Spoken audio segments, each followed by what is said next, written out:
Good morning. Should we get started? Welcome to the fourth meeting of the DSAC. We have a very crowded agenda today, and we're going to need to be efficient to cover all the ground. Do you want to call the roll? Sure, I'll take roll real quick. Matt Jabood. Present. Bruce McClelland. Sorry, it's in alphabetical order here. I'm at Bob Klein. Jay Rolls. Mark Hess. John Card. Brent Smith. Milo Medine. Brad Love. Andrea Avila. Robin, are you on the phone? Robin Wilson?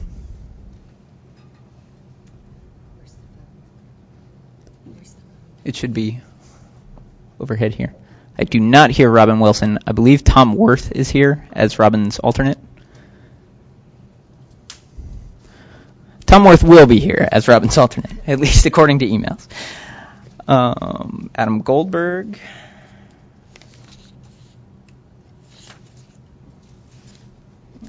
Hello? John Godfrey. Can you hear us on the phone? Robin? I can hear you, but you didn't seem to hear me. I'm Perfect. here. Thank Perfect. you. Joe Weber. Ken Lowe. Scott Jordan from the FCC. Simha on the phone? Simha, are you on the phone? Yes, I'm on the phone. We haven't heard from him, but perhaps he'll join later. And that should be everyone. We've got other FCC folks here. Julissa Marenko, John Kiefer, Nancy Murphy, Allison Neplock, and I'm Brennan Murray. Cheryl Tritt. All present. Actually, Dr. Ansari. Ahmad, are you on the phone? Yes, I'm on the phone. Not yet. Brant Candelor from Sony.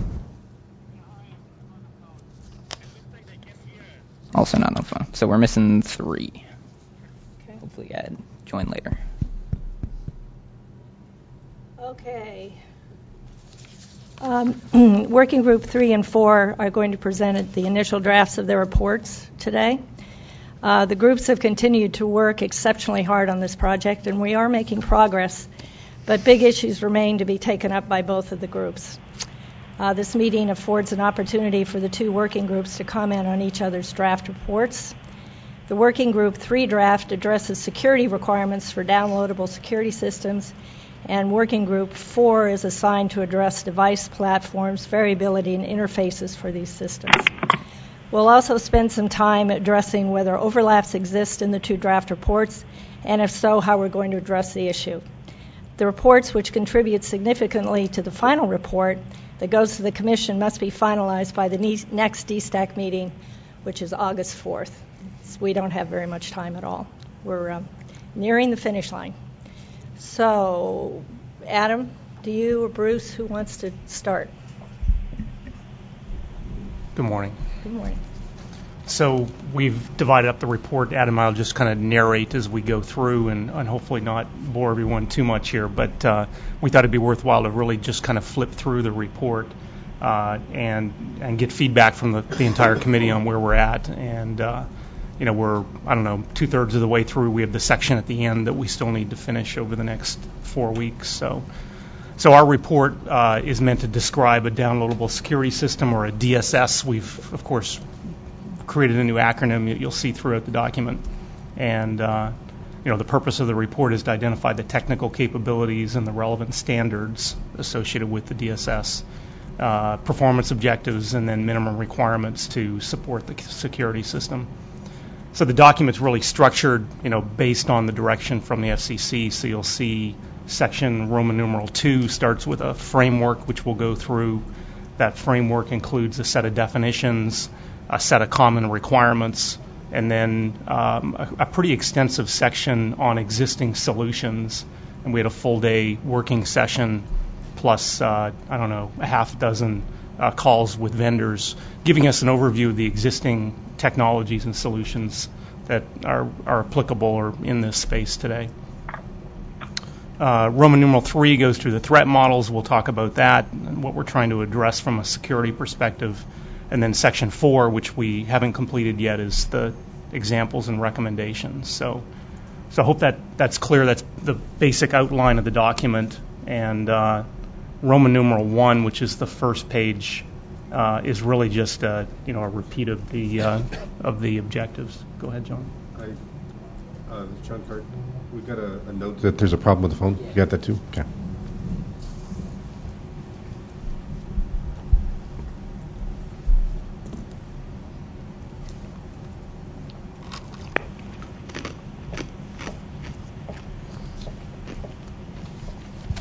Brad This is the Kendler, phone we just test. read your note. The phone is the bridge is up.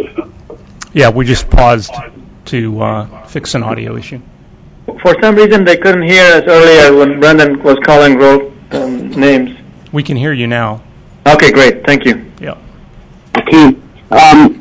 Who do you think you have on the phone bridge, if I may ask? I think we have Ahmad, Brant, and Simha. And Robin. Okay. Yep. Okay, Can you good. hear us? We can hear all of you, I believe. Okay, thank you. Yeah. Yeah, and don't be shy to break me off as I'm talking here, because otherwise I'll rattle on. So with that, why don't we get into it, starting with Roman numeral 2, the common framework, and subsection A, which is the common definitions. And we started with a high-level definition of what we thought a downloadable security system was, so just defining what it is we're trying to address. And you'll also see in this section a definition of root of trust, and you'll see that concept sprinkled throughout the document. And it's an important concept to understand when we're talking about security systems. So rather than read the definition, you can see a definition downloadable security system.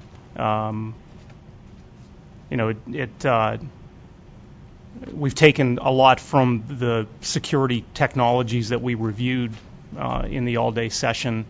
I think one of the takeaways I found was it's a pretty vibrant ecosystem today. I mean, it wasn't hard to get 16 vendors and suppliers or technology options to come in and give us an overview of DRM technology, CAS security technology, as well as what the SOC vendors are doing as far as enhancements and innovations in the silicon to better secure content and provide the building blocks to build a security system.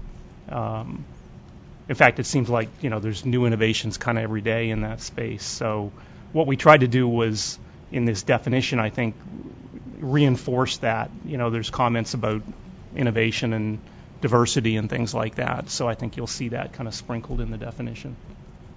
So if I just kind of stop there, I think this is an important part of the document. I think the Working Group 3 members, we spent a fair amount of time on this up front, and we're pretty satisfied with what we had. So.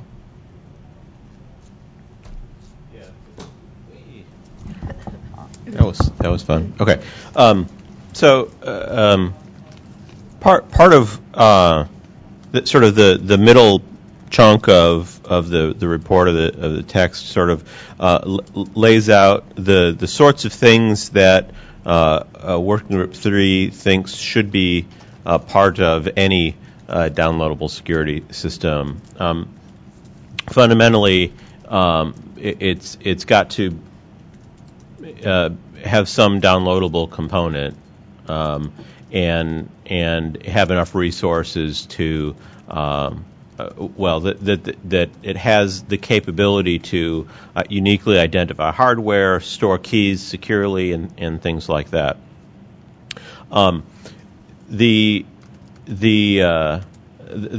a fair bit of detail really about these things in here.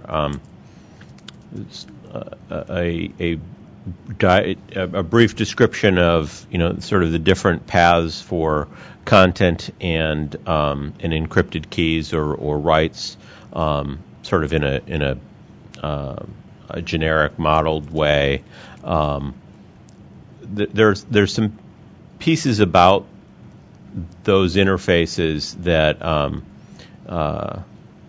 we haven't really gotten to any text on. It's not clear whether there are any standards for some of these things, or whether there's just a huge, a significant number of standards. There's a joke about standards that goes something like standards are terrific. There's so many to choose from, and I think that's part of the issue that we're having in terms of describing interface standards is that there's a lot of different approaches and different ways to do it, and many of them are specific to some particular situation or other. So we have a sort of a generic description of a couple of interfaces and some words about them. We describe compliance and robustness rules, sort of what they are, and some examples of the sorts of things that compliance and robustness rules generally require. For example, compliance rules will have text along the lines of, you don't output unencrypted digital data, or there's some restrictions on certain types of outputs. For example, maybe some encrypted outputs can take HD but not Ultra HD and things like that. In addition, the robustness rules, similarly, we describe what they are and give a bunch of examples about them. What the robustness rules sort of describe how robust the platform is against attack. It has rules like signals can't be visible on the top layer of a board, or you've got to use BGA chips so that you can't easily put a clip on it, and sort of the sorts of hardware robustness parts about the platform that make it hard for an attacker to attack it, and this ties the sorts of things you have in the robustness rules kind of plays against the attack model, who you think is going to be attacking the system.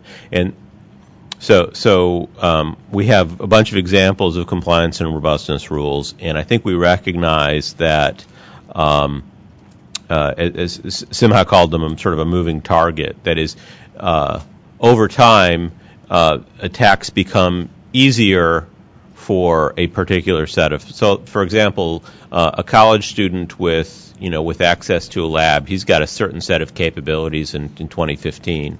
In 2025, he'll be much more capable, even though he doesn't know anymore. He'll have more tools available to him. It'll be easier for him to attack things.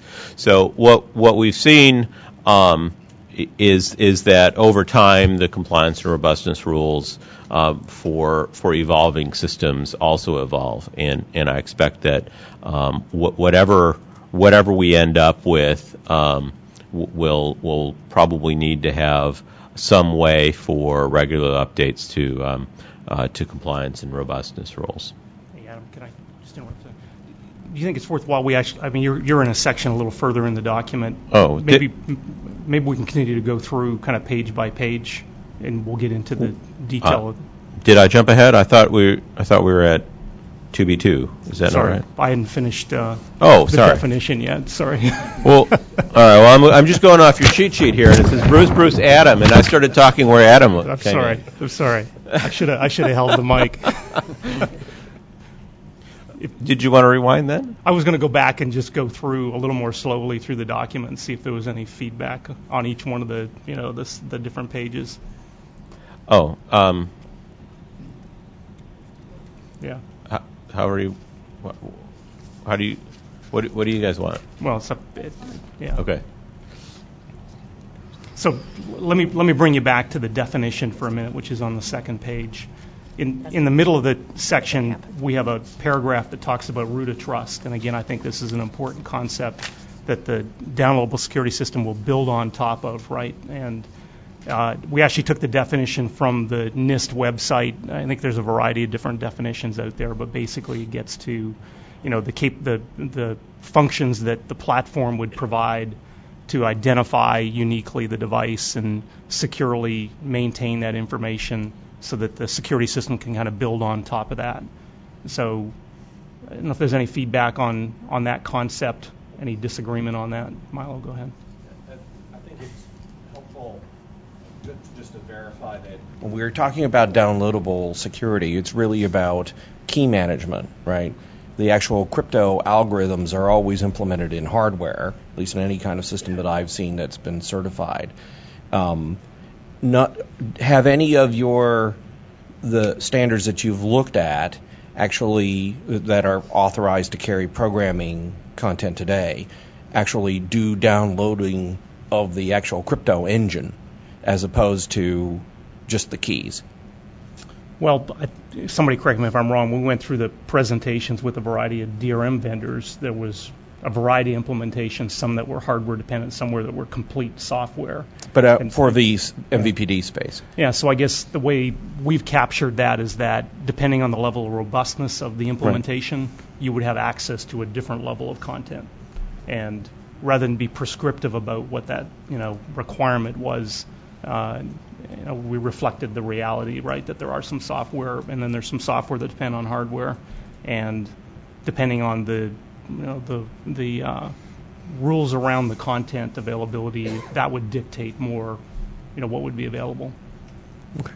Anybody comments on that? So this is Joe Bruce to answer that question, but I would think you would agree from the presentations we saw, we never saw an ecosystem where you could have a common platform. You could download one, unload that one, download another, unload that one, and they would have sort of parity or work across different operators. I mean, wouldn't you agree we did not see such a thing from all the vendor presentations? Yeah, I don't know how to phrase that. I mean, we saw a variety of solutions. We haven't really gotten to the point of saying, here's the proposal. So I don't know. I don't think we saw anything that precludes that. Obviously, that would be kind of complex to do. So I don't remember seeing anything that would roadblock that. But no, we didn't see any. We didn't talk about something like that. So we did write it as a requirement, and you'll see it later, right? There's a requirement around portability, basically be able to take a device and move it from one service to another and do what you just said. That was a requirement for right. So I think, as you said, that's the kind of disconnect between the requirement of what we believe the DCAS was and the reality of today there's silos that do not work together. Yeah. I think that's true. But I think that we reckon. I mean, at least when from my way of looking at it, is the whatever we end up with has got to work with has got to both be nationally portable, sort of NVPD portable, that is a satellite to cable and et cetera, and not do anything that has the effect of prohibiting making a single device that works in multiple MVPDs at one time. Right. Those were all requirements in here. You'll see in a few minutes. So, Milo, not to lose your comment, I mean, I think there was a lot of consensus around the need for hardware, a role for the hardware and the security, and in fact, that's why it's in the definition part of the document for sure. Yeah.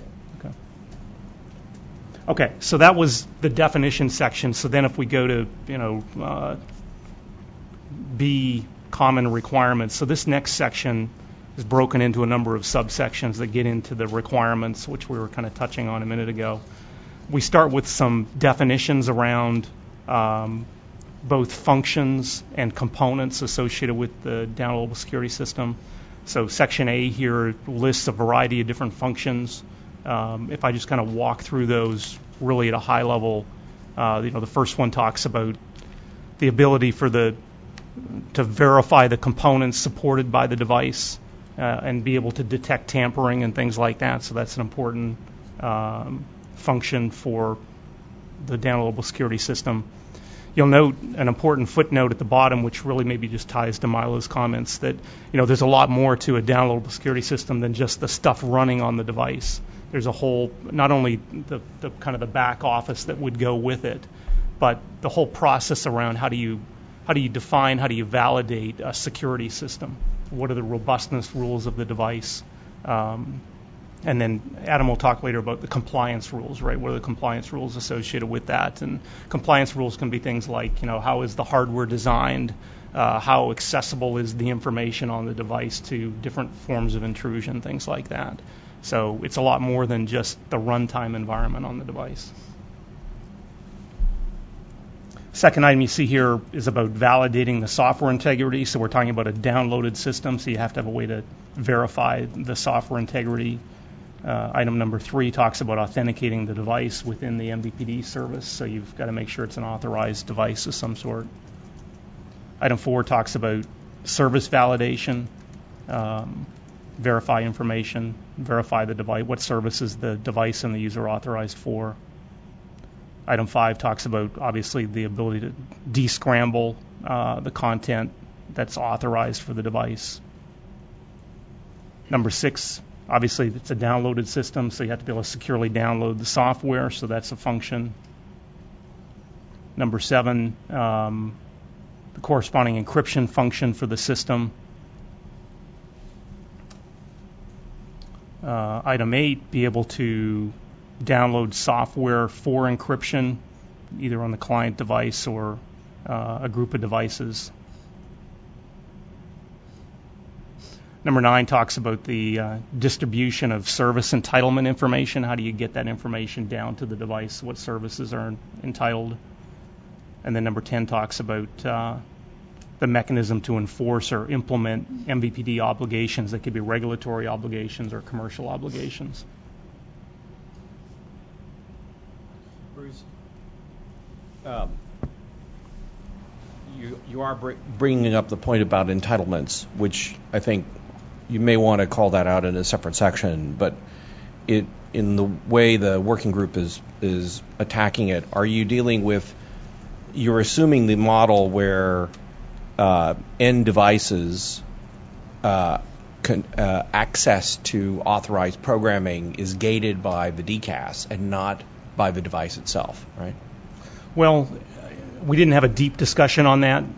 That's the traditional way it's done, but because otherwise you're going to allow a device to be able to have keys to decode everything, right, and then limit it that way, as opposed to using the keys to actually determine which content the device is actually authorized for. Yeah. So if entitlement is part of that system, part of the underlying CAS, then we need to, I think it's useful to call that out separately, because I think it helps us with meet points with Working Group 4 on control and visibility. Okay. All right. Maybe you can send me a note with a little more detail on it. I guess we felt that the entitlement mechanism was a requirement of the system. We didn't get into the details on is it done with unique keys or some other entitlement mechanism. But I think say Adam over here. I think that let's see, CA or DRM, either way, is got to both encrypt the content and only allow decryption of that content to those that are authorized for it, which is another way of saying, scrambling and entitlements. A little later in the document, I mean, in the diagram that I may perhaps prematurely started to describe, we'd sort of lay out that fundamentally what you have is encrypted content and encrypted entitlements, and it's up to the CA, whatever it is that gets downloaded, to allow access to stuff that you're allowed access to. Right. I'm just saying the concept of entitlement and the ability to decode only content you're authorized for has implications on subscriber management, integration with the keys that the DCAS uses. It's the normal way it works.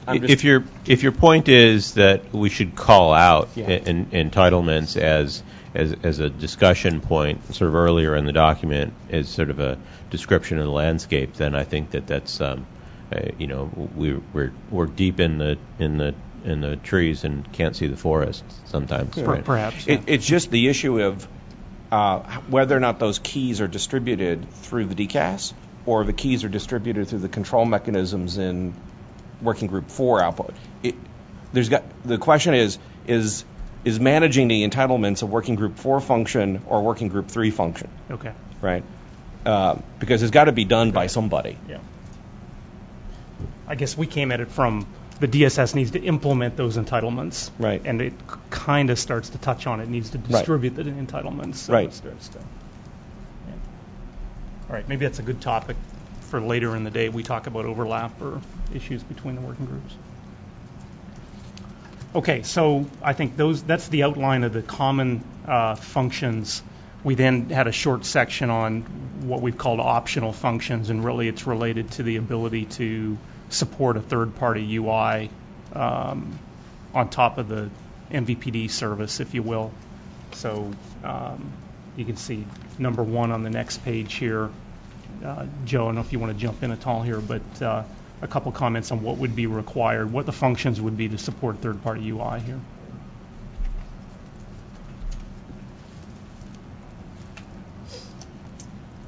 Okay, so next section then gets into, so those were functions, and now we're talking about components. Not sure exactly what the difference is, but we'll go through a list of components here for a minute. Core components for a DSS. Go ahead.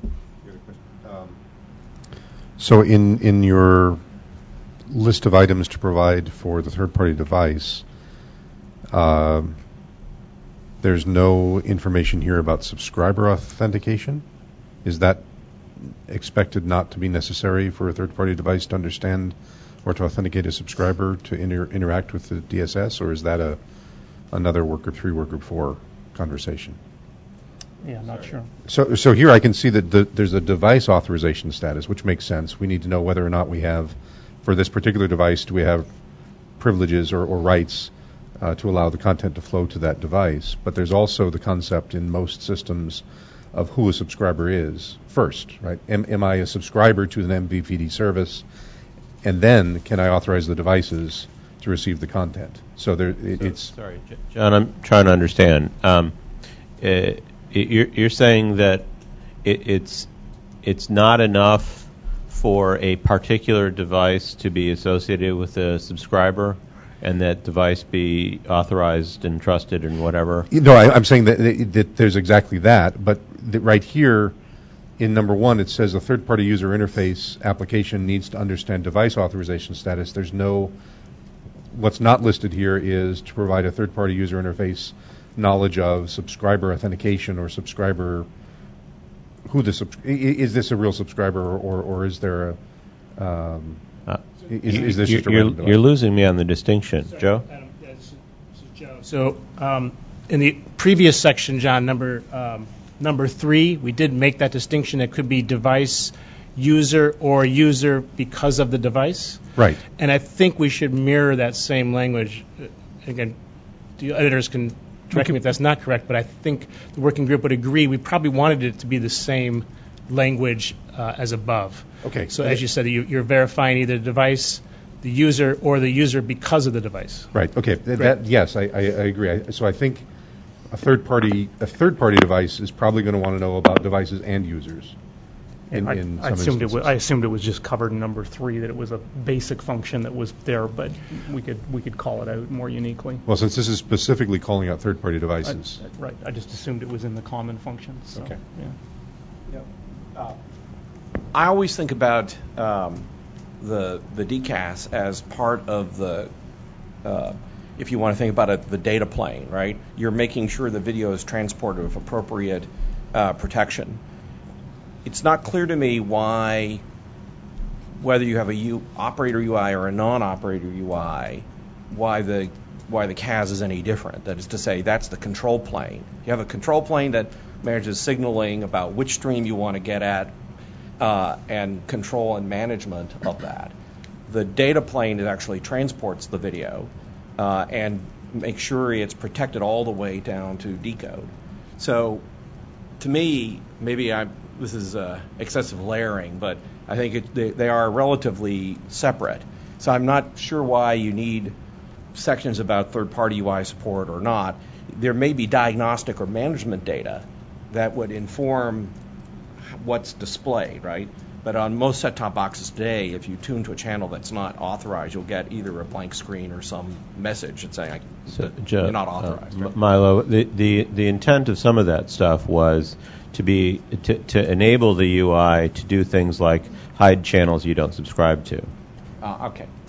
Yeah, as we went through, particularly the DRM presentations that we did in the full day, it was pretty clear the line, where you draw the line is pretty blurry, and there's a lot of stuff there beyond just the cipher and the decode, right, that you need to think of as part of the security system. So on the one hand, I understand what you're saying. On the other hand, it seemed like there was a lot more to it. No, I think entitlement is that area, right? Yeah. If to the extent that the MVPD makes available... How you implement that entitlement. Entitlement data, yeah. right? Yeah. It's not just in DCAS, but in metadata about what the subscriber's authorized for, then it's part of the control plane. It's part plane. of the control, right, yeah, exactly. I do still have the same general question. Is the working group envisioning that the same security module would be used in a device regardless of whether the UI was created by the MVPD or by a third party? Well, we really haven't gotten to that discussion yet. We're kind of at the requirements phase, if you will. The next phase is kind of on point there. What are one or more recommendations, and how burdensome are they? How portable are they? How common they are between different use cases. So. Okay, so is that on the working group's to-do list between now and the August meeting? That's the next section here. Yeah. Okay, so that's functions. We talk about components. I'll try and keep moving a little more quickly. So you can see the list here. First one's about the security software provided by the MVPD. So the thought here is that the MVPD is providing that software component, that downloadable software component. Number two is about... Go ahead. Can I jump in on one? Yeah. This is Matt, or one of the Matts. Is the assertion that some code provided by the MVPD will be executed in the context of a third-party device? In a secure context or in an insecure context? Well, again, I don't know what you mean by secure or insecure, but there are different levels of robustness depending on what the device is capable of. So to clarify, effectively in most of these devices, there's one trusted execution environment and then the rest of the world, right? So typically in the trusted execution environment, third-party code, and in this case, in the device's case, that would mean MVPD code, or code that's not signed to the device wouldn't be executed in that context. So is this a component that is intended to run in a hardware-secured, trusted environment? Yes, of course. Okay, I think that's going to fundamentally not fit with the way that hardware is designed right now. And again, this is Joe, if I can. Bruce said yes, and I don't think it was at all discussed in the working group that was a requirement. Sorry, you should have jumped in. We talked about root of trust, I guess. I mean, the idea here is that depending on the level of capability of the device, that you're going to use that capability. So, I'm sorry, I thought Matt's question was, does the third-party UI have to run in a trusted environment? Sorry, I didn't hear him ask third-party UI. Actually, in which case? No, my question was just any third-party code, basically.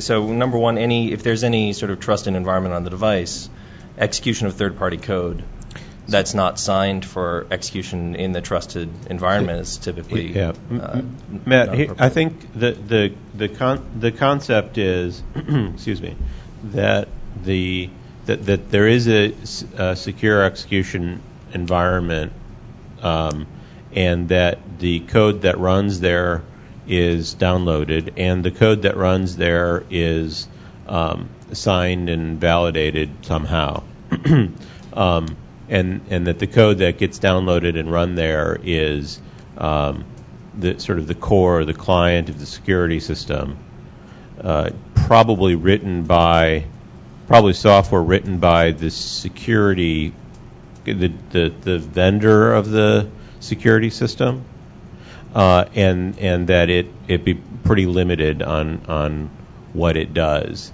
but that it's It's probably got to be tested and signed by a handful of folks with some licenses involved and what have you.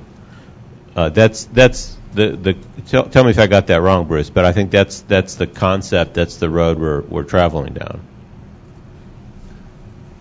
I mean, again, if we're not using the embedded security mechanisms provided by the device, it's just going to limit the robustness of that device, right? That's not at all what I'm saying, right? What I'm saying is that, to sort of spell it out, when we make a device, the code that runs in the trusted execution environment on that device is our code or code from the SoC vendor, and that's it, right?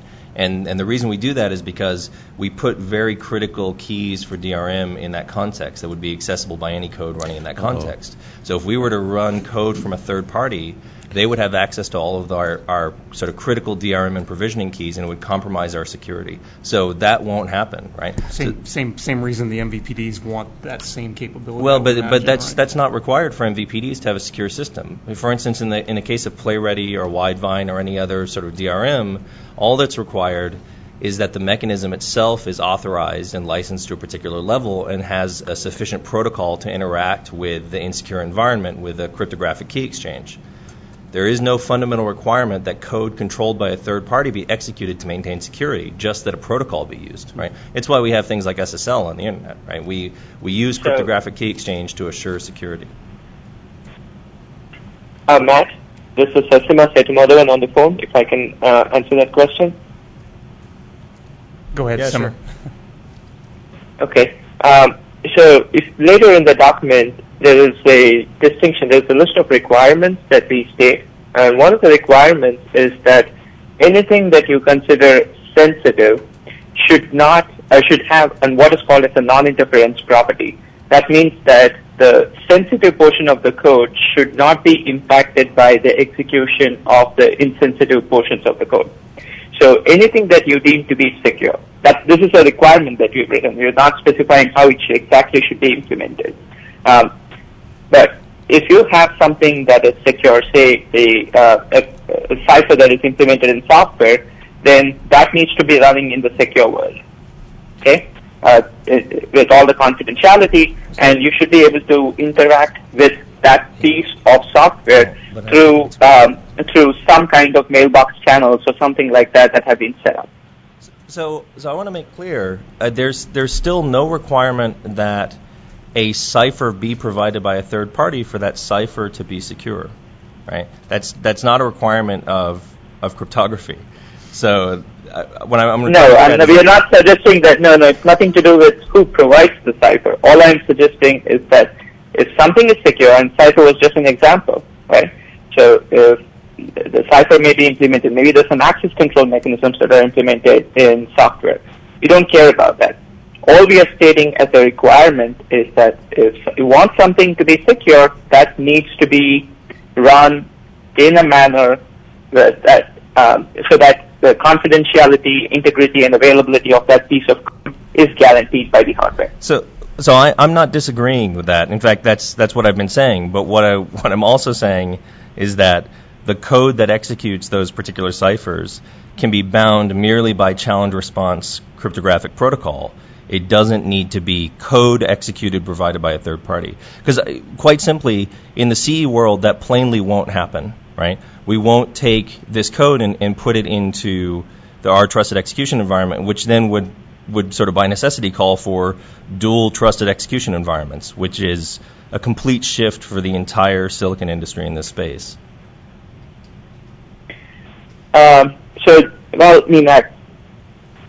Maybe we should talk a little bit more about this offline. I'd like to understand a little bit more about what you're suggesting. I'd be happy to flesh it out, but I want to make the point clear that there's no requirement that code be downloaded and executed in our trusted execution environments. Right. So if I understand right, what you're suggesting is you're asking the question if we need multiple compartments for hardware compartments for execution of codes at different levels of trust. No, I'm purely advocating challenge response cryptographic key exchange. So let me see if I get what you're saying, Matt. It's Adam Goldberg. You're saying that the marketplace that you play in has a fundamental need that there be sort of a single mechanism for at a low level for the security infrastructure, and whichever say DRM provider is protecting a particular piece of content, that the code that's executing in the trusted environment is common no matter the source. Is that right? Well, the protocol that is executed against that trusted environment is common. Right? Okay, the code that's in the trusted environment is proprietary to the particular so fundamentally what you're saying is, I think that there should be a single protocol for, or maybe a small number of protocols for acquiring rights and decrypting content, and that should be defined, specific, and common. Yeah, I mean, fundamentally, if you do that, then there's no requirement that the code be arbitrary for execution in the trusted environment. And fundamentally, I'm unaware of any SOC package that is delivered with multiple compartmentalized environments. Right? There is one, and that's really how the system works. Because every other component of the system, like the overlay engine and the codec, are all bound by the same keying and bit flagging mechanisms for that particular trusted execution environment. So there's really, at present, it would be a significant overhaul of the entire industry. And I don't just mean, my section of it, but the entire industry around this to make that shift. So, Matt, the complication is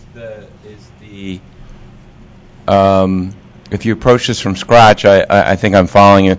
The complication is the backwards compatibility with some of the systems that are out there today, and those are environments where we as MVPDs need to have the trust because of the exposure of those systems to the existing ecosystem. But this is not about backwards compatibility, right? If I go to Intel and Qualcomm and Broadcom and I say, hey guys, I want you to add this extra component because the FCC told me it was a great idea, they're going to kind of laugh at me, right? I don't think that you guys are arguing about the same thing. The dynamic is you have one set of conditional access that existing devices support. If you're going to support a different conditional access scheme, what even for your own system evolution, you have to go through a process of simulcrypt, right? Some architecture to do that. You need that for your own CA system evolution anyway. That doesn't mean that a device has to have both sets of crypto mechanisms in it, because at some point you're going to turn the old ones off, right? We're a decade away from turning the old one off. I wouldn't hand wave that away. I'm not trying to hand wave it away. But the point is, you're operating in a simulcrypt environment for an extended period of time, right? There is one trusted, to your point, there's one proprietary trusted runtime in that secure engine on all these products. Right.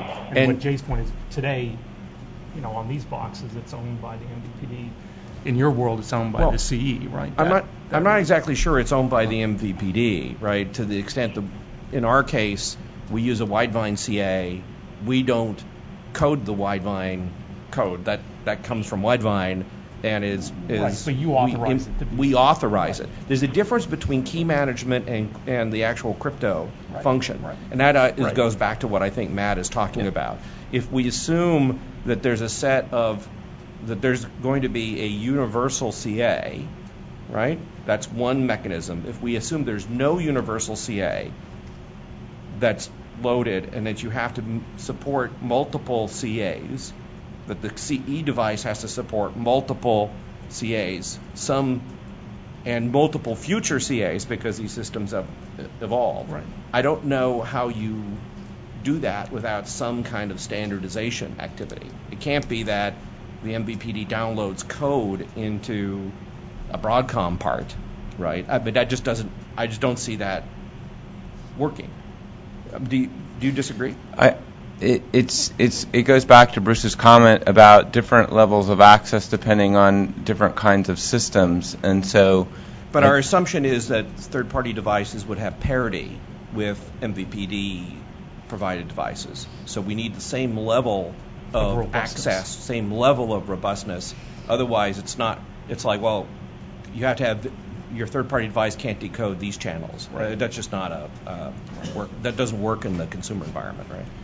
So can I suggest this? So the first item here, you don't disagree with the downloading of software. You're just saying there's a new requirement that you would like to add. Or no, from a security perspective, I disagree with the downloading of software. We shouldn't download software. The secure part keys are different. Yeah, keys are completely different. Right. Data is very different, but executable code downloading into the secure module. But it doesn't say that. It doesn't. So downloading into the insecure space, fine, do whatever you want, right? But that I think is then fundamentally insecure and kind of in violation of the principle of a DSS, right? If we want the system to be secure, then the code that executes this particular protocol needs to operate in a secure environment. But that code needs to not be downloaded because then it renders that secure environment inherently insecure. Okay. So can you explain a little bit more on why you think downloading code makes it insecure if it's signed? No, I know it makes it insecure. And if it's validated? Because, for instance, all of my keys, right, all of the keys that we use for any of our sort of roots of DRM trust exist in the trusted execution environment in a secure file system, right? And those keys are accessible to any code operating in the trusted execution environment. As such, we only sign and authorize a very limited amount of code to operate in that space to maintain security. And you don't want to grow the body of code that could run in that context, right? So presumably I wouldn't be afforded the opportunity to fully inspect any of this code that's going to run and run it through an auditing process because presumably it would be proprietary, right? Or at least some parts of it may be proprietary. So, or I would need to sign and authorize MVPD provided code, but there's no way that is practicable, right? That, right now the code that executes in that is very, very small. So, for instance, for PlayReady support, we have PlayReady Trust Zone apps that run in our trusted execution environment, are very compact, and just handle key exchange and challenge response with the rooted key of trust in the device, right? So the device has device-specific keys, and we use public-private key cryptography to provide a challenge response mechanism. I don't see any other practical way to make this work. So, Matt, I think we are kind of agreeing and disagreeing at the same time. So because you're using different terms, I think it's the issue of like where we are drawing the hardware-software boundary. And in principle, I agree with what you're saying in the sense that the code has to be small. It needs to be, somehow we need to keep it small to make sure that there are no substantial, challenges in validating the code for quickness and so on. But in principle, some code can be downloaded and run in a secure environment. Yeah, this is. I mean, to flip it around, I don't think any of the MVPDs will let me run arbitrary code on their boxes, even if I pinky swear that I'm Amazon and I really promise that it's not doing anything bad. Right? This is, unless people disagree, we're on page 4 of 56. And it's almost 11. Could you take this offline? We can take it offline, but I want to lodge this is a fundamental point. It's an architectural fundamental issue. That. Can I just summarize the fundamental issue, make sure we got it right? So that she said we'll take it offline. But that's fine. As you said, as a CE manufacturer, you have a trusted environment. And now maybe there's a requirement that some third-party download software wants to use that. And that's fundamentally not feasible today, is what you're saying, because you don't have two trusted environments, you have your one. And we punted on the cable card regime for doing that because we actually have two trusted environments. We have the one in the CE device and one inside the cable card. Right. And so we don't know yet how to reconcile that if there's a single trusted environment. Did I get that summary correct? That's exactly right. Great, thanks. And then we'll take that offline to address that issue. Are you also saying that whatever we come up with has to work with whatever you've already implemented, otherwise it's... No, I'm sure that I have plenty of legacy devices that won't work, right? But I'm suggesting that a mechanism that requires a shift in the entire silicon industry is probably unduly burdensome. By the way, Intel did talk about a multiple trust environment. Sure. they're implementing. Intel is maybe doing the most clever stuff in this space, but the sort of ARM-based trusted execution environment is typically a single context. So. Yeah, Broadcom's similar. Yeah. Programming note here that Tom Worth is replacing Robin Wilson, who's going to have to drop off. Thanks. Carry on. Okay, number 2.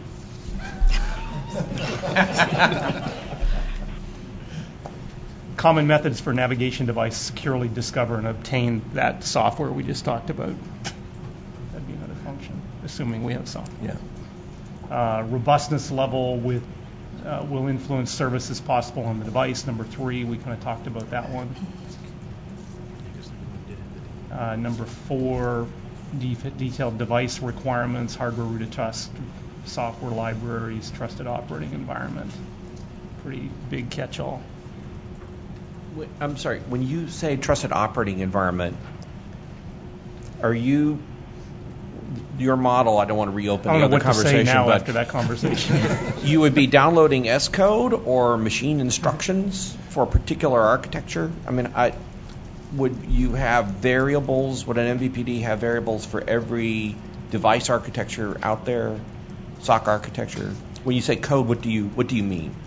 So I don't believe that's the intent. Okay. Although each of these devices tends to have a fairly unique environment, at least from an operating system perspective. So, right. And definitely, what you're downloading is got to be compatible with that environment. So what extent that goes to, I don't know. Well, I mean, at the very least, if the CPU architecture that the code runs is different, then there's going to need to be different code. I don't think we've talked about adding a layer of abstraction and using some sort of pseudocode or something. Right. We haven't gotten there. I mean, I think that that adds some problems and solves some problems, and we haven't gone there. We haven't at least discussed it yet. But it kind of implies that, obviously, right, that there's something about that operating environment. Yeah, because obviously you have to test it. You have to... Exactly. It's got to work. So, right. Yeah. Number 5, system for replacing and upgrading the software components. Software downloadable again. A method for validating that the software was downloaded and then revoking the validation if for some reason that validation failed. And then number 7 talks about the network elements, the things back in the network to support the secure download, content encryption, entitlement, etc. Okay, and then those were the common items. We had another optional section regarding support of third-party UI, the ability to request a list of video services, obviously the decryption of those video services, and then the license rights. In the case of a MVPD controlled environment, the same thing has to happen there too, right? You're just not. You're assuming it's proprietary. Whether you expose that or not, I guess, is the difference, perhaps. Right? But I think if what you're saying, Milo, is that whether the MVPD provides the UI or somebody else provides the UI, when you're tuning to a service, you need to know that you can decode it and tell it, okay, start decoding this one, right? Couple of questions just to clarify some of the discussion that's been happening in both working groups over the contractual rights. So one, just to get us started, if I download content to play back later, is it envisioned that the security module kicks in at playback time or at download time? Well, I would safely say we didn't have that discussion. So I don't know what the assumption is. Okay, so let me then back up to the broader question. There's been a lot of discussion in both working groups about contractual requirements between an MVPD and a content provider. Some of those contractual requirements limit if, when, and how a particular piece of content can be played back, can be viewed in general. Let's not even say played back. So I want to look at this from a technical point of view. Can I think of it as some of those limitations are essentially a logical input to the security module that says whether I'm authorized to view that content and how. It seems like the answer to that is that part of it has that flavor to it. And then I'm wondering kind of which ones can't be done that way, and therefore tying into what you have here, what kind of information about license rights need to be provided from that module to the rest of the device, or in DStack lingo, kind of what's Working Group 3 doing and which license rights is Working Group 3 not doing and has to be considered by Working Group 4.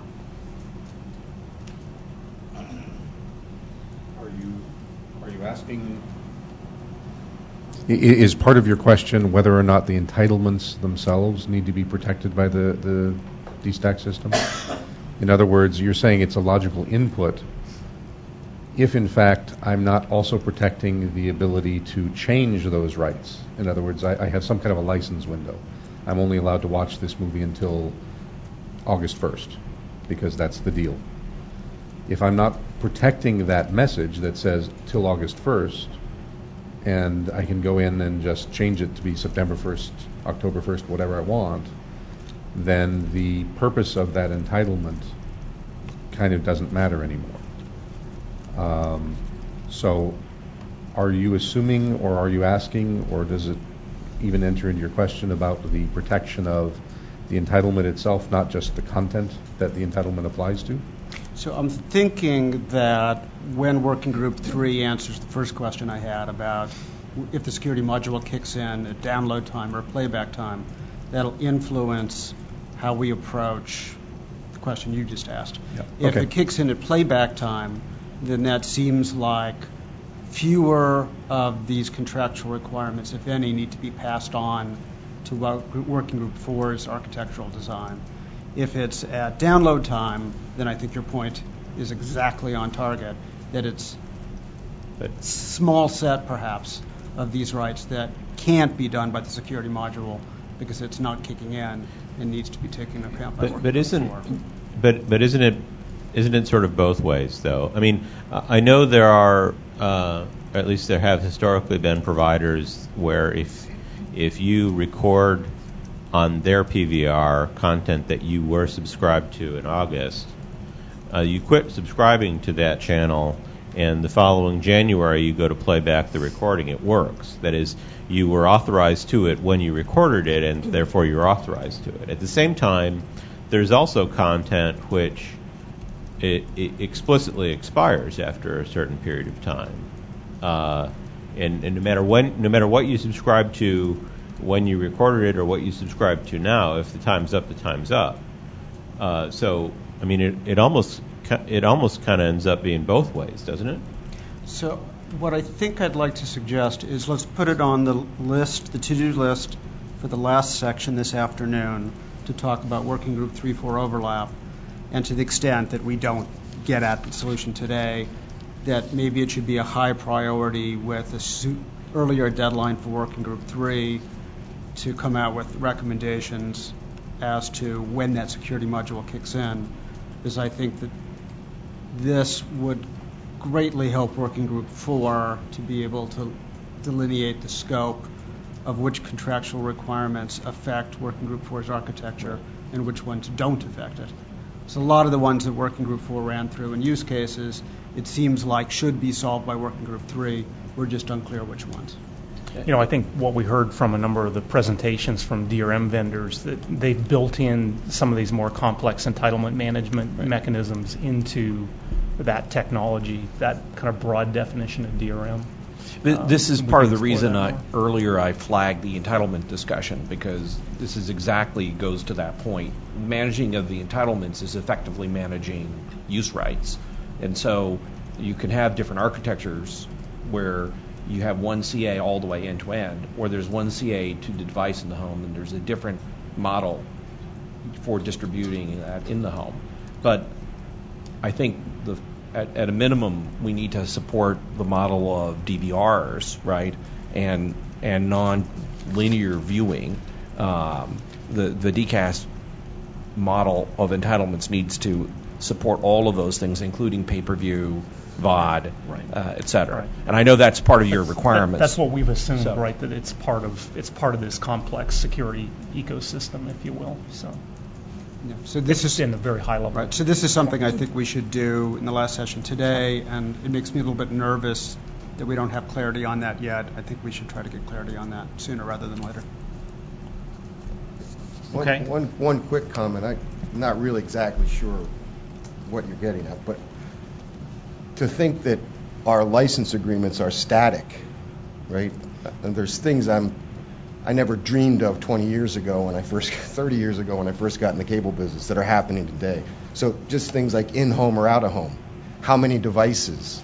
How many different people in a family, for example. So I'm not sure we can ever, come up with a static, here's how our license agreements work. So that's why, we might need to look. Yeah, I think what I'm hearing is either way, it's an input, and it's an input that's dynamic and therefore flexible. It's just a question of, is it an input to the security module, or is it an input that's passed through to the rest of the navigation device that then has to be able to interpret it? My guess from what I've been hearing from the working group activities to date is most of the requirements that you've been talking about are probably inputs to the security module and therefore simpler to deal with. I suspect that there may be a few that can't be dealt with or won't be dealt with by the security module, and those I think we need to identify. I still expect they're an input in real time, and therefore not in any sense baked into the device or baked into the software. Yeah, we should pin it up. I'm not sure that in-home and out-of-home, for example, is in the security module. So, Mark, how do you solve this at Comcast? Well, the app does it. And No, I'm talking about the key management. The app doesn't do key management. The question is, we're talking about the data plane of transport and managing ciphers for rights, right? That's in the entitlement piece. It's not in a UI. So I'm just curious as to how you guys do that today. What? Yeah. Manage this evolving state of rights. We used to have encoding rules, which were pretty, or I guess we still do, that were pretty straightforward. The question is, in this environment that Mark's talking about, which is dynamic, how do you manage that at the cryptographic layer?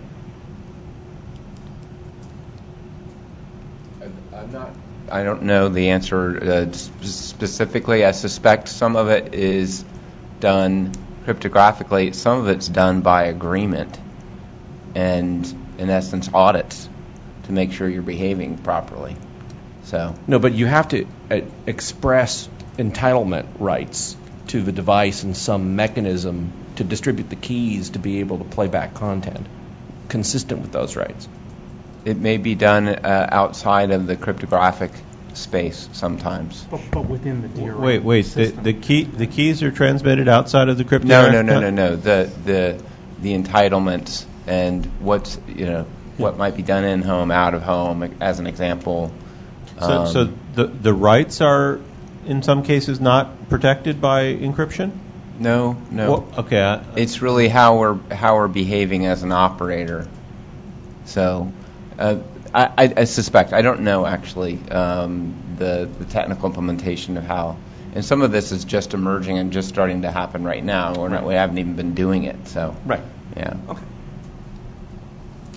So in the case of most of the rights for a DBS system, those are done within the cryptographic layer. Right. Some of them are done by physical architecture of the system. I can't decode a local channel for New York City if I'm not under the spot beam. Right. So, Right. however, if I'm in Philadelphia, I may still be able to see the spot beams, so there is a cryptographic piece to that.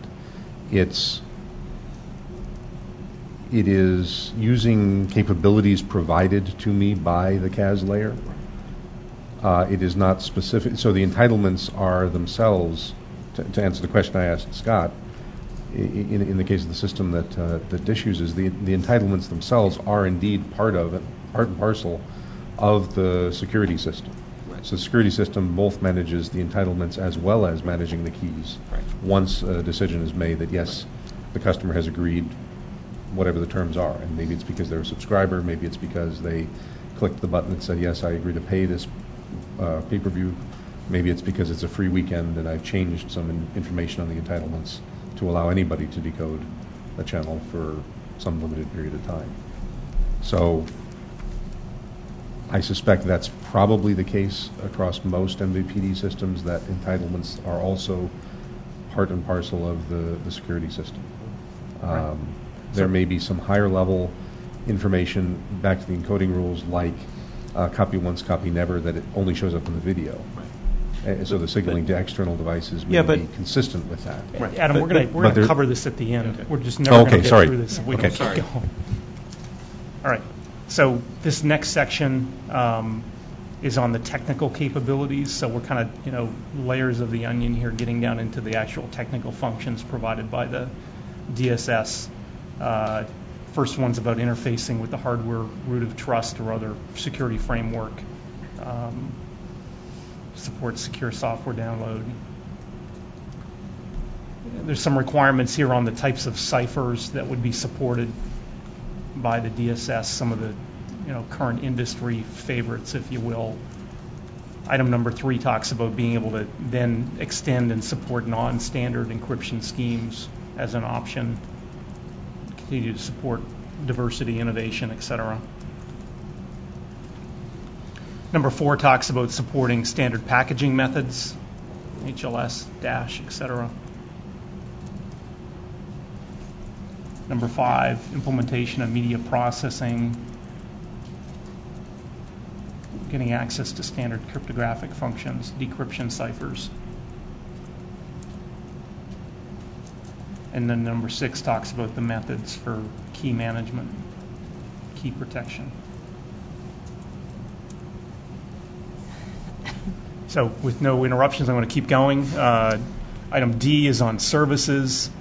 A lot of this matches some of the items we talked about up front. So the number 1 and 2 talk about decryption of content, supporting copy protection on the outputs, things like that. Number 3, support for secure mechanisms, secure boot, secure download, decryption, signature verification. 4 and 5, Adam, I don't know if you remember 4 and 5 well. What the authenticating credentials presented by the NAV device. I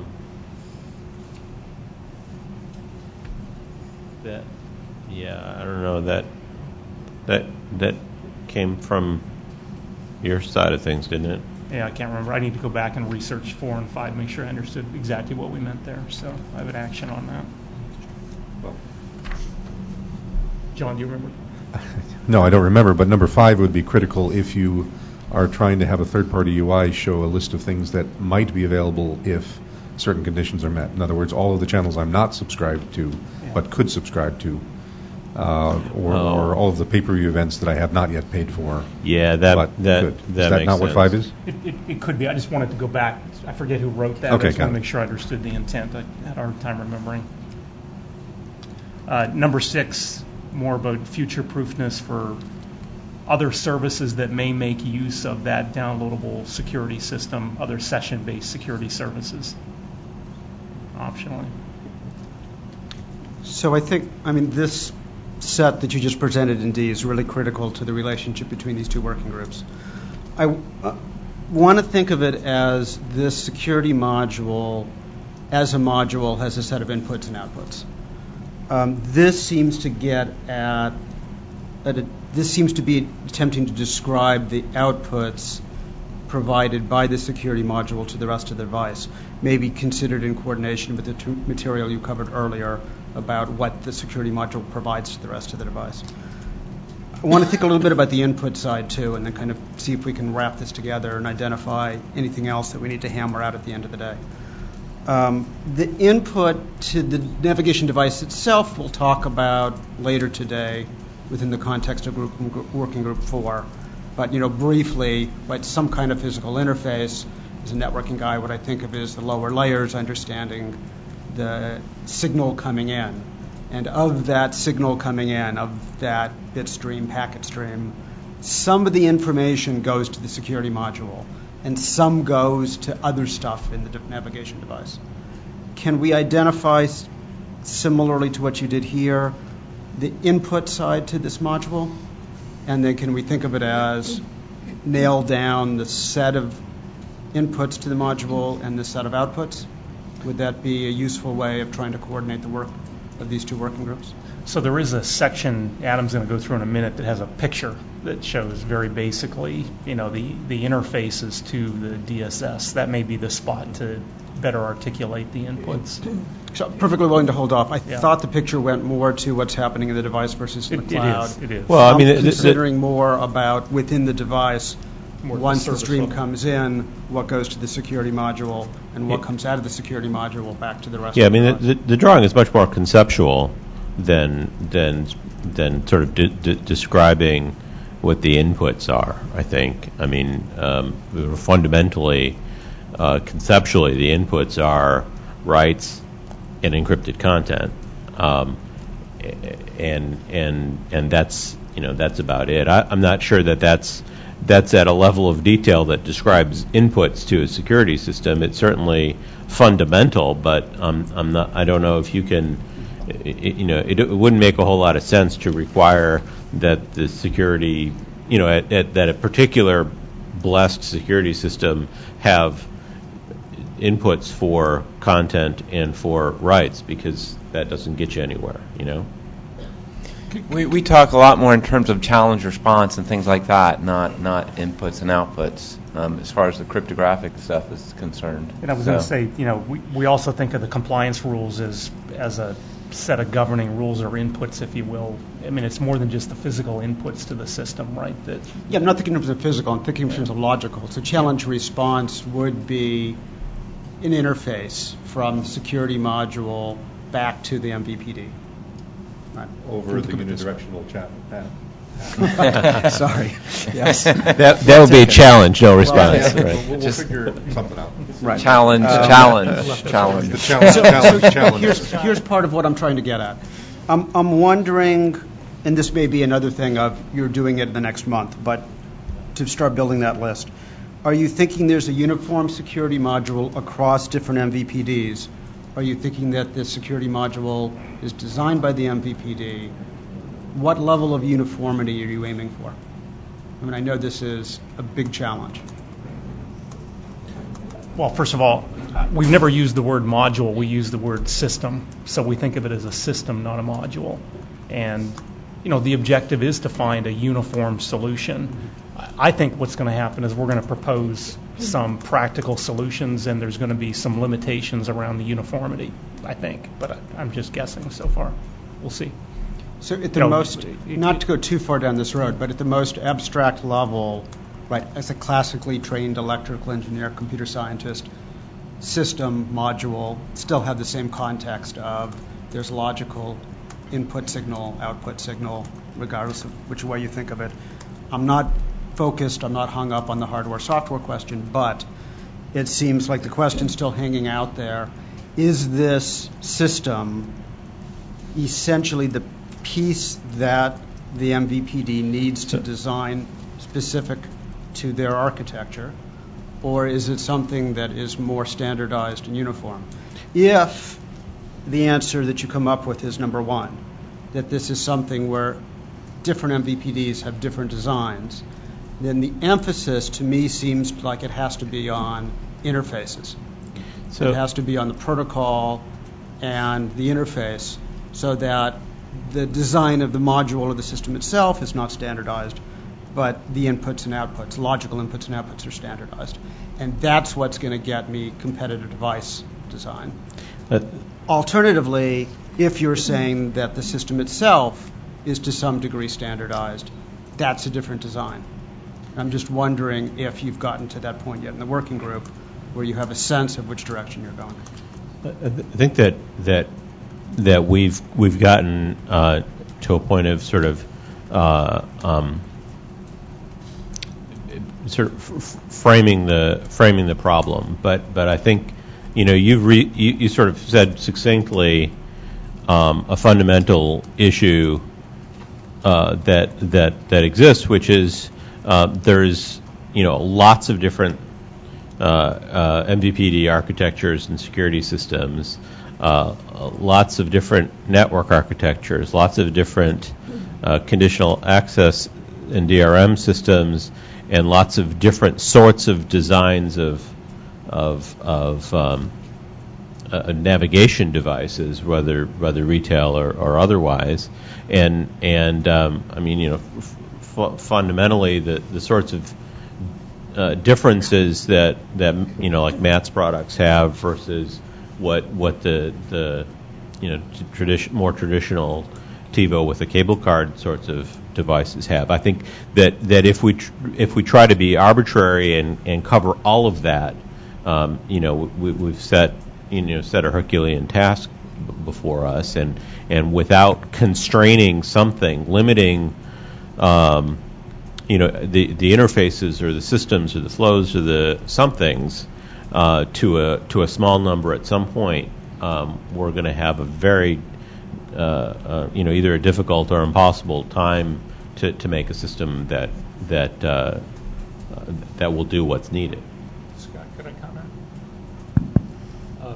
I think you said two options are, one, you have many different downloadable security systems and a common set of interfaces into and out of them, and the CE device or the competitive device would only have to know about those interfaces and support those interfaces. But I think the problem I see with that is then the CE device would have to create an environment that the downloadable security system could be downloaded into. And if you move to a different MVPD, then a completely different system would have to be downloaded into it. And it would drop into a nice little slot there with common inputs and outputs, as you put it. But that makes the device way more expensive if it has to be designed to support an arbitrary downloadable security system being dropped into it. So I think what we've been talking about is more the second of your two options. Okay, so I would just encourage that, again, let's put it on the to-do list for the afternoon. I would encourage that this is something where clarity would help earlier rather than later. I don't want to prejudge which outcome, and I think the aspect you just brought up is a key aspect. Okay. And I'll bring it back up in terms of Working Group 4 when we get to that part of it. What I don't want to hear right at the end of the process is no standardization of either, right? Because then we fail to achieve the objective of the competitive device that's in the statute, right? So however you're interpreting that, we want some proposals that make that possible. And we're not prejudging which you should come up with, just saying that we want proposals that achieve that objective. Yeah, I think Bruce put it pretty well earlier. We all know that solving the entire problem is really hard, if not impossible, so I think we're going to come up with recommendations that have maybe shortcomings from the utopian way that we would all love this to work, but are practical and a real path forward to solving, So I think that's what that is. I don't know yet, but we certainly had a lot of discussion and debate about all the different facets of that. So I don't think you're going to come back going, nope, can't be solved. Right, that's my gut feeling as well. One time when I was a young engineer, I told my boss that a problem couldn't be solved, and that didn't end up very, very good. So.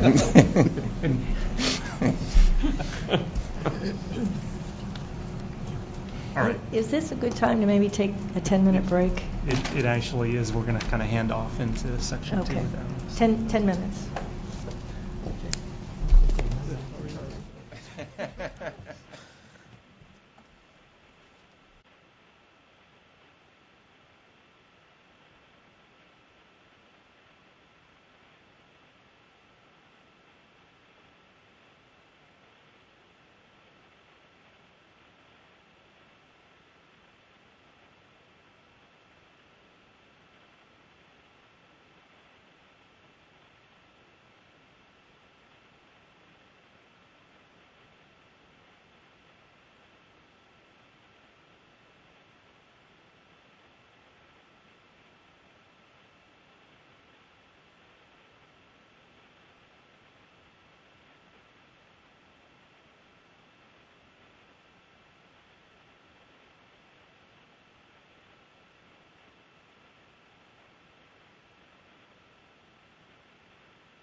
Okay, let's get going again. And a note for folks. Hello. I don't hear myself. A note for folks who are on the phone. If you can identify yourself when you speak for transcript purposes, that would really help a lot. Thanks a lot.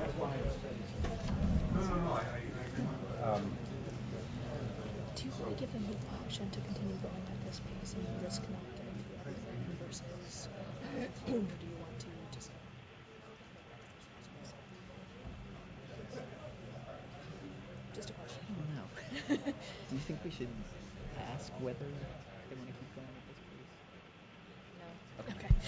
pace? No. Okay. Okay, are we all reassembled? Not quite. Bruce, you're up. Adam's going to cover the next Okay, good. Give you a rest? Exactly. That's fair.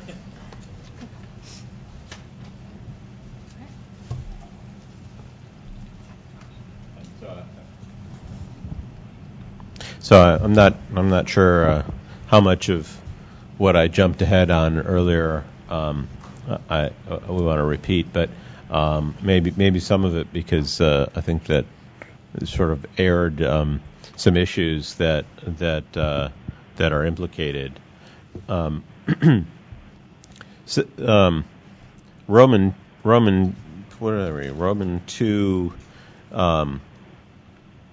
B sort of describes some system requirements of how we see the downloadable system, features that it needs to have, things it needs to be able to do at a maybe slightly more granular level than what we've been talking about so far this morning.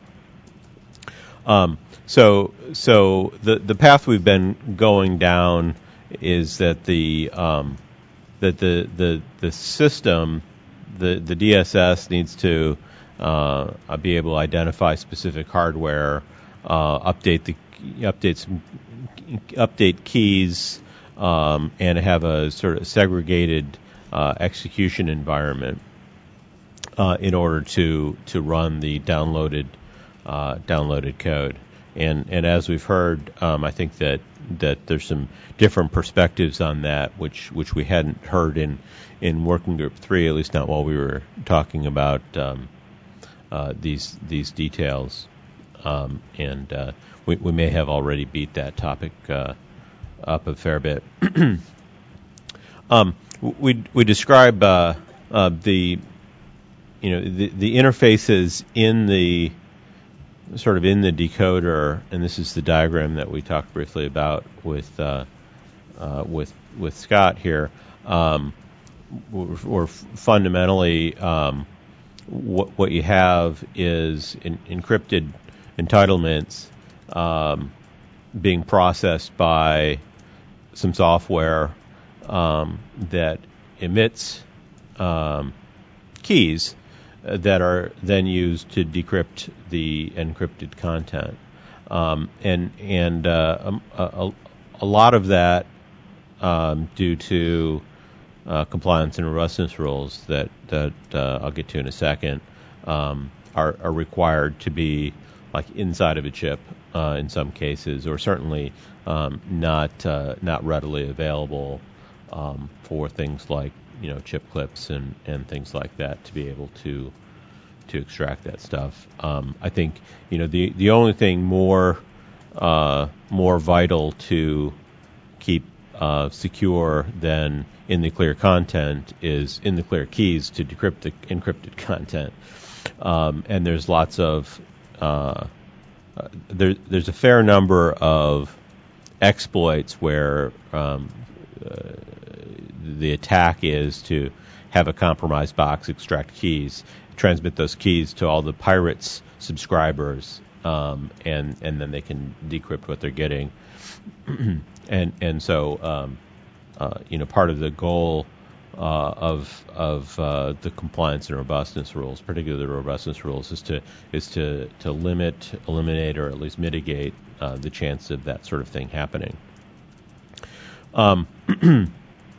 When we got to thinking about interface standards, and this is I think also part of what you were talking about, Scott. There's some yellow highlighting. I think it's between pages 6 and 7. We sort of, I sort of shrugged at this, not quite sure what to put, because there's not. There's either far too many or none standards that we can really describe here. Although with Matt's input, maybe that needs to change. And in any case, that the identification of standards for the interfaces is not really been done. But like we said earlier, we have had a lot of information come from various security system vendors or proponents, and there's lots to either whittle down or something when we get there. I talked in some length about the compliance and robustness rules, so I'll try to keep this a little shorter. Fundamentally, at least traditionally,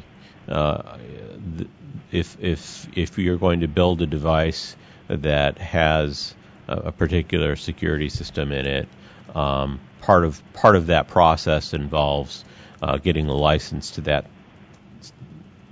technology, and part of that license is respecting the compliance and robustness, requiring you to respect the compliance and robustness rules. Things like, for compliance, do what the system says. If it says copy never, then don't copy it, kind of language. And the robustness rules are, requirements along the lines of you don't let the keys out where anyone can grab them, and that sort of thing. And those and those rules in particular depend a fair bit about what sort of attacker you're trying to foil, and what year it is, because they move over time, as I said earlier. I'll pause here if there's any discussion on that stuff. I think you'll see in the table later on from the discussions we had with the different technology vendors. In many cases, these compliance rules are provided by the DRM manufacturer that says, here's our expectations on the robustness and the compliancy of the platform in order to implement the security around our system. That's where they would come from. Fundamentally, if you want to sign up to having a DTCP interface on your device, then you go to DTLA and you sign a license with them, and part of that is agreeing to their rules, their compliance and robustness rules. And then you go down the street and you sign up for HDCP, which is the protection on HDMI, and they've got their own set of licenses and compliance and robustness rules. And you go down the street and talk to Microsoft about PlayReady, and you get the same sort of thing. I think one of the one challenge we may face at some point is trying to get a handle on sort of common features or a common roadmap or something for these sorts of the varying compliance and robustness rules for varying security systems.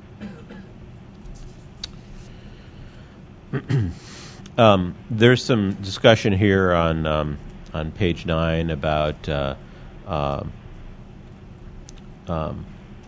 how systems that may not have a bidirectional communication might be affected by this, or things that we need to come up with. I think this text is is probably in need of discussion with John, not to put too fine a point on it, to sort of express the point of view of folks that actually run that sort of network. I think, we recognize that it's important both that either one-way or not always two-way networks are supported by the system, and that there's some unique challenges with that way of working things. Some of the moving on to G countermeasures.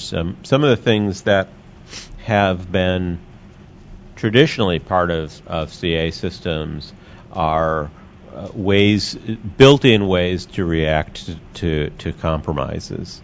I'm going to look here at Tom because he's going to either smile or grimace in a moment. What's been done in the past when you've distributed smart cards to your consumers, your subscribers, is that there's essentially more than one security system in there, and what happens is you launch, and then pirates attack the security system that they can see. Eventually, they compromise it and start, selling or giving away access to the content that's protected by the system. And at a certain point, when the blood is flowing freely, is that a good way to put it? When the blood is flowing freely, somebody in Switzerland throws a switch, and all the authorized cards for the system start to do a different way. And then you sort of switch over to that other way, and the old compromised system becomes disused, and the pirates have to try again. And so one of the things that we think should be as part of the architecture for the DSS is this sort of concept where you can repair a breach or switch to an alternate or something without scrapping hardware, which was sort of fundamentally the goal in the sort of smart card example. You can send people new smart cards, but you'd rather do that less frequently than more frequently. I'm going to let Tom nod. Okay, good. Yeah, it doesn't have to be a smart card. I think just all layers of the system have to be, being able in parallel to do alternative functions as things come up. And you want the system to live, at least through the depreciation cycle of your CPE equipment. You don't want to replace the system every year, every 6 months. So you'd like the system to be a living being, or being able to live for years, 5 or 10 years. So that means there's multiple layers of the onions, and every time you see something become under attack, you have to unpeel the layer of the onion and go into something else. And I think any modern security system has those hooks in them. Yeah, so I think that one thing that Tom just said about the depreciation cycle for the CPE equipment is words that in a non-retail environment make a lot of sense. I think for a consumer to buy something and have it quit working in 2 or 3 years because of some security problem is a big issue.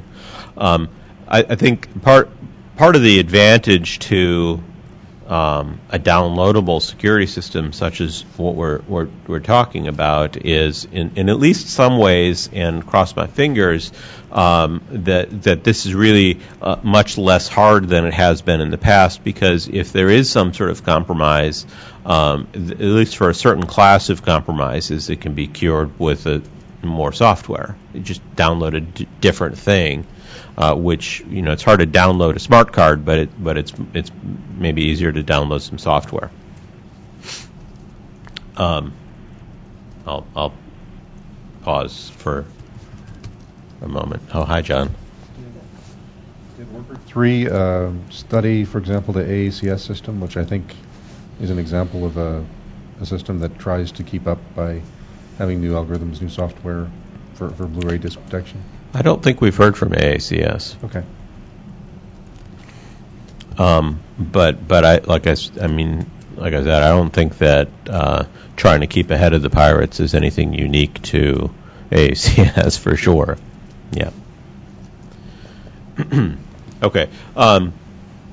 So then moving on, letter H describes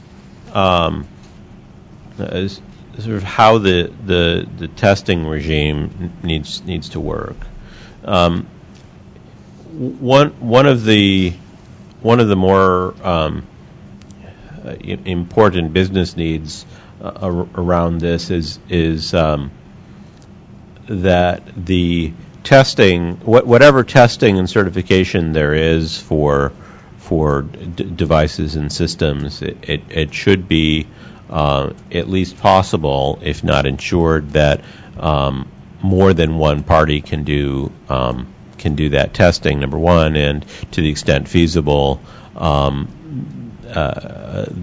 self-certification, as happens in sort of the cable card regime in cases, is enabled. So one of the ways this sort of thing works is I build a product, and I think it's pretty good, and I think it does everything it's supposed to. I give it to a test lab and write them a check, and they run a whole big suite of tests against it and tell me, if I passed them all or if I failed some, and if so, which ones, and then I can repair it. The desire is that rather than have only one vendor that I can go to get this thing tested, that there's a marketplace for these sorts of labs or test labs or certification regimes or whatever, to be able to do that. There's a long discussion of how some of this stuff works today in a later section. It's an annex or appendix or an exhibit or something.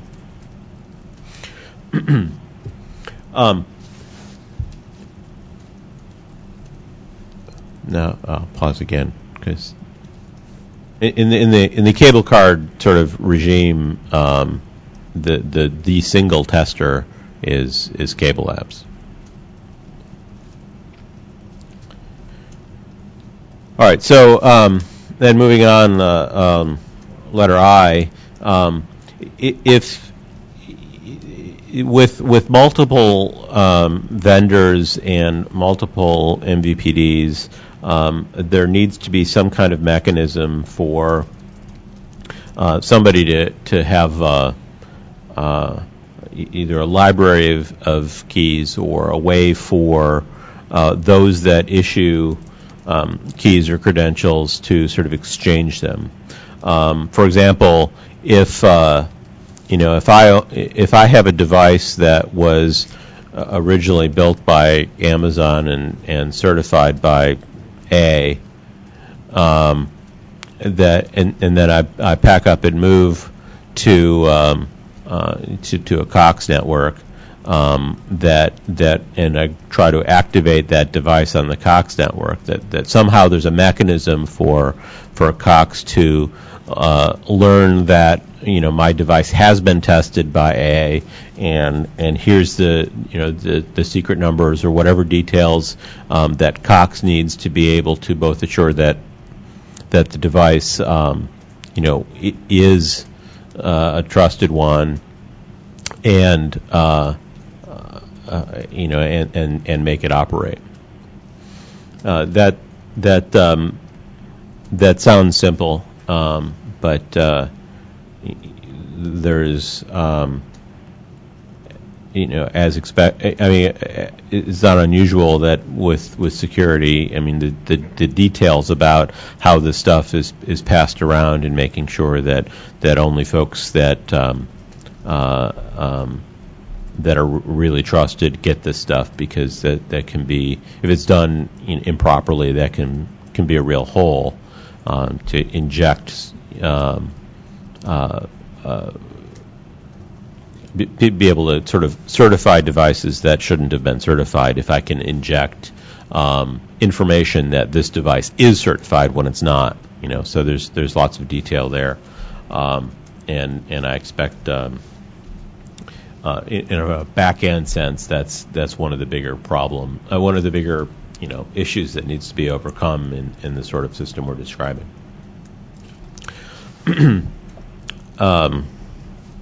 Any comments on that? The next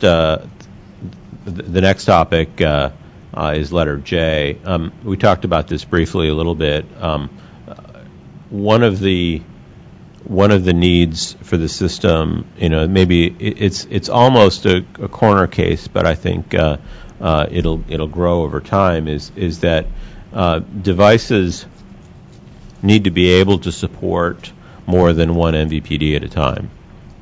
So if you've got a TiVo and a subscription to both Comcast and EchoStar, that it's possible for Joe to build a device that can work on both, sort of in the same month, so to speak, and at the same time, and you picture in picture between the two systems or something. That the system we describe not do anything that prohibits that from happening. It might be necessary for it to have two separate trusted environments or something, but anyway that it be actually possible as opposed to explicitly prohibited somehow.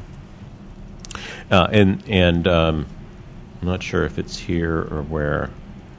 Oh, and then that sort of leads into the next letter K, which is portability.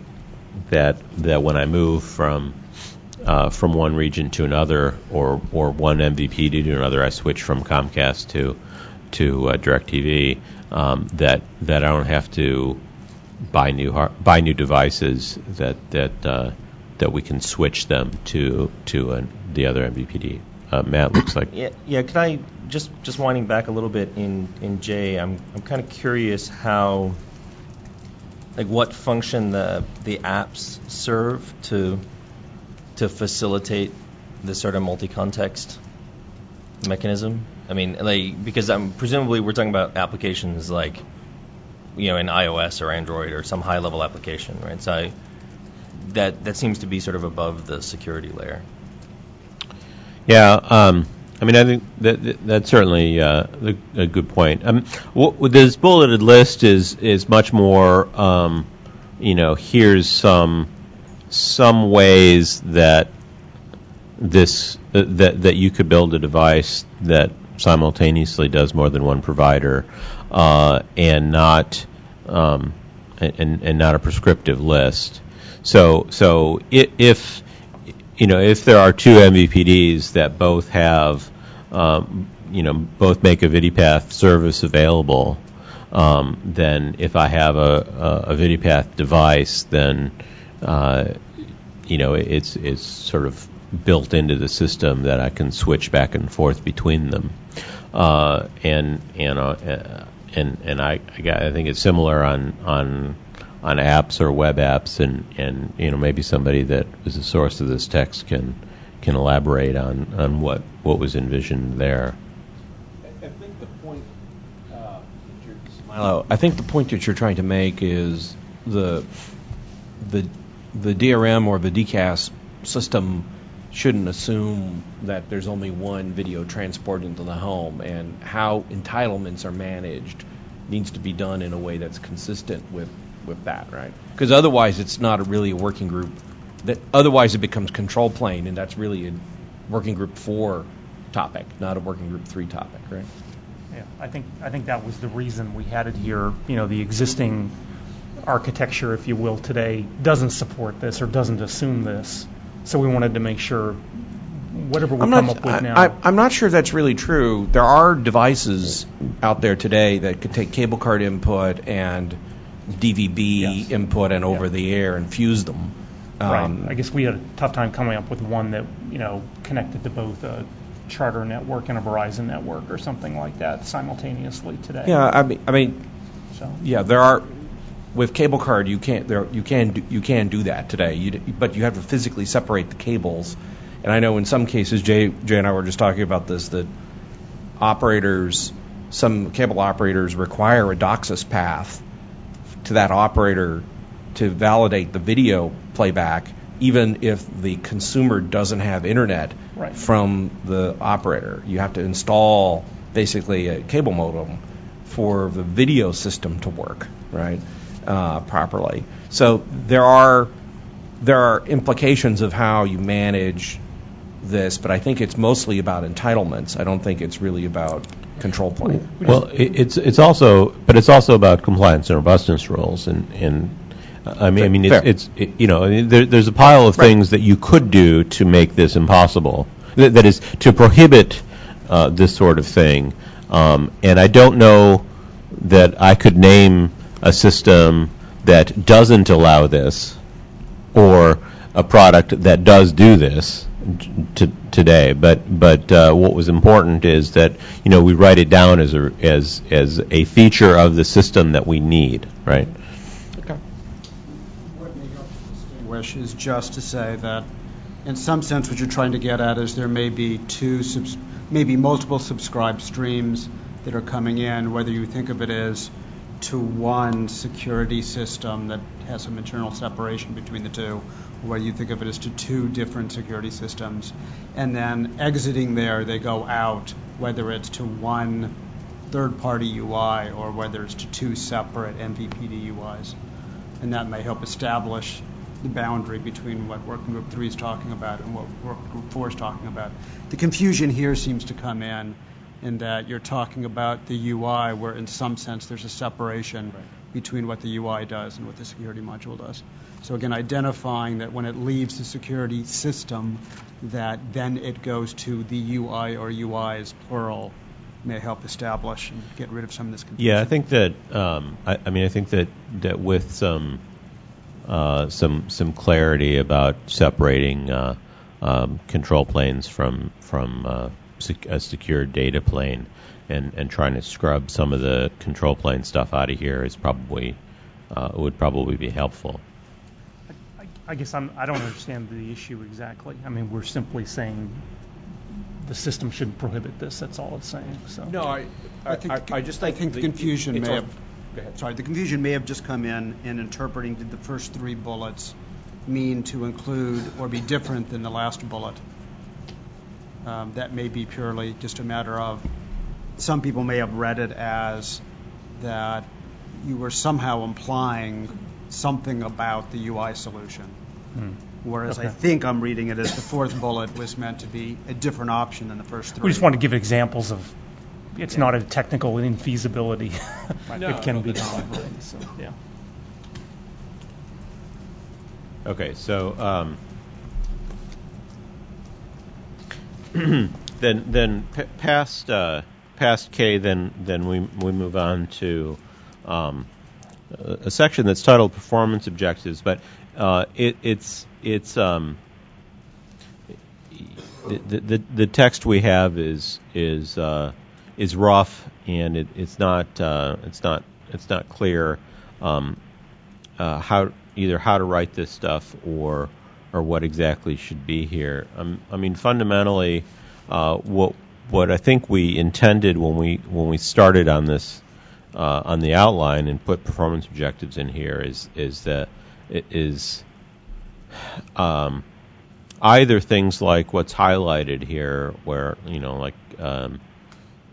that it's expected to be secure enough for a certain period of time, or separately, that it have certain characteristics around latency and addressability and stuff that allow for a a workable system or one that scales well or something, and we're still trying to feel our way around there. I mean, we understand that our deadline is short and coming soon, but we hadn't gotten to really crafting language there yet.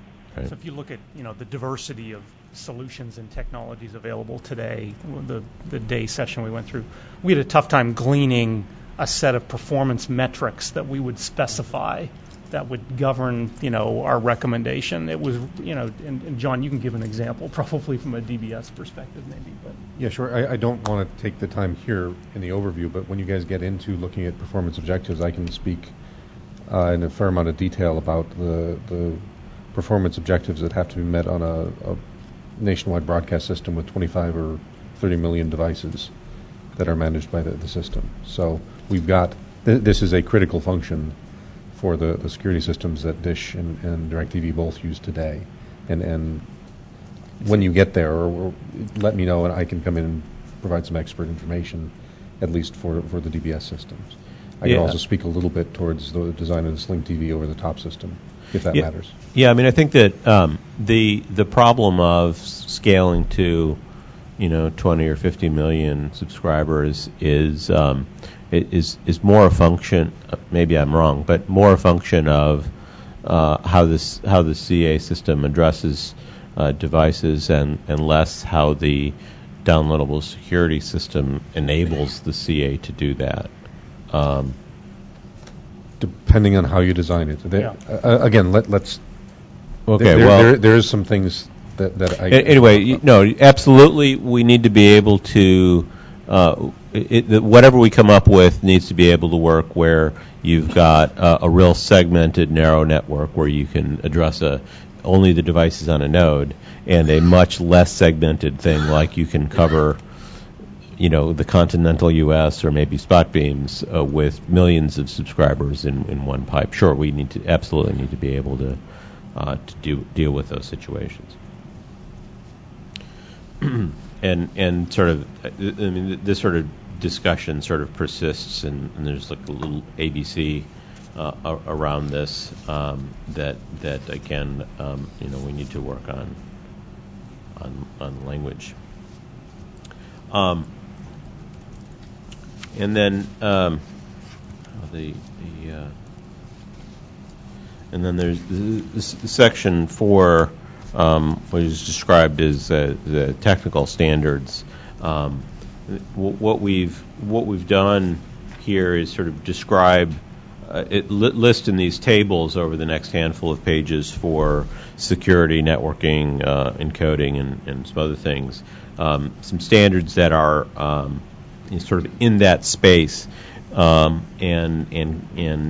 either could or would be used in the or a solution, the or some of the or all of the solutions that we eventually identify. I'm not sure it's worth sort of diving deep into any of these really today, but there's a whole collection of things in there ranging from MPEG video encoding to Ethernet, to the way we do closed captions and VChip ratings.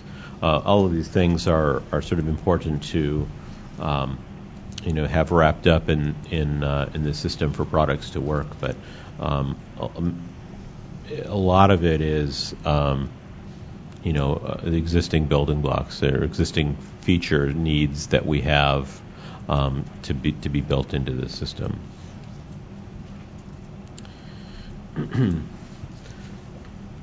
I'll pause there.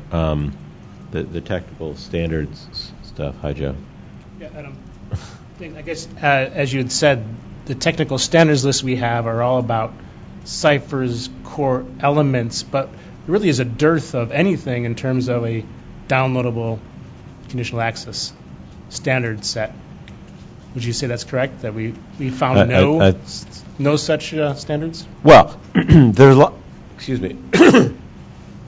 We've heard from a lot of from a handful of vendors with systems described as downloadable in one form or another. I think there's a difference between a standard like 802.3 Ethernet and a particular system like a product that Tom would be happy to sell you. Right. I don't think there's a standardized way to do downloadable security just now. There's a variety of kind of tangentially related specs around things like DLNA and HTML5 EME and those sorts of things that are not, it doesn't read downloadable security standard, right? But it is related to the topic here. And I expect that there's sort of building blocks that you can arrange into, with a little bit of mortar, arrange into a downloadable system, but nobody's built that house just yet. Well, I just want to clarify. I think it's much more than mortar. It's maybe this is the mortar. There's no bricks. DLNA, for example, has nothing about downloadable conditional access, but it's a nice interface and protocol standard, which could be the mortar between some bricks. But you're missing not the mortar, but you're missing the core. Well, maybe we have a pile of building materials. Okay.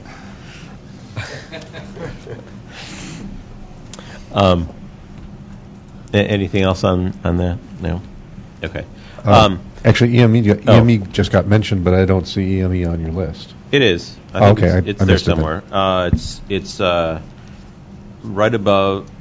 It's the second one from the bottom in service standards. D.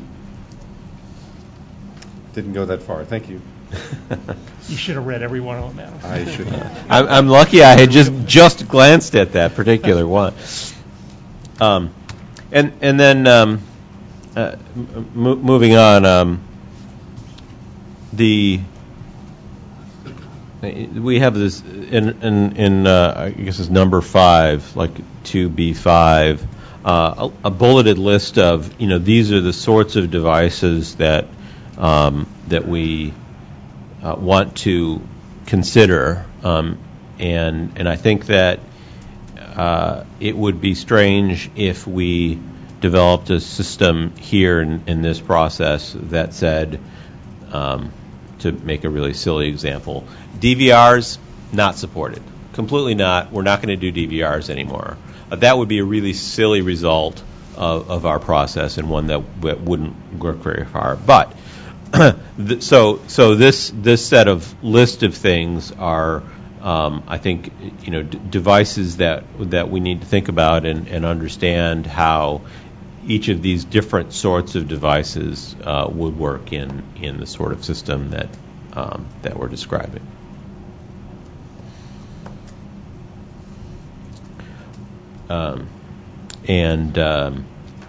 If there's no comments about that, then I think I get off the hot seat and turn it over to Bruce again.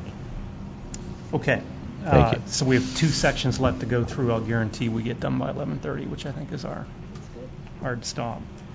So section C here is trying to summarize the information we learned from 16 different discussions we had with a variety of technology companies, including both kind of hardware SoC-based companies, Intel, Broadcom, MStar, as well as then a variety of software companies or software approaches or software technologies, if you will. We generally went through a presentation format where we invited people to come in and give us a presentation on a variety of topics, and then also provided a questionnaire with a number of key questions we wanted to get their input and answers on. And so that's what this section is made up of. The detailed responses, I think, are available to the entire committee, the detailed presentations. But we did try and put a summary table in here as well. So if we just kind of flip to the next page, you can see the list of companies, and again, thank them for participating in this. We reference Appendix A, B, and C. I don't think they're actually appendixes yet into the document or how we're going to store those, but that information is available. So we tried to go through a high-level summary of what we think we learned here. Again, we reviewed roadmaps and plans around next generation SoCs. Talked about both CAS and DRM, what the differences and commonalities are there, and then discussion on what the standards are, what the different approaches are to implementing software downloadable security. The first bullet here under key observations. Again, we had quite a bit of discussion about what is CAS and what's DRM and what's the difference. And I think traditionally you think of CAS or CA as a hardware-based authorization mechanism tied to the transport of the signal, and maybe you think of DRM as more software-based and more associated with a particular asset. But I think what we saw in the presentations is a lot of blurring between CA and DRM supporting CA functions, and so that line or distinction between the two of them really is blurring. And most of the discussions with what we think of as DRM companies. Many of the solutions we reviewed had a direct tie to a hardware root of trust or a secure operating environment, supported things like secure boot, secure software download. Were all kind of common themes as we went through the presentations. There was definitely a vibrant, diverse set of solutions. Companies are competing in this space every day, and those things like performance we talked about earlier, those are some of the areas that are differentiable things between one DRM solution and another. That was another reason we had trouble, just coming up with a common set of performance requirements. That's where some of these companies and technologies differentiate. The SoC vendors, gosh, a lot of things happening in the hardware space. New integrated security features focused on not just reducing costs, but really improving the robustness of the solution to meet content provider requirements. In the CAS and DRM space, an evolving variety of different business models reacting to content license requirements, and standards developed to provide scale around these systems. So I think as we get through the recommendations section, it'll become more clear, what the standards work is in this area. As we went through the presentations, I think it was emphasized a number of times that diversity is an important part of security. And what I mean by that is, speccing one particular implementation that is common across every possible MVPT is not necessarily a secure approach to security. So maintaining that diversity is pretty important. Bruce? Yeah. When you say maintain that diversity is important, what in your mind is the optimum dynamic range? Is it not, if one solution is too concentrated, is 2 the best, 3, or is it 12 the best? Yeah. So that's going to be a tough question to debate, and at the same time, try and avoid boxing ourselves in that we specify one approach or two approaches that are supposed to live through all time. How do we make sure that the day we finish the work, we have whatever we came up with is obsolete as well? Well, I assume each one of those will have its own evolvability branch in that. Yeah, right. In the web world, Matt and I live in. There's a handful, like 2 or 3 that basically do this all. Everybody uses them. Right. And it makes it relatively straightforward for a CE device to implement those. Many people have content that's available in multiple formats from a crypto perspective as well. So I think the question is really, how do you balance that navigation? Yeah. Right. And what the life cycle requirements are in the CE space versus what we're talking about here. Yeah.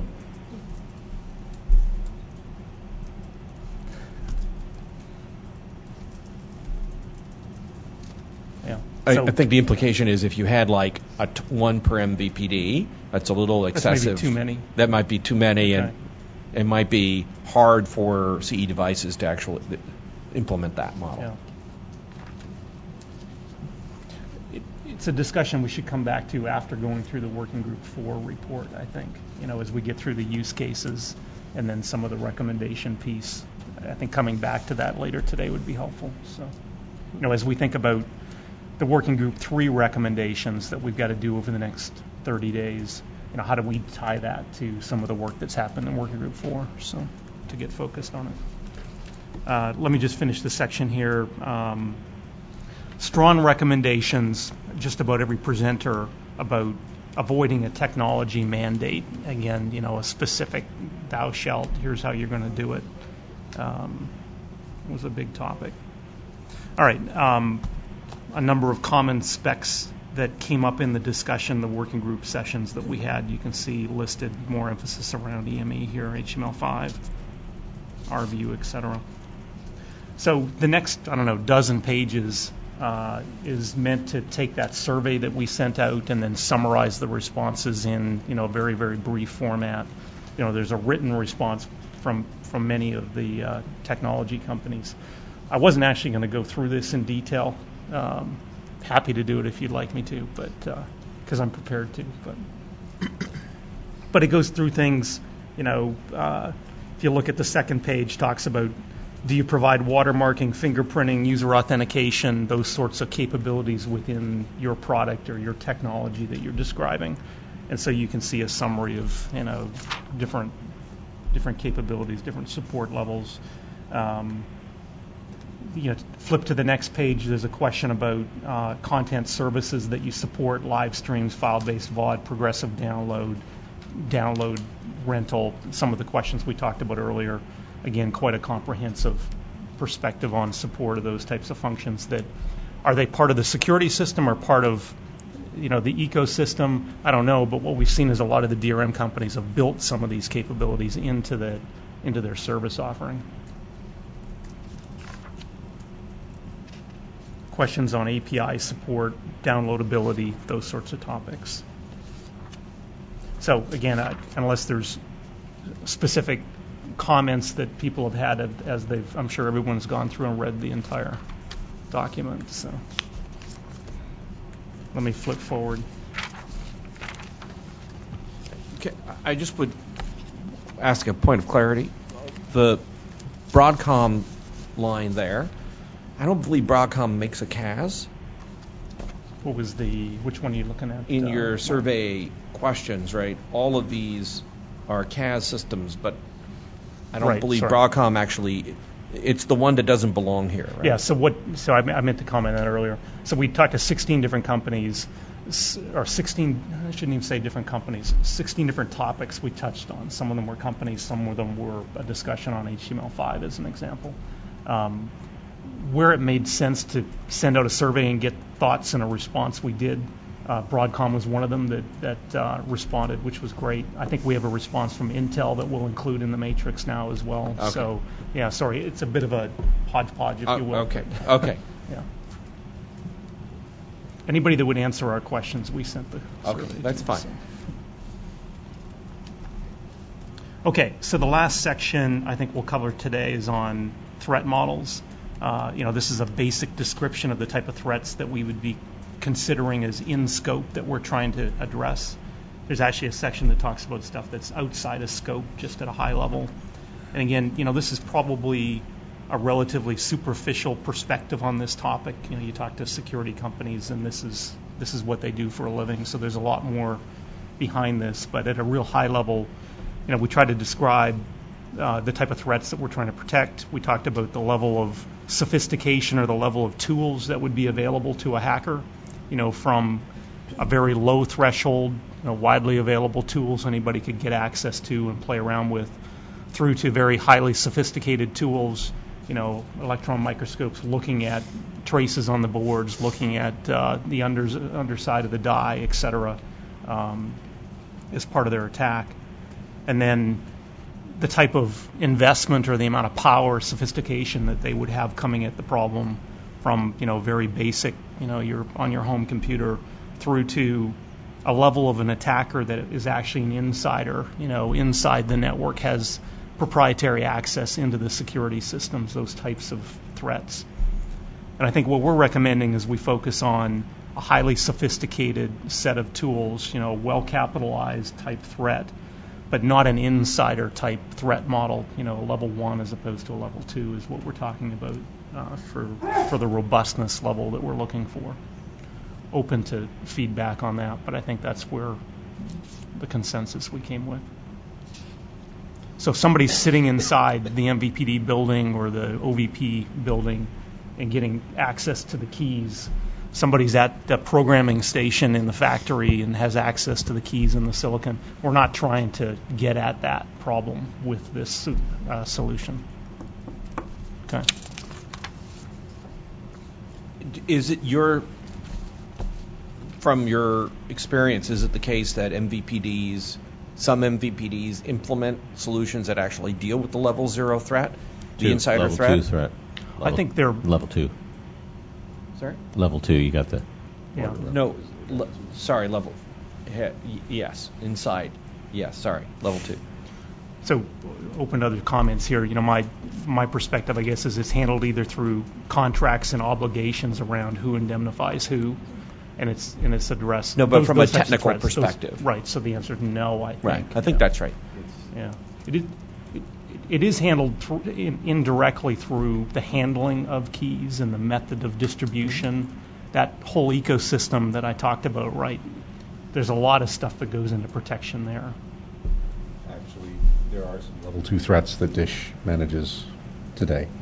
I don't have access to a number of different things that I would need to be an insider. I'm not on the short list of guys who can authorize software to be downloaded to set-top boxes. And it's but the point, I think the point is that the downloadable security system that we're describing it isn't going to include things like takes 2 keys separated but in answer to by Milo, 18 feet. Yes, there are MVPDs right who do consider classes of level 2 threats. Oh, yeah. And who manage their systems but that not way. through the. I mean, I don't have access to the keys in our system either, but I'm just saying from a technical perspective, the crypto system isn't designed to protect from the case of an insider who has access to keys. I should probably defer questions to our crypto provider who's sitting a couple seats down the road, but I think, in fact... He won't answer the question. Yeah, he won't. But okay, fine. Maybe I should have a conversation after this meeting. Okay, that's fine. All right. Just 2 things to finish then. So I'll point to Section C, threats not in scope. So we're not, again, trying to get at bribery and corruption and, those sorts of things. We think of those as out of scope. We talk about level 2 as out of scope. And then there's a section on, the importance of diversity and innovation, but certainly diversity talks about obfuscation. I hate that word on the last paragraph. Different capabilities built into the software to mask signatures. So. Bruce, something snuck in here at some point, and maybe I missed it. I had intended that the threat include attackers with highly sophisticated tools, but it's not in scope in C. Was that your understanding of what we were aiming at? Yeah, that wasn't kind of what I remembered either. So. Yeah, I think that we do intend that folks with electron microscopes are a threat we need to worry about, right? Yeah, I'm not sure. I just made a mistake there or not. So. Good catch.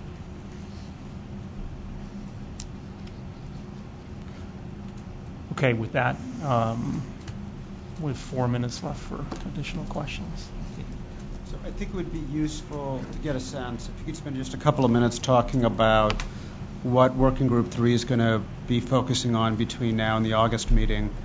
I'm guessing that the majority of it's what you have in here, in italics is Section 4. I'm hoping it'll get at the questions I asked earlier about what can be standardized, or more generically, rather than using the word standardized, what's going to achieve the goal of competitive devices. I'm hoping on the earlier side of that, it'll get at the question that I asked about, does the security module kick in at download or playback time, so that we can get some clarity about the relationship between Working Group 3 and 4 on some of those issues. And I'm hoping it'll get at the questions that have been brought up about controlled data plane. But maybe you can just take a few minutes and talk about kind of what you see as your process for the next month going forward. Actually, I'm sorry, I had a question on the previous, in terms of the trust model. It's captured, it's highlighted later on in the document. It just reminded me. Are you guys assuming that any third party or MVPD that signs up to participate in this DSS system is always going to operate with security in mind? That we're not going that you're are you concerned about a third party manufacturer who signs on the dotted line, agrees they're going to follow all the rules, and then turns around and either is lax in their security or frankly sells out, or goes bankrupt and all of their secrets are offered to whoever buys them? Yeah. Is that a threat that fits in your model? What I've worried about most through this whole process is the other side of this, the commercial arrangements, the indemnification process, things like that, which are completely out of scope. But how do you set up a business arrangement that deals with those types of issues? So you're assuming that's handled through business arrangements? Well, there's a certification process, right? So well, and even if someone makes it through the certification process, if the fact is that a bad manufacturer made it through the process, if it becomes clear at some point that that's the case, these devices are uniquely numbered, and an operator can stop servicing them anything, right? So that is a threat in the scope of what you guys are considering. That's my question. Is this a threat in scope or out of scope, or? Well, the concept of a breach and how you deal with that is in scope. It was one of the requirements for sure. Right. You're talking about some sort of rogue a bad actor, supplier of some sort, right? SOC manufacturer, who knows what. Right? Yeah, I mean, I think that the attack you're sort of describing would be characterized as a pirate who is a box manufacturer. Right. Right. And I think that we did describe a testing and certification regime, so that would catch some of it. We describe that there's these legal, it's contractual compliance or robustness requirements. Presumably, those contracts have some financial mechanisms to deal with problems, but ultimately, if someone gets all the way through, you can just not serve those devices at all. It's revocation. That was the idea. I guess I would throw it out there. If you think there's more needed, shoot us a note, right? Thank you. I understand. Okay. So back to Scott's question, I guess, and it's certainly up to Cheryl, who we could do this later in the day. Is in charge of the time clock as to whether you want to do this now or. That's a good question. Go ahead. So we've got 4 weeks left, right? And we need to get through a process of a discussion on recommendations on potential solutions, and then some method of evaluating them back against the criteria that we put together, including the original FCC requirements on burdensomeness and those sorts of things, right? So that's the next step. I guess I would envision the working group members coming forward with a number of recommendations or thoughts on what that would look like, and an open discussion on it, and then a method to go through and rate them, if you will, against the criteria, the requirements that we put together. But throw that out for others to comment on.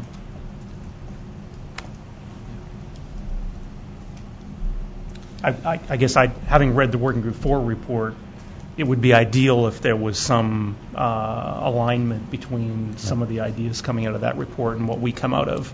And just, again, as I read it, it definitely felt like there should be some alignment possibilities there. So we absolutely need to focus on that. Yeah, I get maybe at a high level, is Work Group 3 planning to, in a couple weeks, say halfway between now and the end, publish the next draft for comments by DSTAC members as a whole? Or are you guys before the 4th? Before the 4th, or are you guys going to accept comments? Before the 4th. Well, 2 days before the 4th. Don't know yet. Okay. Yeah. Well, look. I mean, I think that whatever drafts we have at this point will likely periodically get distributed to the other working group. So I mean, maybe we need to, with that distribution, ask for comments, and that'll get us the ability to get and deal with comments. Right, Brendan? Because, I mean, I think that it's clear if we have a conversation like this on August 7th, it's in this room, and John or somebody says, but wait, it'd be really hard to incorporate those comments. But wait. Having said that, if we're able to get one draft out between now and August 4th, I'd be pretty happy. So. Okay.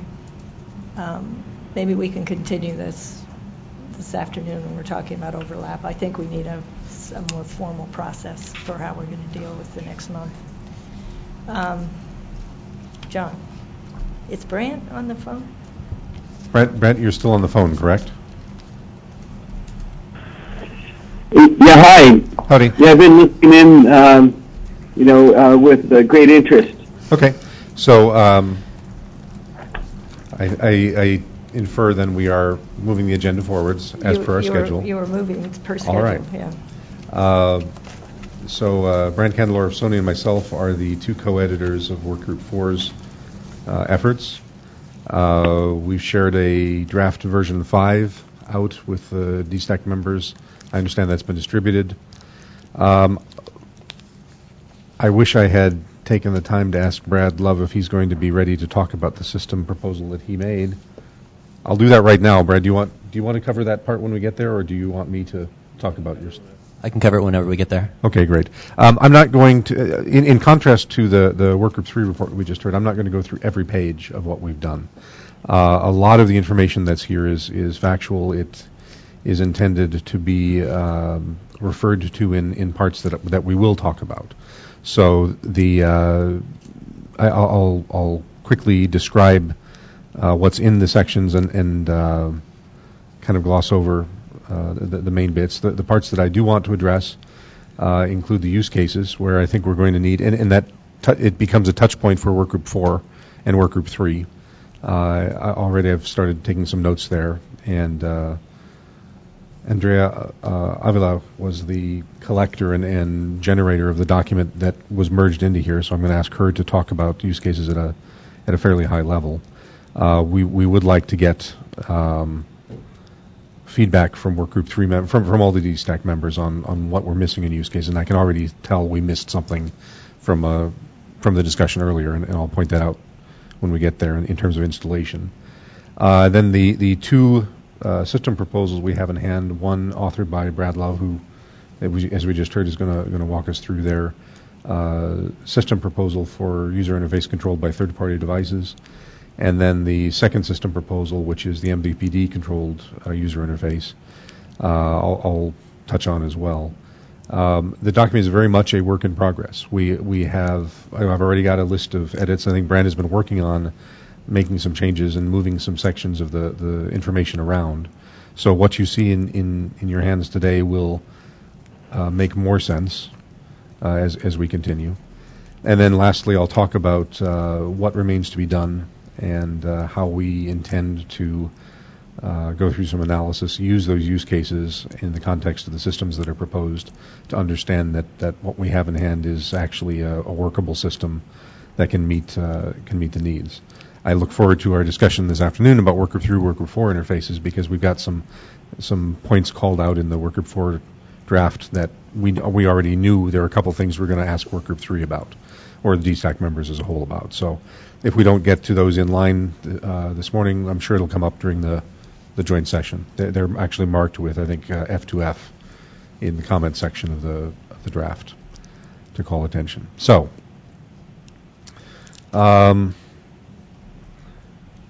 we are going to host a Workgroup 4 call tomorrow.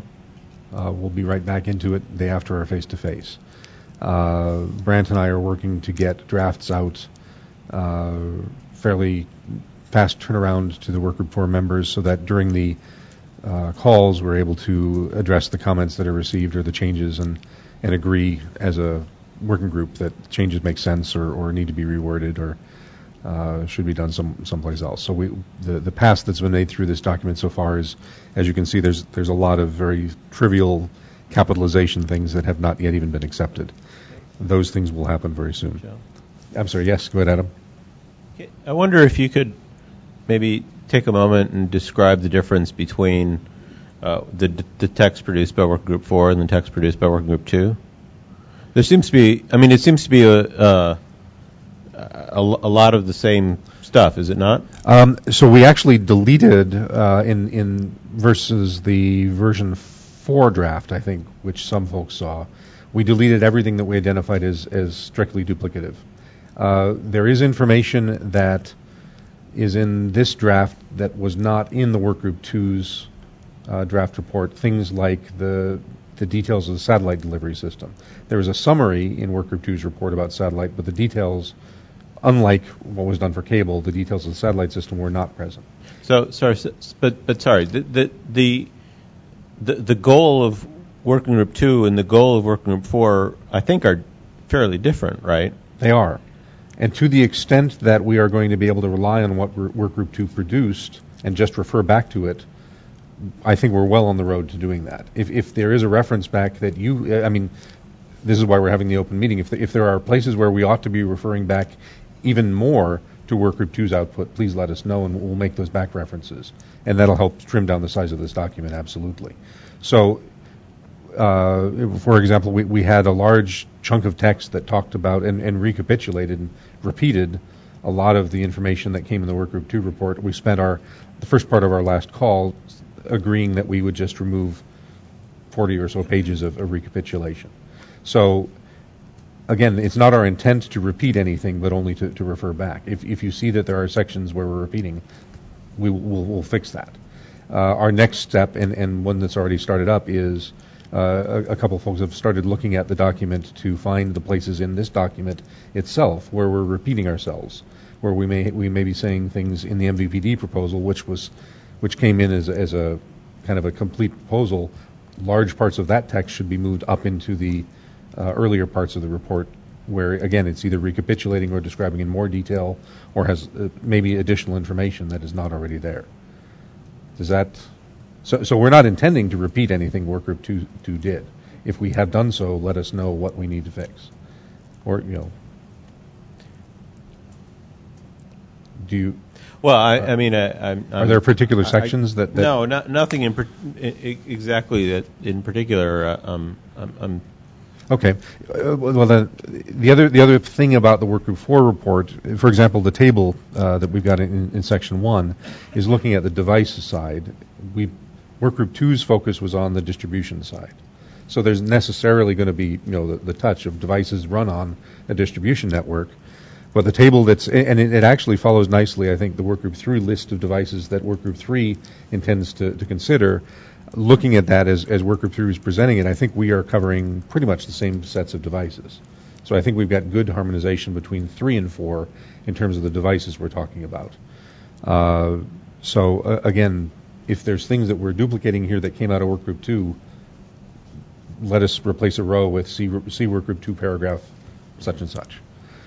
Our intent is to describe again, it comes in the charge to Workgroup 4 to describe the salient differences, the things that you care about between, say, a DVR and a non-DVR set-top box, or between, if it matters, an iOS mobile device and an Android mobile device, if that turns out to matter or not. That's what we've attempted to capture here. This table, we've gone back and forth. Brand has a proposal to actually present the table in 2 halves with much larger readable text, so you don't have to zoom in, but the table essentially captures what we believe are important elements of each of these kinds of classes of devices.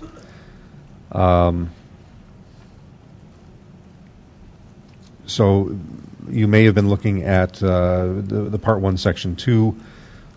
We, again, tried to refer back to the Workgroup 2 report as appropriate. There's some discussion in here that will probably move into our yet-to-be-written analysis section, so we've got a start, I think, in that area.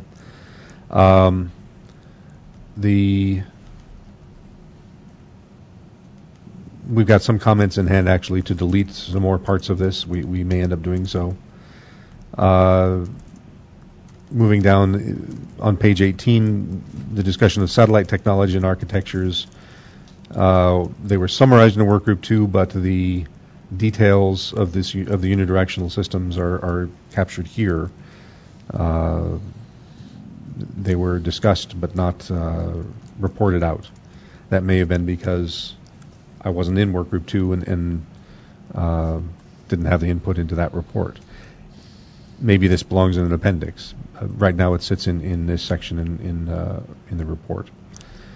Similarly, the additional discussion and additional points for some of the details of video on demand distribution and Verizon systems appear to be information to us that didn't exist in the Workgroup 2 report. So around page 24, 25 appears to be new information. We have, just to briefly mention, page 28 is a bunch of references. I believe by the time Workgroup 4 is done, all of our references will be in one section. We won't have references scattered throughout. That's a task mostly up to the editors to pull all the references together. We talk about home networking technologies, which Workgroup 2 didn't really talk too much about, because that seems to be a salient. There are some differences amongst home networking technologies in terms of sharing, for example, signals from multiple MVPDs, which we've learned from Workgroup 3 that's a necessary requirement. So there are going to be some notes. For example, MoCA today has some abilities to split frequencies, but a single device may need multiple MoCA inputs to manage multiple service provider technology. So we've got a discussion briefly on that technology, page 36. We discuss Wi-Fi, etc.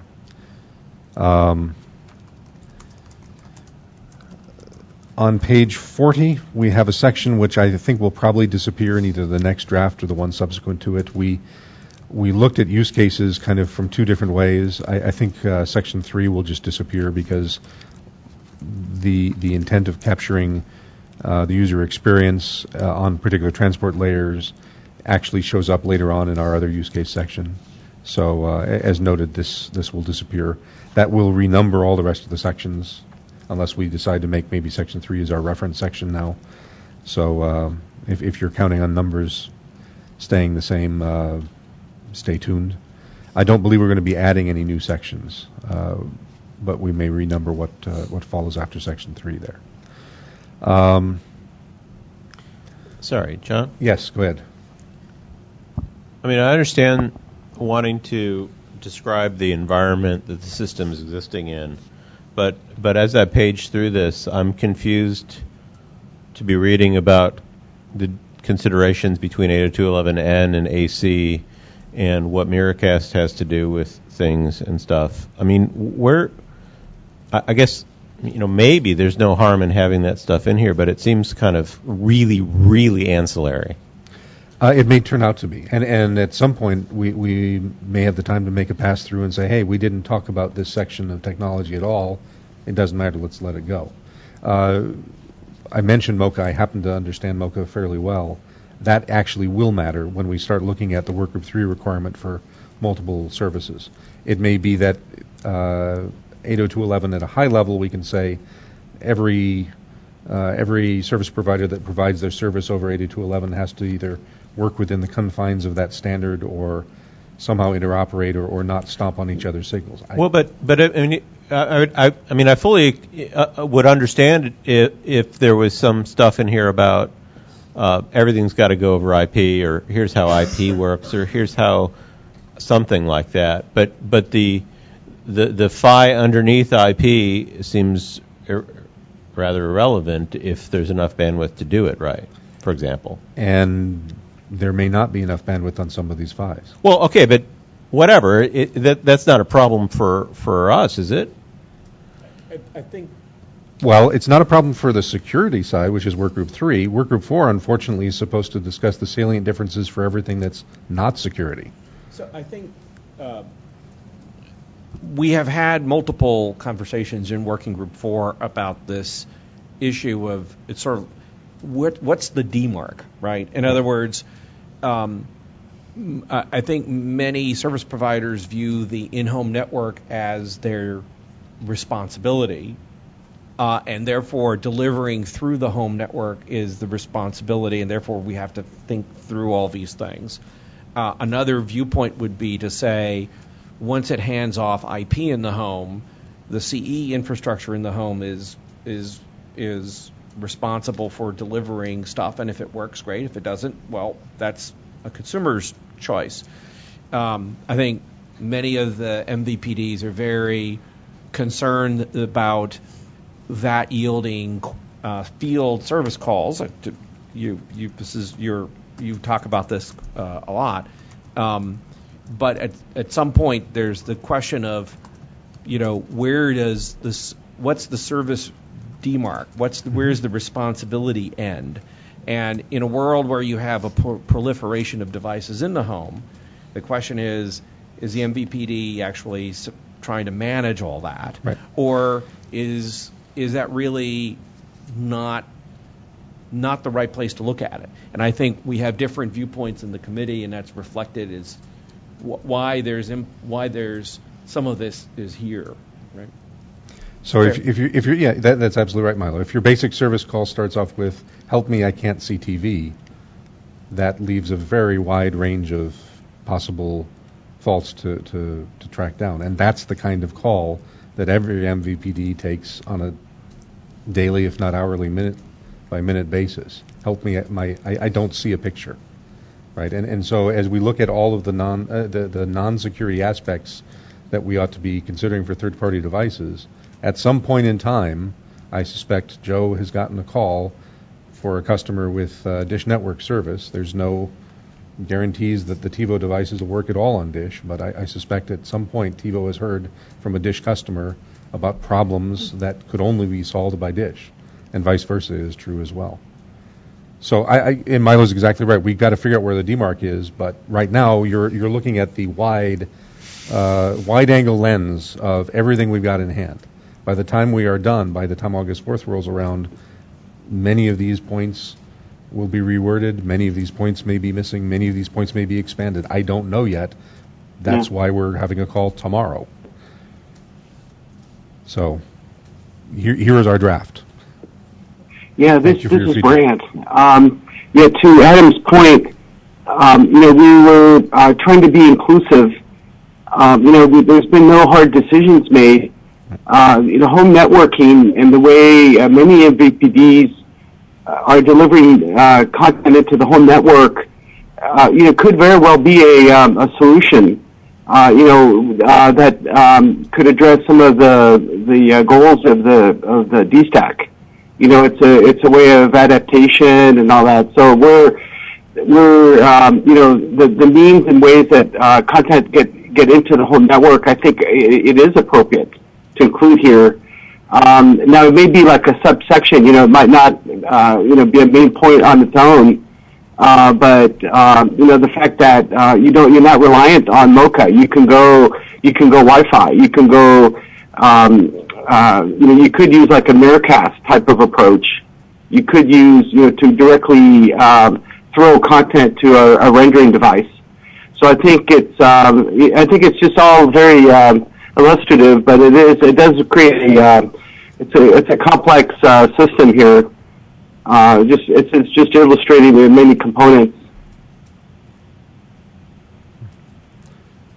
So thank you. So your feedback is clear, Adam, and thank you for your feedback as a non-work group 4 member who hasn't lived through the genesis of this document. It's clear we do need to make things clearer, and we'll do so. I mean that's part of our job. Yeah, I think Adam's meta point is, how much, where is really the demarc, and who's responsible for what? Do consumers actually get to make these decisions themselves, right? Or are there? What's the solution space that's prescribed, right? Right. Absolutely. So, I'm responsible for my parents' service in their house because I'm the one they call. I am too. I'm not a source yet in this document. I hope not to be.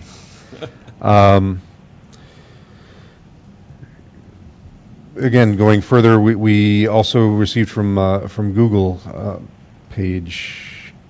my page numbers disappeared in my view. Page 46, we've got an overview of the Google Fiber system, which didn't get captured in Workgroup 2. It's a fairly high-level overview, but it appears to contain kind of all the information we need to understand for devices that are going to interoperate on that system as well. So if you look at the level of detail that Google submitted, we may have the right kind of level of detail, or we may come back to Milo and say, hey, by the way, we need to learn a little bit more about this, because when we start trying to lay Google along with a dish system, things we already know don't work, or it works just fine. But wait, just to further on this point, in today's world of cable card, right? You can go get a device like a TiVo that acts as a DVR, but the in-home network, TiVo does build devices that talk between them, but there are other ways to get around in the home as well. So we have in the current case, the operator isn't actually responsible for managing this distribution inside the home once it gets decoded. Well, that may be true for cable card. Yeah. But in fact, the DBS systems, both DBS systems, provide thin clients, or in the case of DirecTV, no client in the RVU equipped TV. And part of the job of the DBS professional installation is to make sure your TV does work at every device that's in the home at the time of install. Well, and many MVPDs are implementing a similar architecture, right, with a device that has a cable card and then distribution inside the home as well. Yeah, but fundamentally, I mean, if I call up Dish and they send the guy in the pickup truck out and he puts a hopper in my living room and a Joey in my bedroom, it makes sense that he makes sure that whole thing works and that the network between those two devices is capable and sufficient. That's fine. But if the environment is the guy with the pickup truck installs the hopper that's plugged into my IP network somehow, wired or wireless, and I buy a streaming stick or something from Matt and plug it in, it's not on Dish that my home network be capable of serving him, right? I mean, okay, sure. I mean, one way to look at it is if I want to pay you more money to maintain my home network, fine. But that doesn't seem to be part of. I wouldn't think that would seem to be part of Working Group 4. So if you promise never to call Dish when Matt's streaming stick doesn't work, I agree 100%. I will personally promise not to call Dish if that ever happens to me. That's one down, 329 million, et cetera, to go. So. Well, whatever. You got to start somewhere. Yeah. So again, these are the considerations from the MVPD side, the customer support, and we capture that in the use case, which we're about to pick up. That's a key consideration. Our customers do pay us money every month, and their expectations are what their expectations are. We do our best to describe to them, hey, buy one of Matt's fine products, buy a TiVo box, and you're on your own, but we don't say that. At the same time, you got to be careful to not try to boil the ocean. Absolutely. Right? I mean, there's too much that can be wrong in a home network for you to have any hope of ever solving it in an environment where you don't control both ends and everything in between, which is where you are today. Welcome to our world. Well, look, I mean, we have to do it, right? I'm not sure you do. There's a corollary that MVPDs don't provide tech support, or ideally don't provide tech support for people's televisions because they don't supply them, right? Well, I know you might get calls about them, right? But effectively, something comes out over HDMI from a box and goes to a television, and that's the responsibility of the television manufacturer, right? So no, that's not always correct. This is Ahmad from AT&T. For example, you talked about HDMI. If there are issues with our set-top boxes connecting via HDMI to a TV, the customer doesn't call the TV manufacturer. They call AT&T, and we have to solve those problems. Some of those problems are software-related, running on our box. So that's not really correct that all the time they'll call the TV manufacturer. I think we're arguing about the wrong point, right? That what I'm saying is that we already have an example model of this in televisions where, unfortunately, customers call the wrong particular provider. So, why is this suddenly massively different or alarming? When it becomes network, right? Effectively, what we're doing is talking about supplying something possibly to a network for network devices, and the network transport itself may be an independent CE manufacturer. So it's not like none of this hardware could be the responsibility of the MVPD.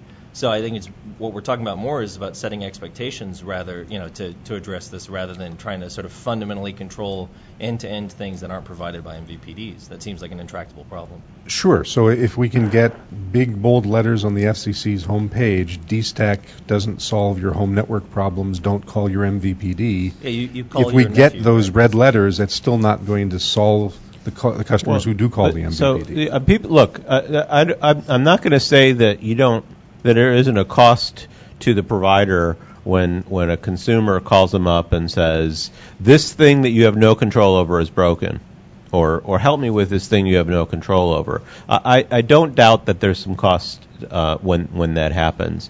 But at the same time,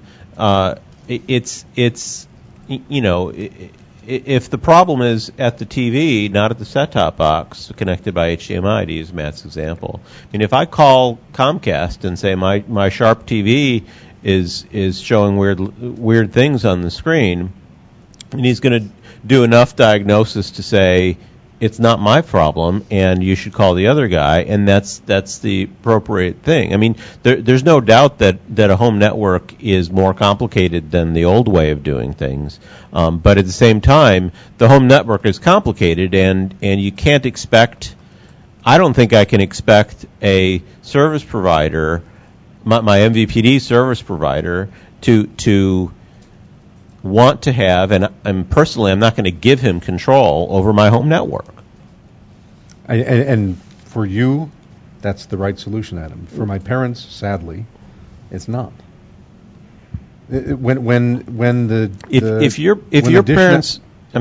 Network installer installed the system in my parents' house, they did in fact configure my parents' home network. Right, because you have both, because right now Dish Network has both ends and the stuff in the middle. That's where you are now, and that's right. But I think that in a future environment where Dish is providing the source, third party is providing a sink, and the infrastructure in the home is their Wi-Fi router or whatever. I mean, if fundamentally the problem is the Wi-Fi router, okay, well then somebody's got to service the Wi-Fi network. And whether that's the Geek Squad or some home integrator or somebody's son-in-law, fine. But I think that it would make our task impossible here to construct a system where the service provider in all ways, in all cases, can manage and control the home network. And that's not in the document. While all of this gives a glimpse into the fascinating, evolving ecosystem that we're all living in, just to refocus the discussion, I think these sections of the report are all background to eventually get to the proposals in Part 3. And with that in mind, I think it might be useful to think of it as eventually we're talking about, for these competitive devices, either what's the physical input or the wireless input, and that we have to understand that interface, we have to understand how the information flows to the security system and to these other components. And maybe we should refocus this discussion in the interest of time on trying to get through those use cases to those Section 3 proposals. Right. Yeah, thanks, Scott. We actually have 10 minutes before lunch, so we could get started. We have some time. Okay, so we'll start in on use cases. So now, taking a step back, we do actually have use cases that talk about installation and talk about customer diagnostics, and they are not as detailed and involved as we actually just got into in this meeting. I don't know at the end of the day that they will be. So the point I'm presenting in terms of Dish has to have an answer to every problem the customer calls with, and sometimes the answer is, I'm sorry, you do need to go and buy a new television set because the smoke coming out of the back of your old one is the wrong color. Sometimes the answer is, it's my device. Sometimes the answer is, your Wi-Fi router is weird. Let me roll a truck and see if we can fix it. Or, hey, call Geek Squad. They do a great job in your area, et cetera, et cetera. So on page 48, the essential customer experiences, which is our use cases in Section 7, starts. there's a section here in terms of purpose and the introduction to these use cases, and reading that and trying to understand it is, we keep coming back to that in the work group 4 calls. So I'll kind of at a high level touch on that before I turn it over to Andrea. The intent of the use cases is presenting these use cases is to use them as a tool when we are looking at systems to say, yes, this system actually does in fact allow a customer to watch linear TV, or allows a customer to use a cloud DVR service, or gosh, it doesn't quite work for all the VOD cases, but with this little bit of tweaking or these additional technologies, maybe it does. So the intent of presenting the use cases is at the end of the day, for our purposes in this report, is as the measurement tool to see, have we done a good job? Have we actually put forth a system and described a system that can meet the use cases or the relevant parts of the use cases? And that's an ongoing topic in Work Group 4. There's a scoping difference between an MVPD who considers all of the features of a use case important. We do these, and a third-party manufacturer who might not consider all of the features to be necessary or vital for a particular device they build. John? Yes. Just a really quick comment. This is John Godfrey speaking. I think you just said that by presenting the use cases, that'll give you a way to measure whether the eventual recommendation is successful in meeting the goals of the committee or not. Yes. But that's not what it says here in the draft currently. What it says is, through a series of use cases, specify the elements that are currently available and used by the market. It doesn't say this creates the pass-fail criteria. You're right. Against which we are later going to evaluate. So right. That is our Part 3, Section 3, which is yet to be drafted. So you're absolutely correct. What we've captured in the use cases is here's everything that's out there. And this is the discussion ongoing in Work Group 4, where just because it's in the market, some Work Group 4 members believe every feature in the market need not be supported in every retail device. That is an understandable assertion. So you're right. What is in the introduction introduces the use cases as this is the wide-angle lens of everything that happens today. By the time we turn this into the measurement tool, that language will describe the salient features are this. It may not be in the use case section. It may be down in the analysis section. So yes, you are correct. The language that's here doesn't describe the end goal of the use cases. It describes what we have in hand at the moment and where these use cases came from. I think narrowing this down to the analytical tool is going to require some consensus in the working group on what the requirements are for a competitive navigation device. And I don't really see a section in here anywhere yet that says, here are the requirements for a competitive navigation device, setting aside the security elements. Here are the requirements for the non-security elements of the competitive navigation device. I guess you'll add that when you get to Section 3. That's not exactly how, at least in my mind, Section 3 will roll out. Section 3 in the analysis section will allow the system proponents to say, okay, in that use case that was developed above, here are the parts of the use case that this enables. And the other parts, presumably, if they're not enabled by a system, the assumption, or I guess I would expect to see language that says, and those other parts are not important or are added value or could be supported by certain devices in this way. But you don't have a way for deciding whether those other elements are not important or not until you have a set of requirements. You're correct. We do not. And to do so will take more than the month left. To do so will take several months to try and reach consensus on each and every one of the elements. So instead, what I'm expecting is system proponents will come in and describe what parts of the use case, it may be all, it may be some, it may be none, I don't know. We don't have that full analysis done yet. We're not going to, unfortunately, have time to reach consensus on the most vital thing about watching TV is that you can see the color blue on the screen. That's just not in the cards. We're not going to get there. Though I would say, again, putting this back in context of a cable card replacement, that does form a good baseline of existing capability to judge against. I recognize DBS is not part of that. So for a cable system, maybe it does, maybe it doesn't. But for DBS, unfortunately, cable card is a bad system. So, okay. I'm not talking about it as a specific technology. No, even to measure against against functionality. Cable card out of the box did not support the then available services on DBS. It's a bad system. Okay. We'll have this conversation again and again and again. All right. I think maybe this is a good time to break. Yeah, that's I was wondering, and we'll come back and pick up use 1 cases o'clock. immediately. Okay.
What's this?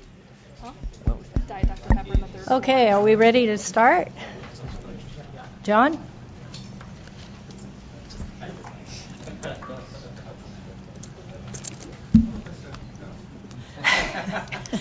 Well, it'd be a short afternoon. Oh, really? It's tempting. No, that's the point. So I think we're at page 49 or so in the document. I guess page 50 was going to turn over to Andrea Avila, who gathered the use cases, managed the editing of the source document. That document's been folded into our full report, so we aren't trying to deal with multiple cases. But Andrea, do you want to, I guess, I think you're going to walk us through use case 1 and then in a little bit of detail and then touch on some of the others? Hello. There we go. So for the use cases, just in terms of timing, we're thinking about an hour, and within that timing, about 40 minutes to review the use cases at a high level, and then about 20 minutes or so to address questions. Of course, that's our intention, but things can go astray, but that's fine. So just to reiterate, the purpose of the use cases was to identify the salient differences that are important to the implementations of non-security elements. And so that's how the use cases came about. The use cases work to identify and describe the content subscription elements that are currently available and used by the marketplace. Right now we have 16 use cases. As John has mentioned, it's a work in progress. Actually, even during today's earlier conversation, we've been noted a use case to be included. So we invite Working Group 3 members to review the use cases throughout the course of this and give us your input. The first use case reviews tuning and viewing of a linear channel. And within that use case, we call out items such as transmission methods, codecs, and I'll go more into that later. Where are you talking from? Where in the doc? It's hard to find In the what use, you're talking so about. the use, I have my own separate use case. Sorry, I didn't. Page 45 within Thank the giant Working Group 4 Thank document. No problem. Oh. Yeah. How'd that happen? Okay. Are we good to go? Oh, it's a track change. Yeah. I'll turn the track change. Okay.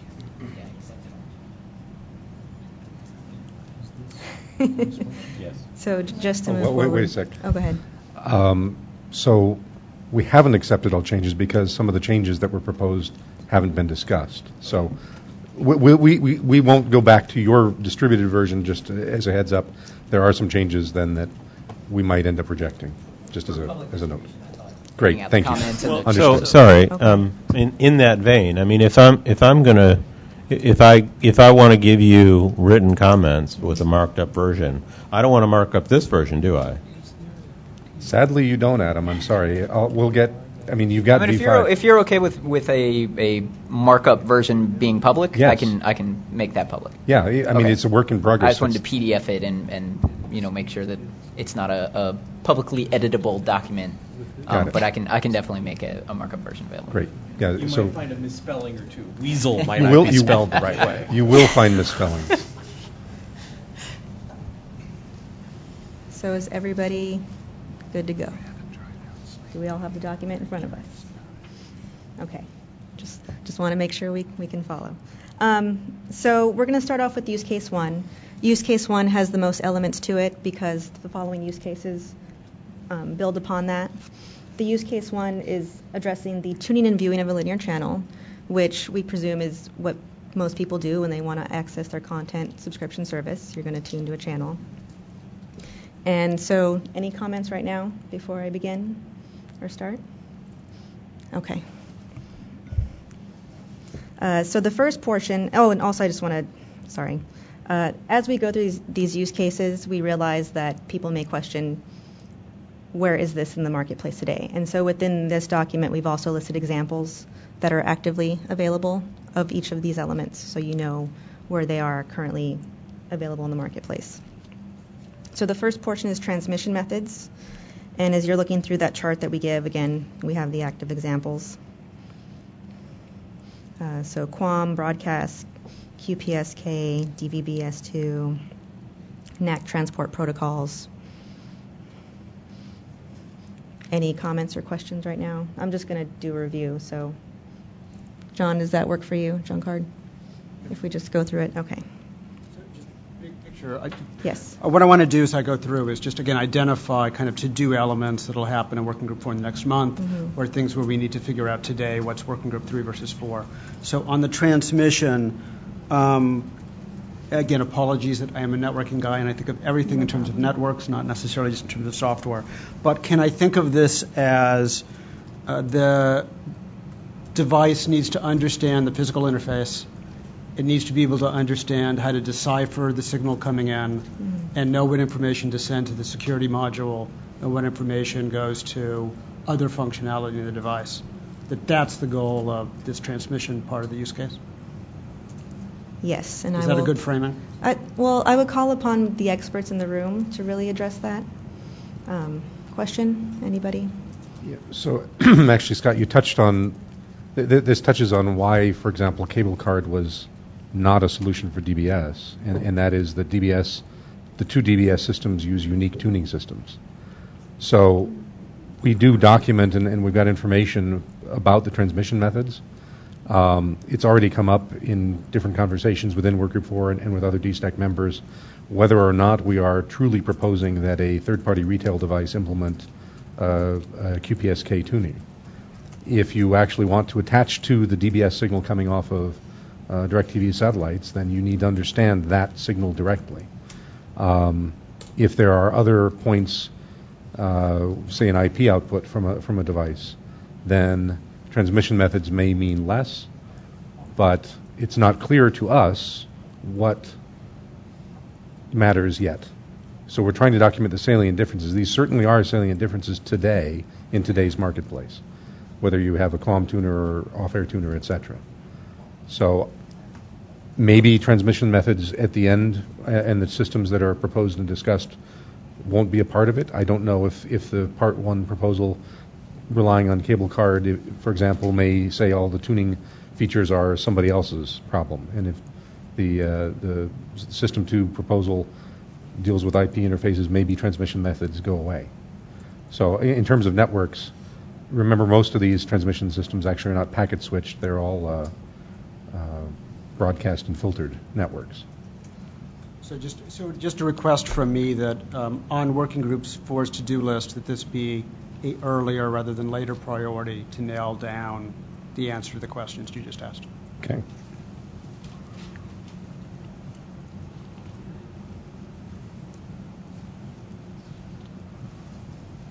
Okay. And I guess I suppose to address that briefly, we didn't want to nail anything down right now because we wanted to give a layout of everything that's currently available because the ecosystem is so rich and diverse with so many options. And that's why we have it laid out as we do right now. In terms of next steps, if there's anything, again, that you see is missing, feel free to let us know. Transmissions methods is pretty rich right now with examples and protocols. Next, we move to codec support. The chart you see here is from Working Group 2, just to give a little bit more detail onto what those codecs are and where they live today. I realize that there are a lot more codecs, so again, as we've said before, this is a work in progress, so this can change and grow with time, although I know we don't have a lot of time. Moving on to image quality, when you tune to a channel, you're going to have a variety of image resolutions available, so we want to make sure that we listed those. Again, as this document evolves and the space evolves, this list will grow. So we just want to make sure that that was clear to everybody, and we've added that dialogue within the document as well. Stream management, also known as resource allocation. We have a couple examples, one from ATT Uverse and the other from Dish, as to how that occurs. Any questions so far, comments?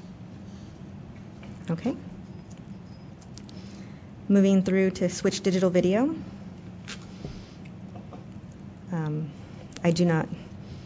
want to read the entire thing to everybody, but this system, we had contributions from Working Group 4 members about Switch Digital Video. We have a diagram here to give you an idea of how that actually works within the system. Any comments or questions so far? Wonderful. Applications.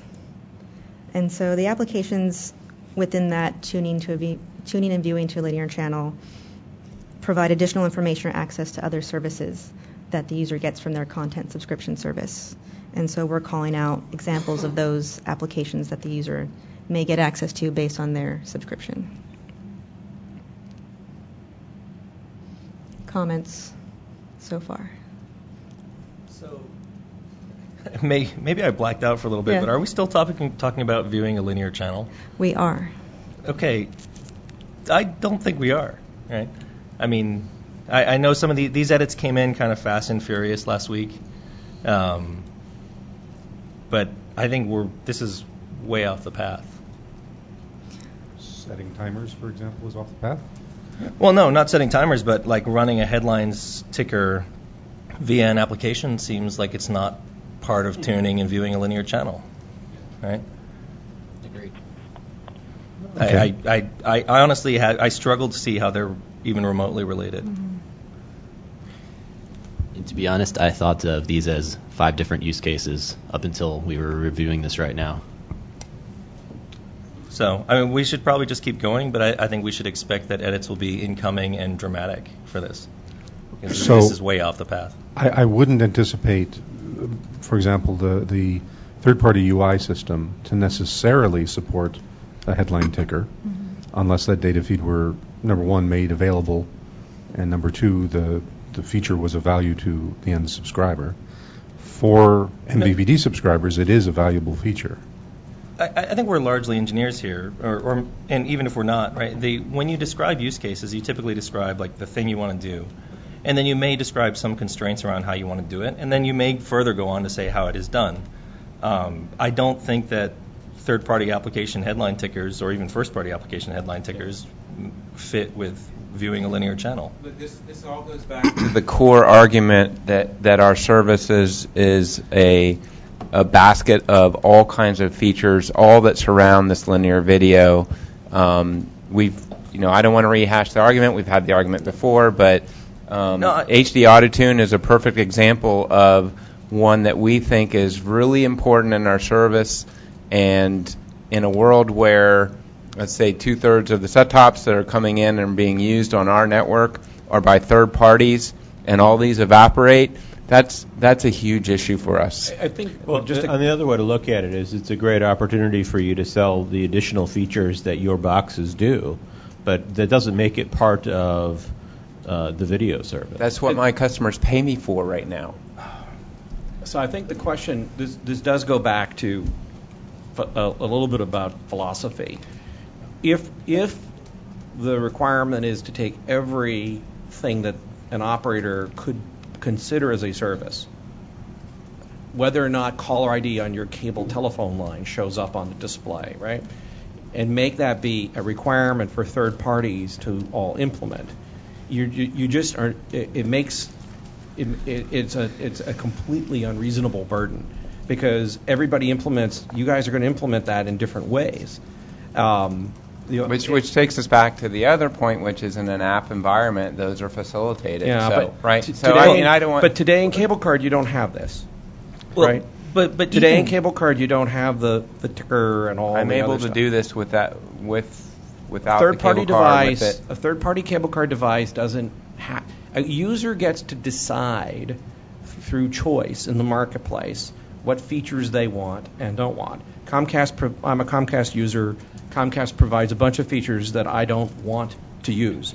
And if I put equipment in my home but doesn't use them, that's my choice. It shouldn't be. We're Comcast rehashing choice, ground we've right? covered before. I just want to call it. That's why you see this appearing here. No, hang on. So- Even if we are rehashing ground, I don't care where the philosophy is in that. The apps have nothing to do with the use case of viewing a linear channel, right? Like we can talk about the service stuff and philosophy, but if we're going to define use cases, we might as well put bake a potato in here, right? It's completely not germane to the task of tuning and viewing a linear channel. So- and anyone who can say that with a straight face is It absolutely. I will with a straight face say that HD Auto Tune is a very important feature of our So service. you're saying everything in this section is germane to tuning and viewing I'm a sure linear we channel? could weight them, and some are more important than others. Yeah, and a lot of the weightings would be 0, which I would In contend your should be- opinion, sure. No, not. I mean, okay, fine. Maybe you're totally nuts, right? But this is just unrelated stuff, right? Am I in fantasy land here? Right? So let me walk you through an example of tuning linear channels that happens periodically on Dish Network that involves mosaics. When the Olympics roll around, Dish Network spends the time to build out the system and negotiate the contract rights with NBC, who typically has the U.S. broadcast rights for the Olympics. We then launch a mosaic channel, which enables customers to view multiple screens of Olympic events simultaneously, navigate between them, and then zoom in quickly using that as their guide. And I'm rather than perfectly linear. happy as a Dish subscriber to have never viewed that. Great. If the device that I have is unable to do that, it's no skin off my back at all. In fact, I want a refund because I don't Please want let to me use finish. I am not proposing that every third-party retail device do a mosaic channel. I am telling you that this is an important feature as an MVPD and is a service that I spend enough time to offer to my customers through my devices. Now, I get your point, and I'm not going to try and talk you out of your point saying when you think that mosaic channels are not important for the devices you build, that's fine. You guys are really not getting my point. I'm not saying that they're not important or they're not a valuable service. They may be worth $100 out of $105 of the subscription price. All I'm saying is that I don't see how Twitter, which is included here, is related to tuning and viewing a linear channel. Yeah, Right? there's a bunch of peripheral stuff. I don't recall going through the edits on this myself. We in didn't, the committee. right? We never covered these edits, right? As this stuff just sort of popped in, and now Twitter's there. And I'm not trying to say okay. I'm not trying to separate these services or do anything crazy. I'm just suggesting that we sort of reduce this to the germane content, right? So we're definitely going to have a disagreement on what's germane and not. We got that. That's clearly. fine, right? But So, do we agree on Twitter? Actually, start, I'm not right? going to try and agree on any of that right now. What I do believe is going to happen is System 1 proponents, the Brad system, is going to say, I don't support Twitter. This is not important. I don't care about Twitter as a feed. I don't care about mosaic channels. That's not a feature that I'm ever going to expect is going to be mandated or supported on a third-party system. Emergency alerts, oh yeah, those are important. And the emergency alerts come up later. Closed captioning, that's important. Those will be. So you're absolutely right. This is a large list of, to you, entirely irrelevant features, and to me or to other service providers, very relevant features. Well, we can either choose to try and come up with the minimal list and then have no place to talk about mosaic channels, or we can include mosaic channels and expect that when you analyze it, you say, I don't care mosaic. That's an utterly false dichotomy, right? I think that maybe I've discovered that you're secretly launching a tweet every time you change channels feature, but I don't think they're related, and I don't think anyone can honestly say that they are. But let's just move on and assume that we're going to work on banging this out later. Okay.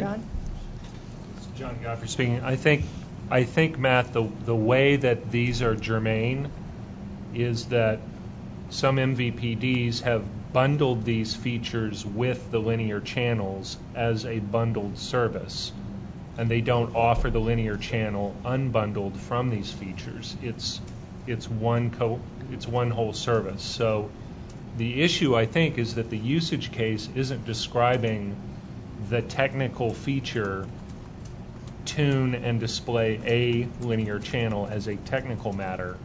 The use case is describing the service that is being offered to the MVPD's customers, which bundles additional things with the tuning and display of the channel. But that's why it's that's here. antithetical to the idea of examining use cases, right? Because a use case should effectively be an isolated description, Right. so you can understand the technical implications of a particular feature or requirement.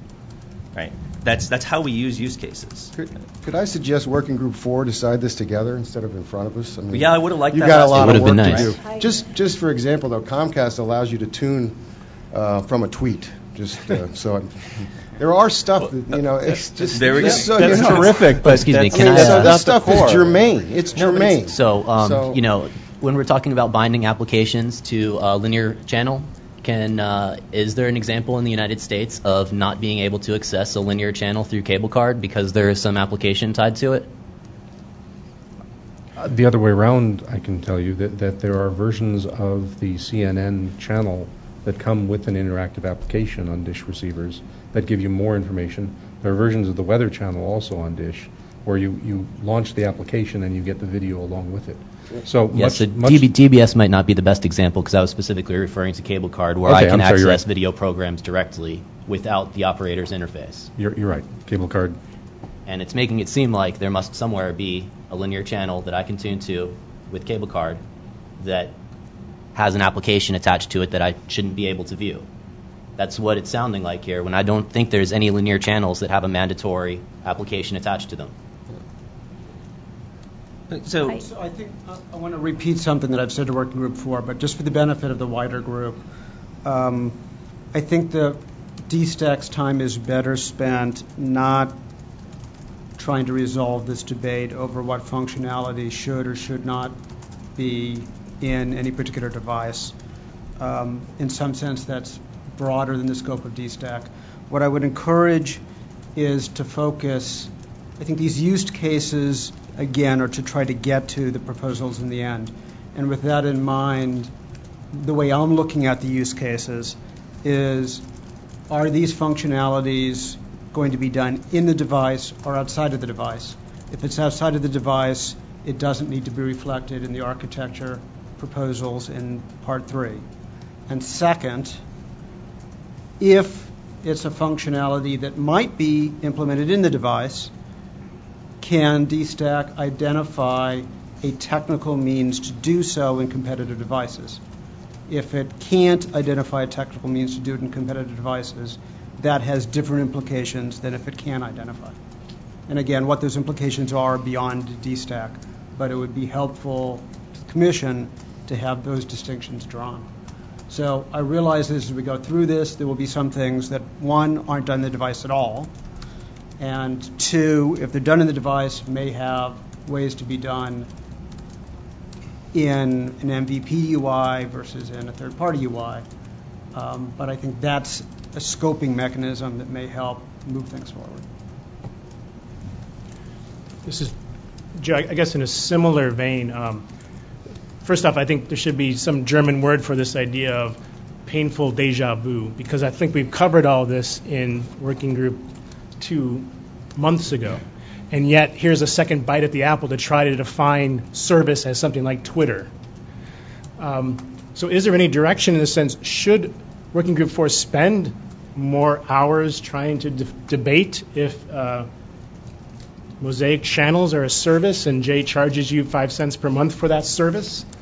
Or should we be given the direction that, no, that debate's been done or it's been tabled, and let's focus on, I think there's a letter from some companies that even you guys signed, let's focus on DCAS and not defining service. So personally, what I want to know when we get to the proposals is for any functionality that may be done in the device, how is that carried out in those two proposals?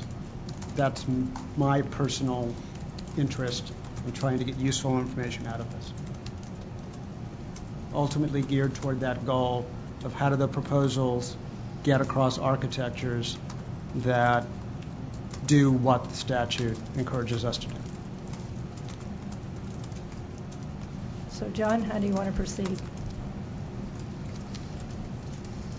Do you want to go through the use cases? Do you want to go to the proposals? Well, we can certainly jump to the proposals.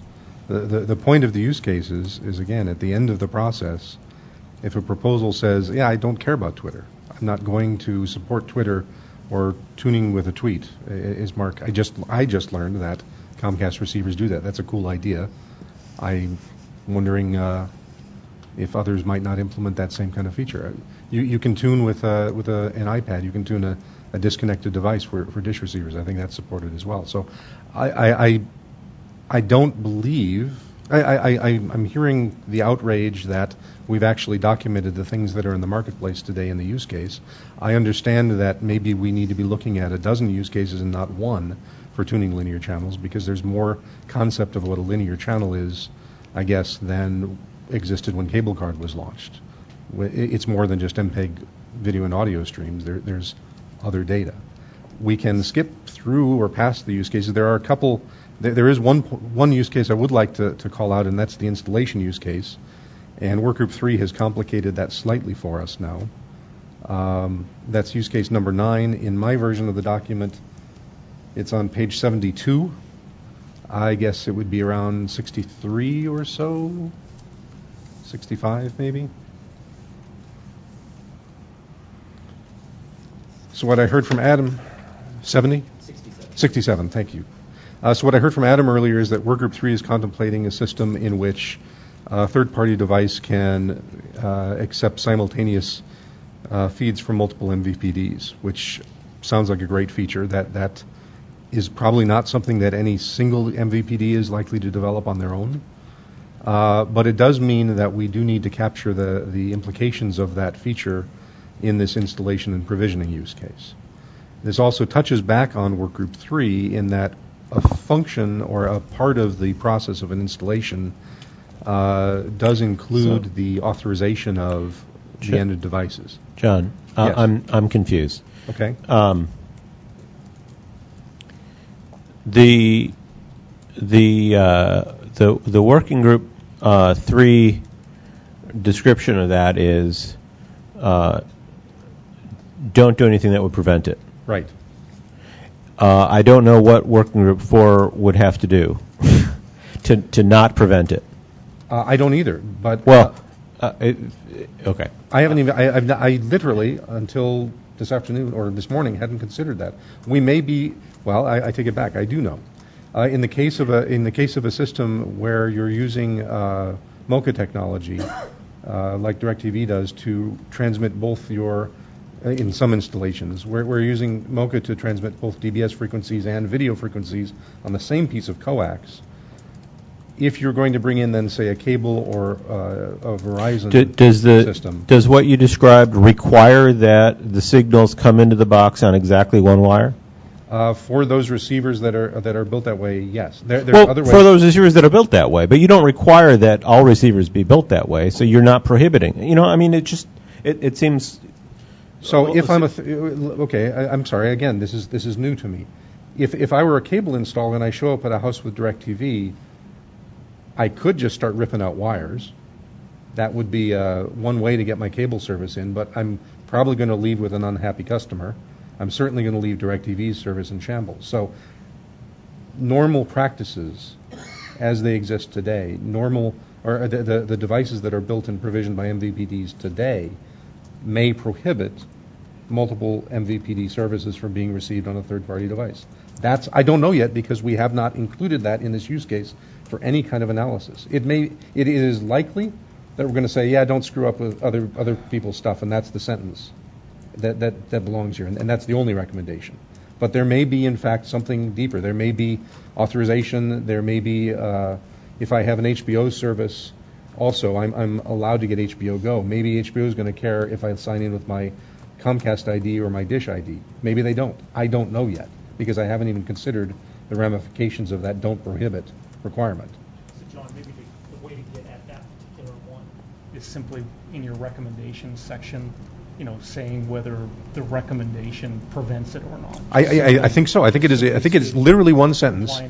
Don't mess with it. I think it's a copy of your sentence. Don't prohibit this. I mean, that was the way we were trying to approach it. Absolutely. Yeah, but we haven't even considered it on a call yet. So that's it. That's my only point for this is that's a complication. It's probably an easily handleable complication, but it's something that we didn't.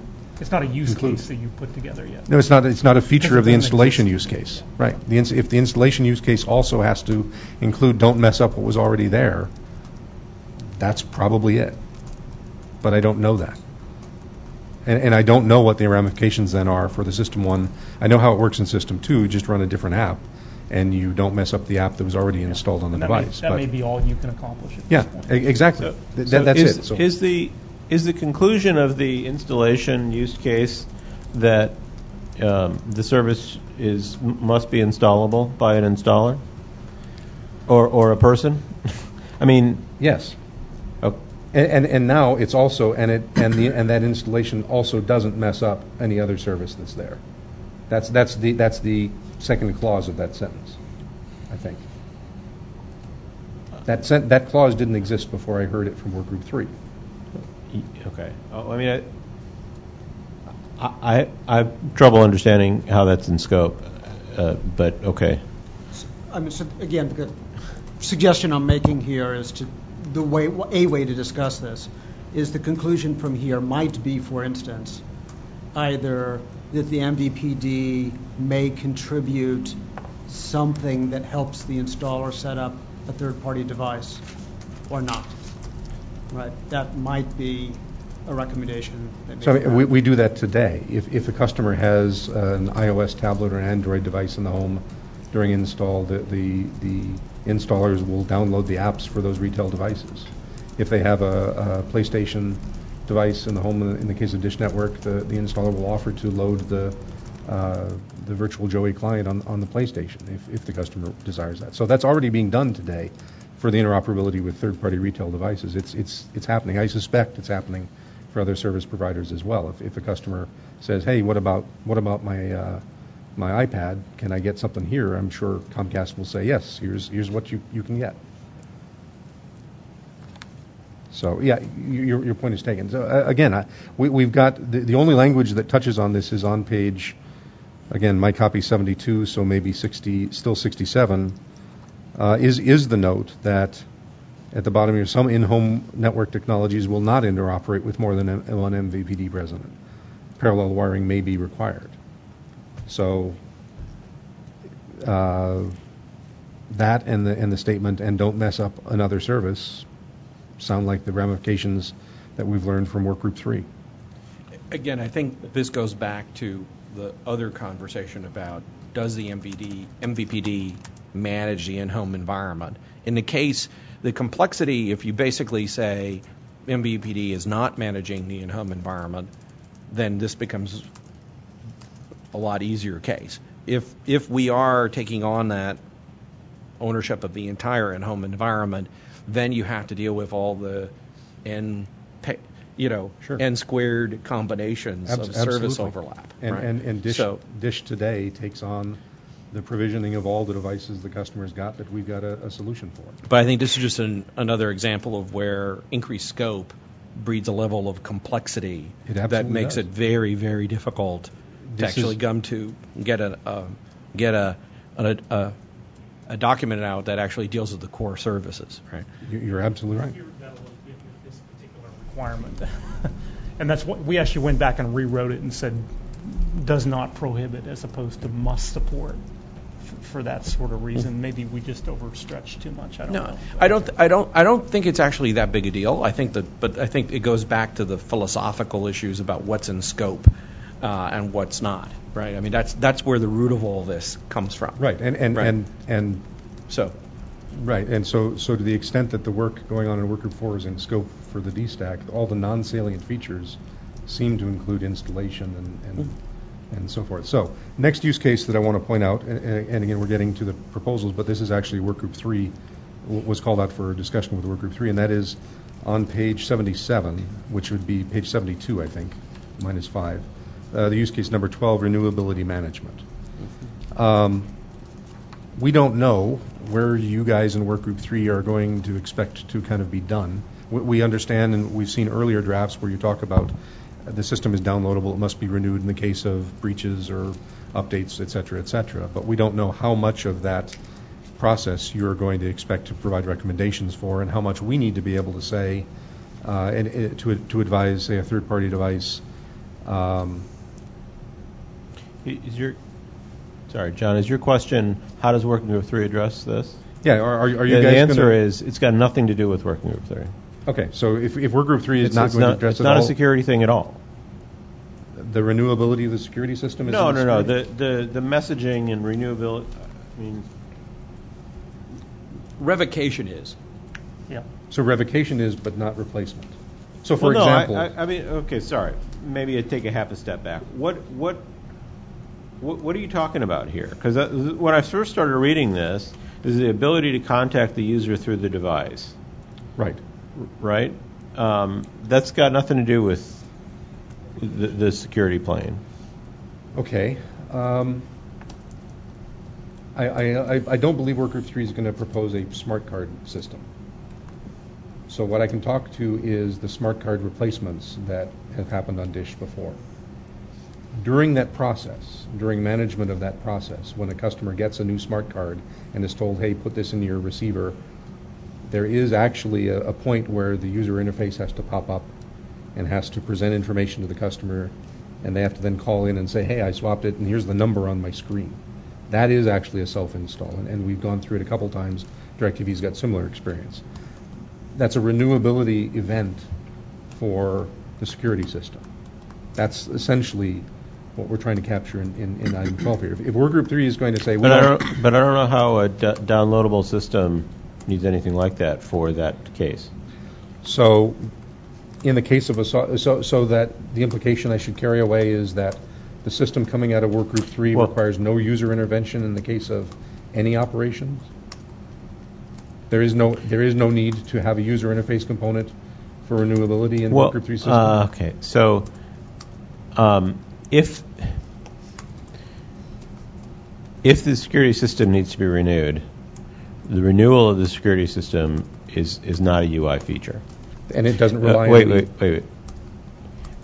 If there's some UI that's got to warn someone your service is going to be down for 5 minutes, don't unplug your TV or don't unplug your box or something, that seems like a UI thing that's got nothing to do with security. I think they're disconnected. I don't think there's any analog to what you're saying where I've got to swap cards and then call up DISH and tell them which smart card I put, what the S number is and what the R number is. Right. Because I mean we're talking about a downloadable system, I think, where all that should be automated anyway. On a unidirectional system.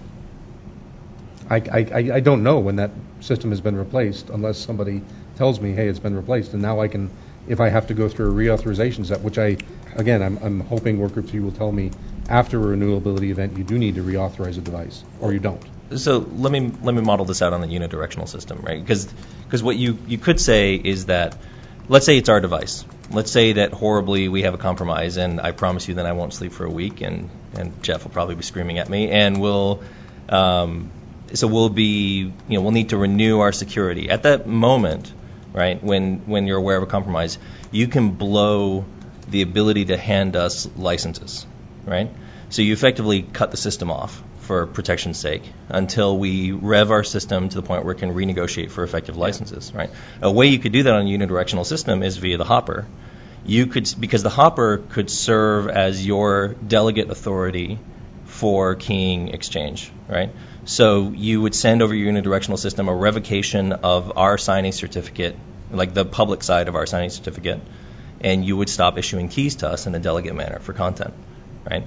That seems like a model in which that, there's no UI, and furthermore, any UI that may exist on the system to sort of manage that update would be our UI, right? We're not going to send, updates for our system, over satellite. I don't even know what that costs, but I imagine it's not something that's tractable. So our updates would come out of band and be managed by presumably a key revocation system, but that's sort of subject to Working Group 3. Okay, great. So if the answer, thanks, Matt. Yes, yeah. that kind of crystallizes it. So if the answer coming from Workgroup 3 is there is no user interface component of a renewability event, then that very much simplifies our use case 12. It's gone. We don't care about that. This was one of our later use cases. We thought of, hey, wait a minute, maybe it cares, and that's why we called it out for discussion face to face. If Workgroup 3 comes back and says, well, yeah, you probably do need to either warn the customer they need to renew and they need to give permission because it's a third-party device and we don't just swap for them, or we need to tell them it's happened, or tell them they can't get content until it happens. If that's part of it, then if you guys are going to cover it all in Workgroup 3, great. If you need us to do some description or provide a feature for you, let us know. So to Dr. Jordan's point, that I think the use case 12 could be a requirement or a supported element of any of a number of the spectrum of possible solutions to this problem, but it may not be included in all of them. So we may want to drive this from, I think it's part 3, system proposals, where we effectively say, sure, this isn't covered, but it's not needed. Yeah, because, exactly. Again, I'm happy not to put any more time. So I think we're in agreement. So. Okay. So again, that was to be called out for this. Let me find the other, just in case it was in a use case.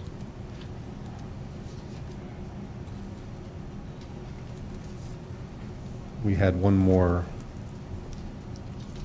Sorry, I had 2 more call-outs, and I think they were down in the systems area. Yeah, they were. Okay.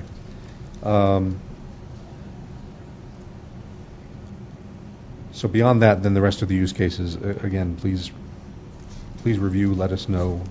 Use cases 13 through 16 were kind of our newest use cases from Sony. We haven't had a chance to look at those at all.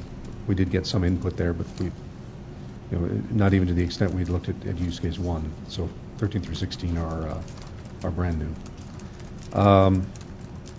That then brings us into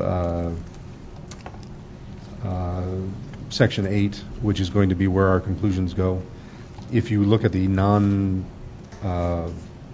non-accepted version, there are some sections where folks have commented this feels like an analysis, maybe it belongs down in Section 8. So we will have some text rearrangement to get us started in Section 8.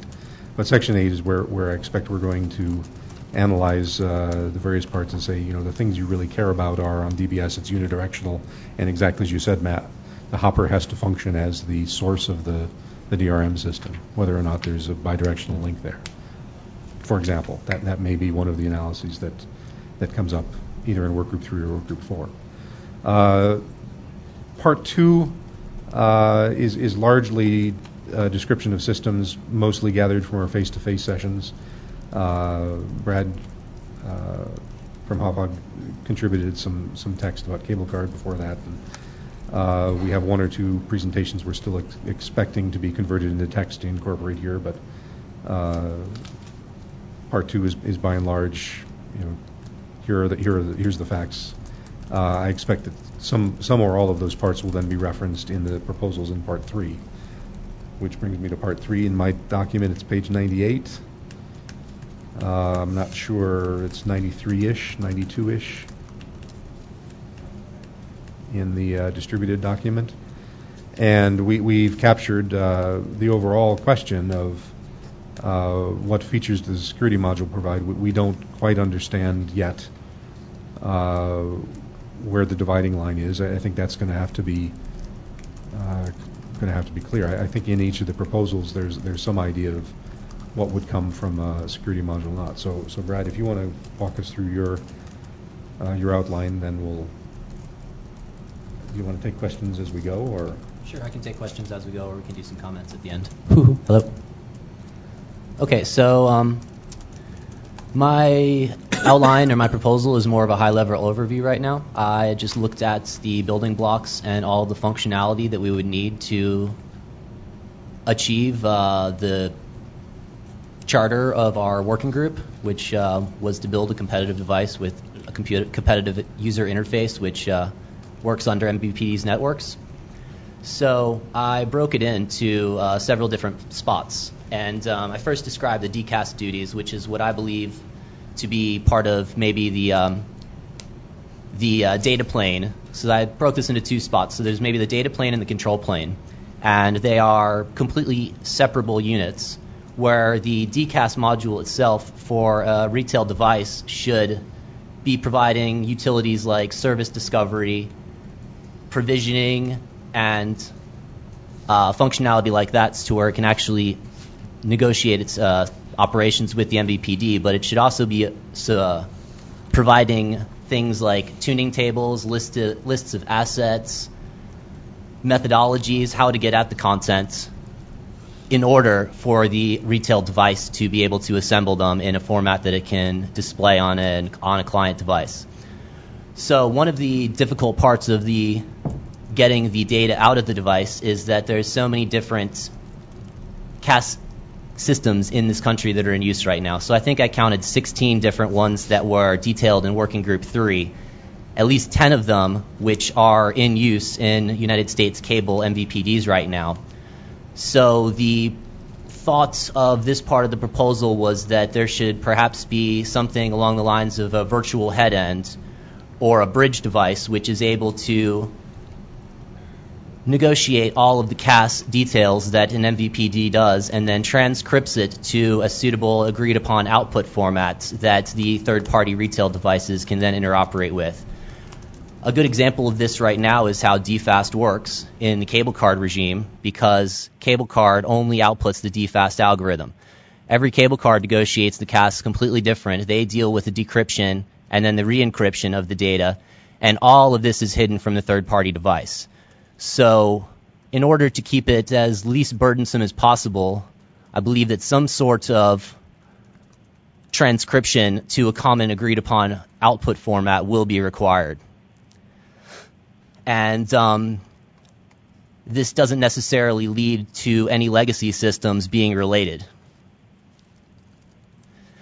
because the transcription operation would be taking care of all of these. So legacy systems could still stay in effect. Some sort of bridge device or gateway device would just have to be created for systems that had protocols that could not be transcripted using third-party hardware or with easy-to-obtain licensing.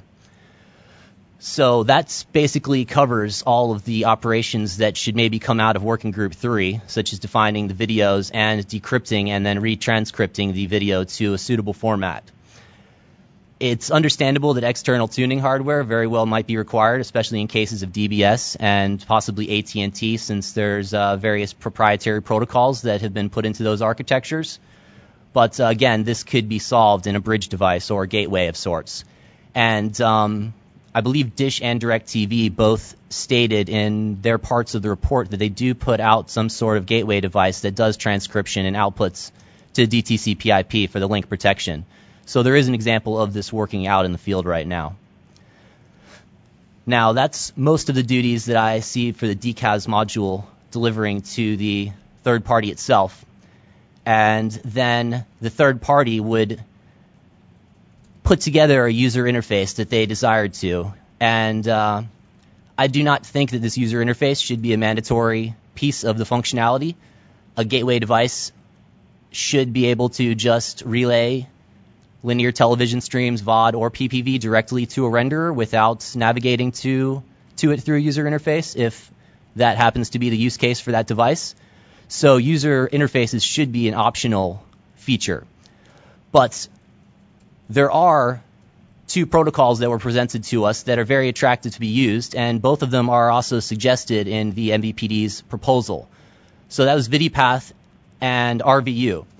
Both of these are very attractive, and they both allow rich user interfaces with HTML, and they deal with all the link encryption and everything with them. Plus, they are already supported by a large amount of MVPDs in the country.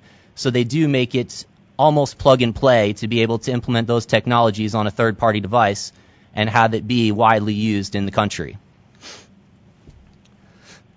And then part of the user experience, we have rehashed this many, many times, and it goes back to part of the user experience is lots of these value-added features. So there should be mandatory parts of the user experience, such as guide data. Maybe not rich guide data, but it would be nice if, without an internet connection and you had one of these third-party devices, you could connect it to the signal source and then get not only a list of the assets, but also have some semblance of an idea of what's on those assets at the current time. So basic guide data would be very nice to have and should be a part of the standard or of the system. Some of the other things that were mentioned as part of the use cases is captions and parental control. All of these should be supported on a third-party device, and they should be delivered using similar methods that are used today in the cable card industry or the cable card regime. One of the things that there was some contention about was the concept of blackouts and who handles the blackouts. It's believed that some of these blackouts should possibly be handled internally to the DCAS or dealt with by the head end itself, making it a responsibility of the retail device to be changing or substituting services or tampering with the video stream just makes it seem like it's a little cumbersome. So that's something that would be more relevant to be done at the head end or inside of a DCAS module itself, and then delivered in the finalized format to the third-party interface. There was other parts that made it into the use cases that were just really value-added features that a third party should be free or decide not to possibly interface or implement.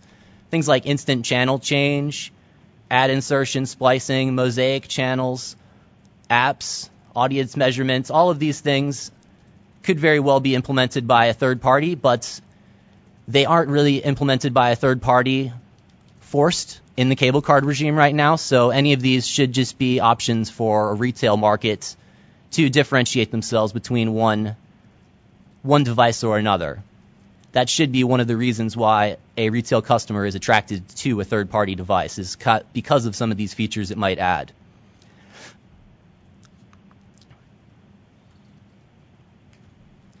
Yeah, and so just one thing to cover up about the remote user interfaces again. There are some problems with some of these technologies. I listed some of these technologies because they are out there and they are supported by the MVPDs, but there are slight problems with them that would need to be addressed if we did decide to adopt these technologies. Some of them are restrictions on recording from client devices and the inability to, or the requirements for licensing various guide data. So there are limitations that would have to be addressed in order to use some of the remote user interface technologies, but I don't think that any of them are deal breakers for being able to utilize them as on the output side of this whole D-stack. So that covers most of the value-added features that should just be independent. And then if we get down to apps, so apps have been talked about a lot, and they seem to be maybe crucial to this. Can we maybe pause here and let me just throw in a couple of questions to sure. elucidate. So let me go back to transport, or what you're calling tuning. Should I interpret it as the proposal is saying that either the navigation device should be able to implement what I'm thinking of as layers 1, 2, and maybe 3, or alternatively external tuning hardware would do it? Is that what the proposal is saying? Yes, the proposal is saying that one or both might be required, because it would not necessarily be feasible to have DBS equipment inside of a box that has a cable, yet a QAM tuner could fit inside of all of them. So I am proposing that there might be a need for external tuning hardware of some sort, and that would have to have an agreed upon output. Okay, good. So next question. Let me generally take some of the things you did here and that showed up in some of the use cases that we skipped past. Let me generally think of it as content availability is an often discussed part of use cases, and content selection. And I know I'm lumping together things that were split into much more finer grained detail in the use cases. And I understand I'm getting beyond what you have here. Is Working Group 4 in the next month in the context of this proposal as well as the other one, but I think the challenge is greater here, going to try to identify protocols and interfaces that an MVPD could use to advertise availability of content and to allow a third-party device to signal, essentially the control plane, to signal what content is desired, or other ways of accomplishing those objectives. Is that part of the to-do list for Working Group 4 going forward? Yes, so we've been rehashing this over amongst ourselves, and we are trying to put a firm division between the data plane and the control plane to where we can isolate the different operations, and we'll be expanding this as we go. So it is definitely a work in progress. This is more of just the high-level ideas that we are expanding on right now. Okay, so I think those elements would be crucial to the final report. Yes. I would want to see those in there, identifying either where those protocol interfaces do exist or where they don't exist, right, in both cases. And then just one clarification. On that content availability and selection, is there anything that has to do with the security module, or is this completely independent of Working Group 3's product? Did you ask about receiving content? On both the content availability and on the content selection. So on the availability side, the reason I ask is there was some description in Working Group 3 about, I'm not sure I'm going to get the wording the way you said it, but about determining the services that are available. And here, I think this is a little bit different. I just want to, again, note, is there have to be collaboration between the two groups on this, or is this separable? I think, I don't want to speak for you, but I think this goes back to the topic of entitlements. The DCAS has to manage entitlements from the transport data plane perspective. To the extent the MVPD can expose what entitlements are valid for that subscriber through a directory interface, the same kind of interface where guide data might be presented, et cetera, then the device knows a priori what channels will decode and what channels won't. Otherwise, you do get this kind of situation where you attempt to tune to a channel, you don't have the proper entitlement, it won't decode, you get a black screen. But if that's the data plane at work. On the other hand, if you actually present the data as metadata about what that particular subscriber is authorized for, then the user interface can actually morph to not show those channels or present them in a different format so the user won't be surprised that he can't get access to them. Right. Yeah, I looked at both of those as inputs and outputs from the DCAS, from the Working Group 3's product. Well, sure. So, and again, it touches back into Work Group 3. I was inferring from some of the information Work Group 3 presented that the interactive purchase of pay-per-view or VOD, in other words, the enabling a customer to say, I will agree to that business deal, whatever it is, to watch that movie right now, was a part of what Work Group 3 system was enabling. I think that does reach then up into the user interface component. You need to be able to have that conversation with the customer to say the charge is $2.99 to watch the movie for 48 hours or $1.99 for the rest of your life or whatever it is. I do think there would need to be an interface. I just do not think there will need to be a user interface. This could just be a data interface. It could be API calls. It could be responding with simple text data. This could be completely separated from the user interface. Okay. So be aware that's a change to the business practices and the contracts that the MVPDs have in place today. Well, currently Cable Card technically has no head, so it's very similar to how Cable Card works right now. And I have talked about this throughout our working group about devices without HDMI and only IP outputs. So it has been mentioned directly in our working group. Sure. I understand the Cable Card specifications include language that supports pay-per-view that never got implemented. So for those systems that used Cable Card, that's fine. I don't know about them, but for the Dish Network system, the contracts that are in place and the business practices that are in place and the customer support calls that we take, et cetera, all have a user interface component that crosses this data control plane. Yes, and the way I propose this to be done in the later part of my document is by a very rich man-machine interface that can pass data back and forth into the DCAS module to do some things like audit trails or to have this sort of authorization that you're talking about right here. Okay, so back to the question that was asked, though, is the interactive purchase is something which I think does cross boundaries. And protocols around it, however that's done, user interfaces, calling in separately to a customer service rep to pre-authorize a purchase, all of those things are done today. So, would it be possible to could we get specifics on that so we can understand, what would be required to implement those particular changes? Specifics in terms of what steps the customer goes through? Well, not what steps the customer goes through, but effectively, like what contractual restrictions are in place. Right? Sure, I think we touched on it quite a bit in the Workgroup 1 report, but yeah, because otherwise it sort of becomes an unsatisfiable problem. Sure, yeah. No, there's a section in the Workgroup 1 report that talks about the contractual agreements between the service providers and the content providers that touches on the purchase process. So I said on those, I don't think it was clear, right? I think you're talking past each other. In the fiber system, we download a blob of XML right, to the device, and that contains, URLs for tuning, pricing, etc. And I think if you've got a PIN set up, then that's how you do it. So there's a number of ways you can do this, assuming you have an IP path. In the case of no IP path to signal, no upstream signaling, that's where you have to come into something that's, I don't know how you do that. You have to call in, I guess, out of band, right? You can call in out of band. You also rely on the smart card to keep a record and to do instant authentication. So in terms of the XML blobs that you send out, are those going into devices that you specify, or those are going into? That's the way we devices? do it internally, but you could turn that into a more generic mechanism. Is there right, a for guide process data. to publish that spec or standardize that spec? I'll talk to the engineers about it. It might be helpful in moving it forward. Okay. Any other questions about this so far? Yeah, Joe. Yeah, Brad, I'm just looking for some clarification. Your section mentions VidiPath and RVU, and you had used the word slight issue with them in competitive UI.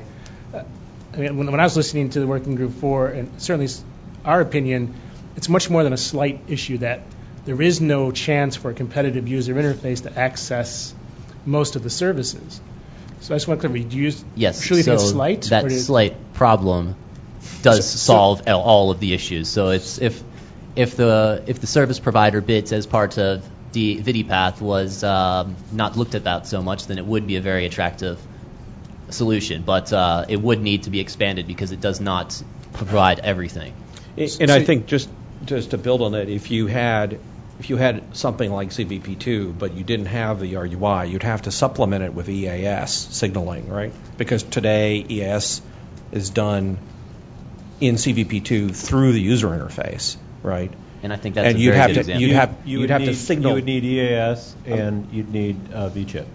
Yeah, right. They would have to be. You need a generic messaging system, right, for things like that, and operator messages as well. If you've got promos or outages or bills not paid, we've talked about this in the committee multiple times. So I think that's so that's why, Milo, if I can get back, I'm feeling that Brad was using the word slight in a sarcastic manner, and I'm just trying to be, because I didn't say anything slight about the fact that the only competitive advantage between John's RVU product and mine would be which remote control size we use and what batteries we put in the remote control. So I don't think so.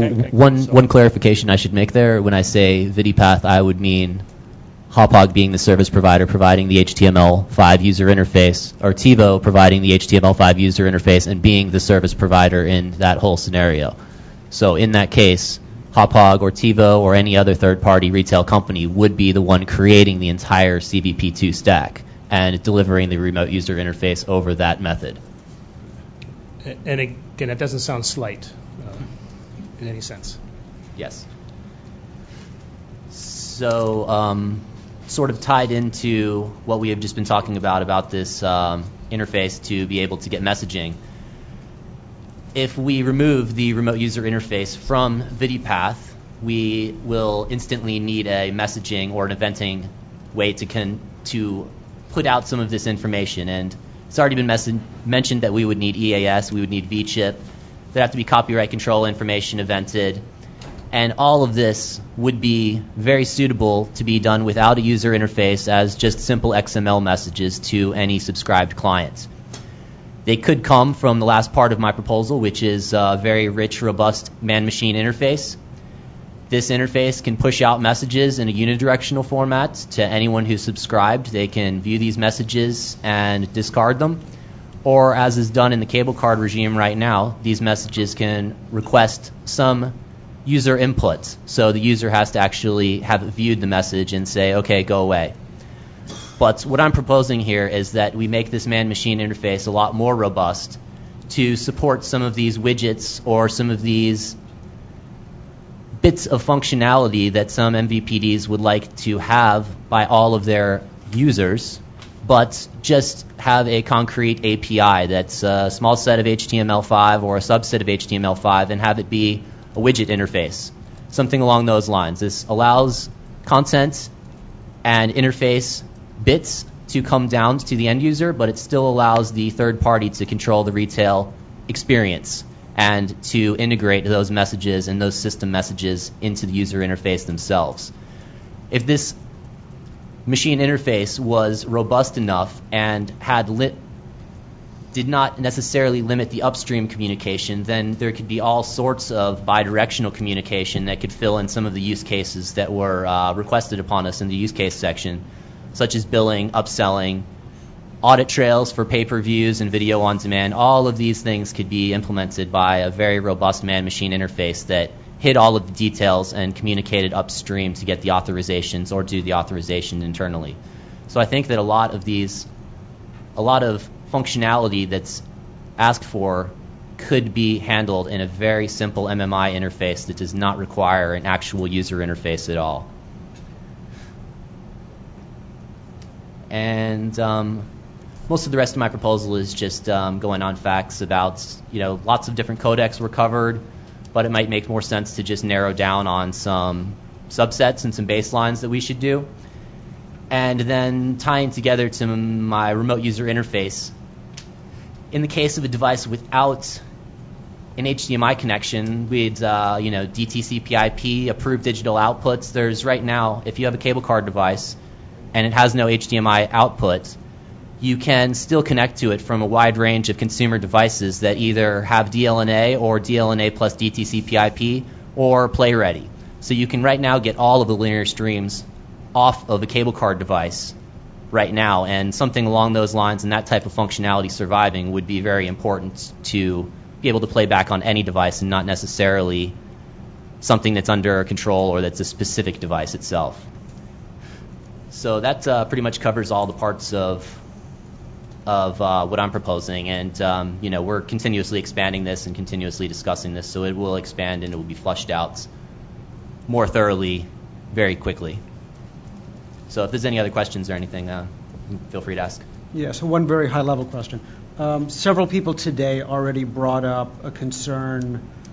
Let me try to meld two of them into one. Whether a device manufacturer, to what degree do they have to build toward particular MVPDs, or as a consumer, when I go buy a device, do I have to know which MVPDs it works with? What happens if I switch from one to the other? How do you envision this proposal addressing those concerns?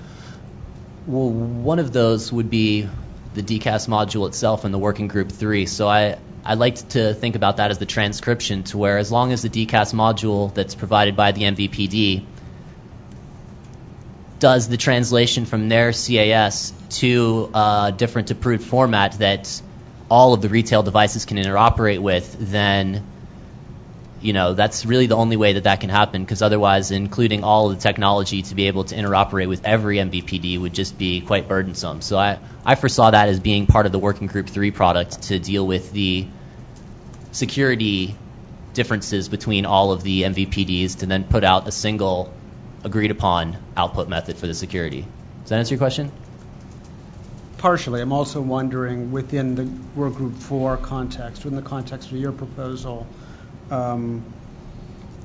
do we have to worry about whether there are different interfaces and different protocols used by different MVPDs, and does that put a burden on the device? Does it put a burden on the consumer? I think does it help solve that issue? I think Brad had talked at least about a common protocol for sending metadata, and I think the goal would be to have MVPDs have guide and authorization data available in a common format for third-party devices to download. So I think at least that's what you talked about before. Yeah. And that would be presented. You would presumably use the MVPD's login credentials that you got from them to access that and authorize the device as well. But again, that's we got to have some commonality across the MVP platforms. If you assume an all IP network to the virtual head end, then you could just do this all over IP. If there's, in the case of DBS, there's no IP network. There's no network transport there. You'd have to have I think your concept of a virtual head end is that would be done locally by some element, right? Yes. So it's possible that one device would not be able to do every MVPD interface with every MVPD without some sort of external equipment. A prosthesis or a prosthetic device, right? Yes. In the case of lack of IP connectivity. I mean, is that a requirement? Is a competitive retail device going to not have an IP connection? I would like to Today's think. day? If it did not have, I mean, I can't speak for MVPD equipment, but all the devices that I would like to create would all have IP outputs, So and that would be the main. Retail competitive device would have an IP output, right? Yes. So then you're saying you could get the metadata from some URL server somewhere, and it doesn't have to be broadcast with a DirecTV broadcast signal or a cable broadcast signal. It makes it a lot easier solution to the problem, right? Yeah.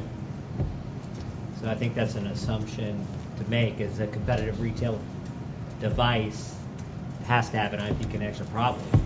Well, so hang on a second. There's a difference between IP and Internet. Mm-hmm. I think Brad was talking about IP, and I think the question is, if you have an Internet connection, then you can use Internet transport to access the URL. Yeah, exactly. In the case that you don't have a connection, and whatever is delivering the video into the home, right? Then that data would have your virtual head end would end up being local through this kind of prosthesis, right?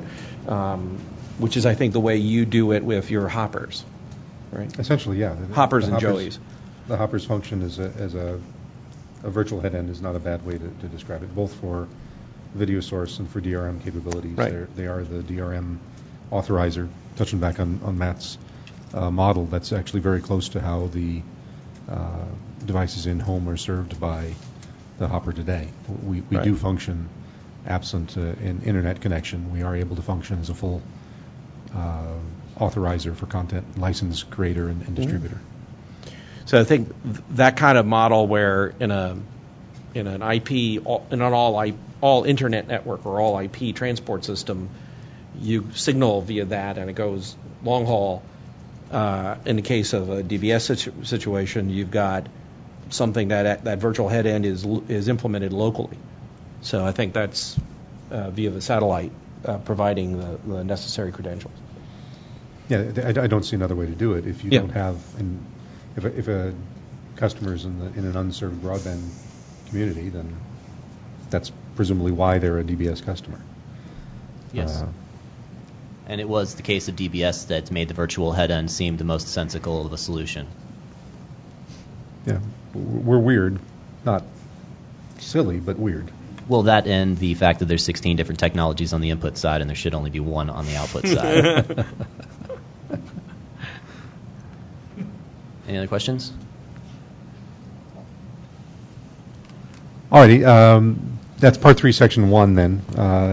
Part 3, Section 2 has had only cursory review in Workgroup 4. Our last call, folks started providing some comments, and I think in the meantime, Brad, you've provided thank you for providing a number of notes as to sections of what came in with the MVPD proposal.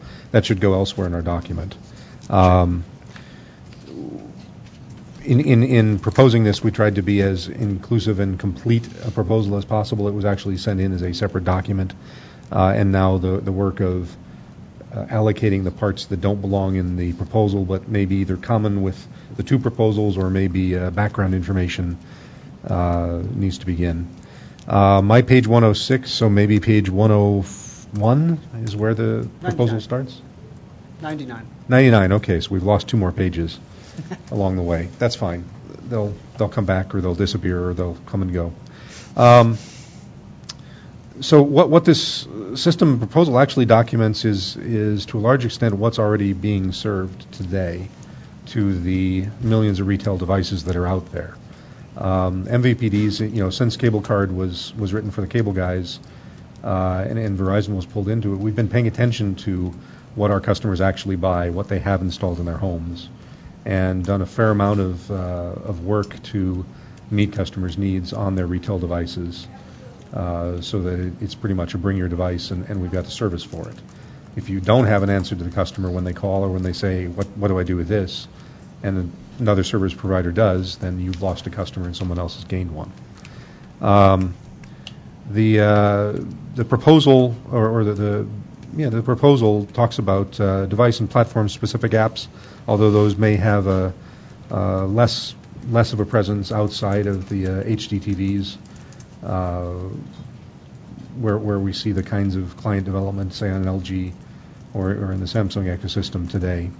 The W3C HTML5 web browser and what HTML5 brings in serves as kind of the baseline lingua franca for all of the user interface controlled by the MVPD. So if you have a browser in your end device, maybe that's the easiest model. It's certainly not going to be the most optimized. And during our face-to-face, Time Warner talked a bit about their experiences in the difference between optimizing to a particular deployment environment versus trying to run HTML5 kind of on the top. And other service providers have talked about it as well. Just because you can present a user interface doesn't mean it's going to be the most efficient one. So there's quite a bit of customization done by an MVPD for each of the target devices that they target.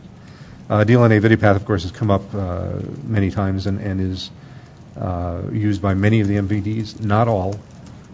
Dish Network has made no statements in support of or against VideoPath. So, for example, our view is actually incorporated into the DLNA VideoPath system, but provides some capabilities that DirecTV relies on. It also enables a fairly thin client to be developed and deployed in typically television sets, could be set-top boxes as well. And then a couple things which are more specific towards the Dish system. Our Virtual Joe is an example on PlayStation 3, PlayStation 4. There are applications that run on those boxes and turn them into essentially the same kind of piece of hardware you would get from Dish Network. It lets the customer avoid having one more box on the shelf or reuse their fancy entertainment system with the game box plugged into it. And then lastly, the Slingbox clients, which are the Slingbox servers have been sold at retail for about 10 years. Slingbox is a part of EchoStar, which is not Dish, different hat. I should bring two hats maybe next meeting. The Slingbox clients, the Dish Hopper DVRs and some of the DVRs that I think Aris provides to some of the smaller MVPDs are able to use Slingbox technology to distribute content within and outside the home. So that's another way of, again, bring us the device you've got and we'll figure out a way to get your service on it. I think that's the overall intent of the MVPD proposal, is to follow what the marketplace is doing. I'm not going to go through the 55 pages in detail because even at a minute a page, I think I'm over time. So, actually, time check quarter till. All right. So, expecting to leave room for questions. We do talk then in greater detail, following that kind of thesis, about each of these kinds of applications. We do talk. John, just one quick question. Yes, go ahead. Just so I can properly interpret. Sure. Does the proposal envision that a device would only offer the MVPD UI, or does it envision that an MVPD may also make the content available also make it available through a third-party UI? I'm not sure whether to interpret this as either or both. So it seemed like the guidance we were given was the proposals were either ors. So Brad's is the MVPD UI is not there, and ours is the MVPD UI rules. Mm-hmm. There may be some mixes, and that, for example, recordings that are made on an MVPD DVR will probably be available to other devices in the home through their user interface. DLNA envisions that and provides some capabilities to publish those kinds of recordings or channels. So there's nothing, going back to the language that Workgroup 3 chose, there's nothing that precludes something in between. But John, can I ask? Sure. Does the way that you're making this proposal, would there then be a method to get at the content data itself through a method that's not the MVPD supplied user interface to this proposal? Not in the proposal that's been submitted, but Workgroup 4 isn't done yet. So again, we haven't picked up both proposals to start comparing them. We will discover there are many common elements. VidiPath, in our view, our take on them and what we get out of them is different, I suspect. But those common elements that we're able to describe will keep common. It's clear that other parts of the DLNA ecosystem, for example, what was called CVP1, did enable access to recordings. Yep. Some service provider devices have implemented that. It's not been widespread. So again, the proposal as submitted doesn't envision this, but sorry, it's a little hard to read because it's not in the kind of normal outline format that we were using. But where is the actual data plane plug in here? There's nothing about where the source video comes in from. Where the source video comes in from. Where's the data plane, right? Where does the DCAS plug into it? There's nothing in the. This is all the in-home distribution. Right. I'm trying to find out where the actual content comes in and where that's interfaced to this.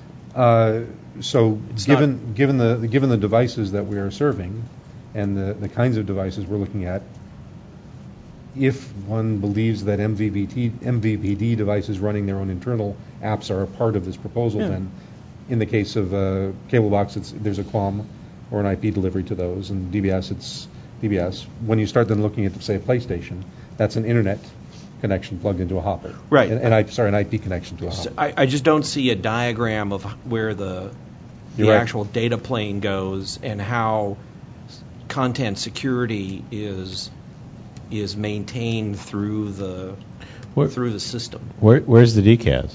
Yeah, there's no DCAS. There's no data plane here. This is all control plane. You're right. I'm sorry. The information, the content flows over whatever the path is into the device. So if it's wireless into a tablet, IP into a PlayStation. But you're right, there are no diagrams. Those details are not here. Okay. What's wireless into a tablet mean? So, an iOS app in a tablet, is that a navigation device, do you think? It can be. No. It may just be. Which part is a navigation device? The application and the tablet itself. Well, but the tablet can't be. Well, because the tablet by itself doesn't do anything. The tablet provides services to the application, for example, accessibility services or closed captioning. No, he's talking about the data plane, right? Where does the video come from? How is it rendered? Not necessarily the app, which does control. I'm trying to understand the app model, because an app on a tablet, I'm not sure where the navigation device is. It's built into the app. No. What? I don't understand that at all. I go to the Apple Store and I buy an iPad.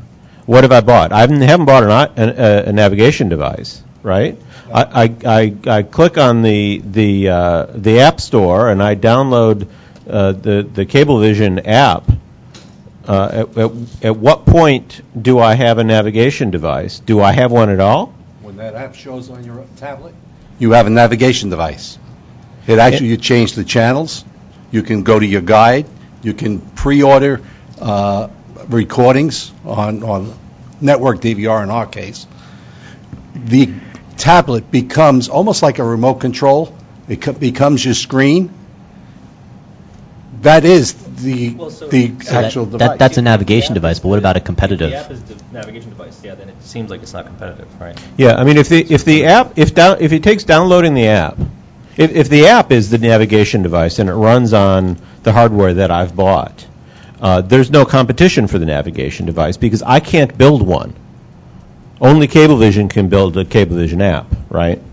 So, I think that there's two helpful scoping things here. One, unless I'm getting it wrong, what I think I heard was that in this proposal, it's still using a security system. Right. Hopefully what would come out of Working Group 3. And two, let's just lay it on the line. Right? To be clear, this is proposing, I think, competitive availability of devices. I don't think anybody's claiming that this proposal, if it's done as an exclusive, right, it's this or that. If it's just the MVPD UI, I don't think I'm hearing any claim that it's a diversity of user interfaces. It's one user interface. That's correct. It's right? the MVPDs. And so to me, this discussion sounds like a policy discussion that I would suggest is not the best use of the scarce remaining time today. Right. Just note that we agree on what the proposal is doing.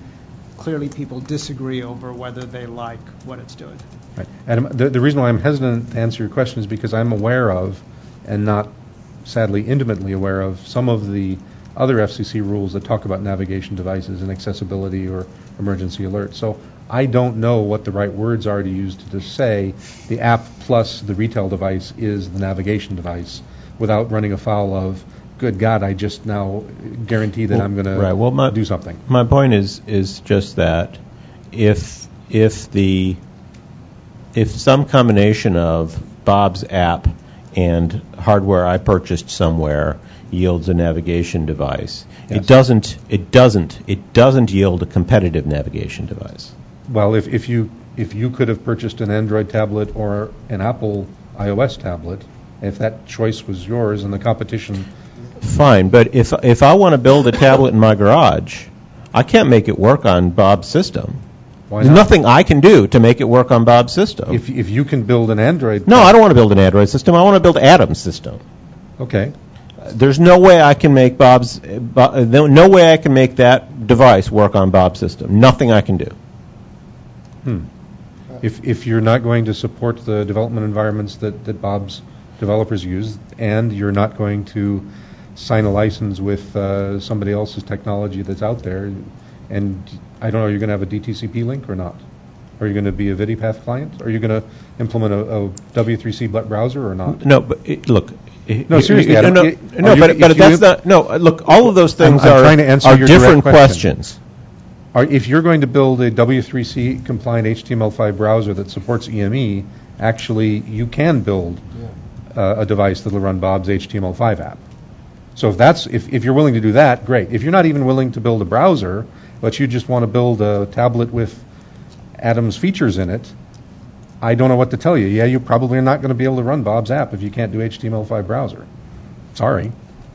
Is that what you really believe you ought to be able to do? So, I think part of, maybe I'll try and be the impedance matching now. Sure. The apps are runtimes that run on a particular operating system config. HTML5 in a browser is a little bit different than that, actually, right? It is, right? It is, except... It is. Conceptually, it actually fits nicely. A browser environment from the MVPD side looks very much like an Android environment. We want to write an Android client to run an Android device. We will provide an HTML5. The issue goes back to if you need to do link protection with DTCP, for example, right? Sure. Exposing that into the browser is an interesting, Probably going to use EME instead. Right. Yes. So you'd use have to that right technology in the right place. So you'd have to. There's a set of functions that I think the environment to actually implement conditional access all the way through. Just because you have link protection to the device doesn't necessarily mean the device has got the ability to protect the content during playback appropriately. So that it's not just the case that you can take some generic, Linux code base, put an HTML browser on it, and have it send to it, and still have content protected all the way. That's why the data plane matters a lot, right? Because if you don't do that, you can't assure protection. You're right. So it can't be just run the browser, because you're ignoring the data plane. So again, some of the bulk of the proposal that comes in attempts to talk about the other requirements for example, HTML5. If there's EME, if one of the supported protection systems is part of it, then you take care of that other set of requirements for content protection. Right. If what comes out of Workgroup 3 looks like a DRM, we probably have a way to plug into systems as a DRM. Okay. If it looks like it's a full-blown access entitlement management system, then in fact it's a new thing in terms of the app model, because we don't today typically manage that except on an app-by-app basis. If we're going to replace the work that's been done by each MVPD separately to customize an app for their system and say this chunk of that custom system gets replaced by the Workgroup 3 thing, then that's what happens. At the end of the day, the app design is the same, and the thing you plug into is this customized Workgroup 3 thing instead of the whatever system's been deployed. So I'd like to hear the rest of John's presentation of this proposal. As part of it, it would help me out if you could comment on, to the extent the devices are running more complex operating systems like iOS or Android or Unix or Windows, pick your set. Do you think that the proposal envisions that an MVPD would likely make the app available to any device running that OS, or do you think the proposal envisions restricting availability or customizing to particular devices? Kind of hit that wherever it works. Okay, so again, my page 109, your 103, 102. So similar scope question. Maybe it goes back to actually the title of this section. It says the word alternative. I'm just trying to understand what this section is trying to say. It's all brand new to me. Is this an alternative to downloadable conditional access? Is the proposal forget about downloadable conditional access and just run apps? No. I'm sorry. This is the. And where's the downloadable part? Just the same thing. When you go through this, tell me where's the downloadable conditional access part separate from the UI in your proposal? Unless you're saying it's alternative, it's not downloadable conditional access. Which one is it? Okay. Why would the already fielded systems have a separable downloadable conditional access system? I don't have that today, so why would I describe what I don't have today in my proposal? So proposal the word defines something that you're proposing that doesn't exist today. So you're confusing the two. All right, what I believed when I signed up to this committee is that I'd be discussing a downloadable conditional access or a downloadable security system. In my mental map, that kind of plugs in and it replaces, let's say, the Nagra PRM DRM that I'm relying on today. Today, when I provision an iOS tablet that doesn't have all of those DRM bits built into it, I have to download both the security part and the UI part together as the app. I can't say download two apps. That's not the way those infrastructures work today.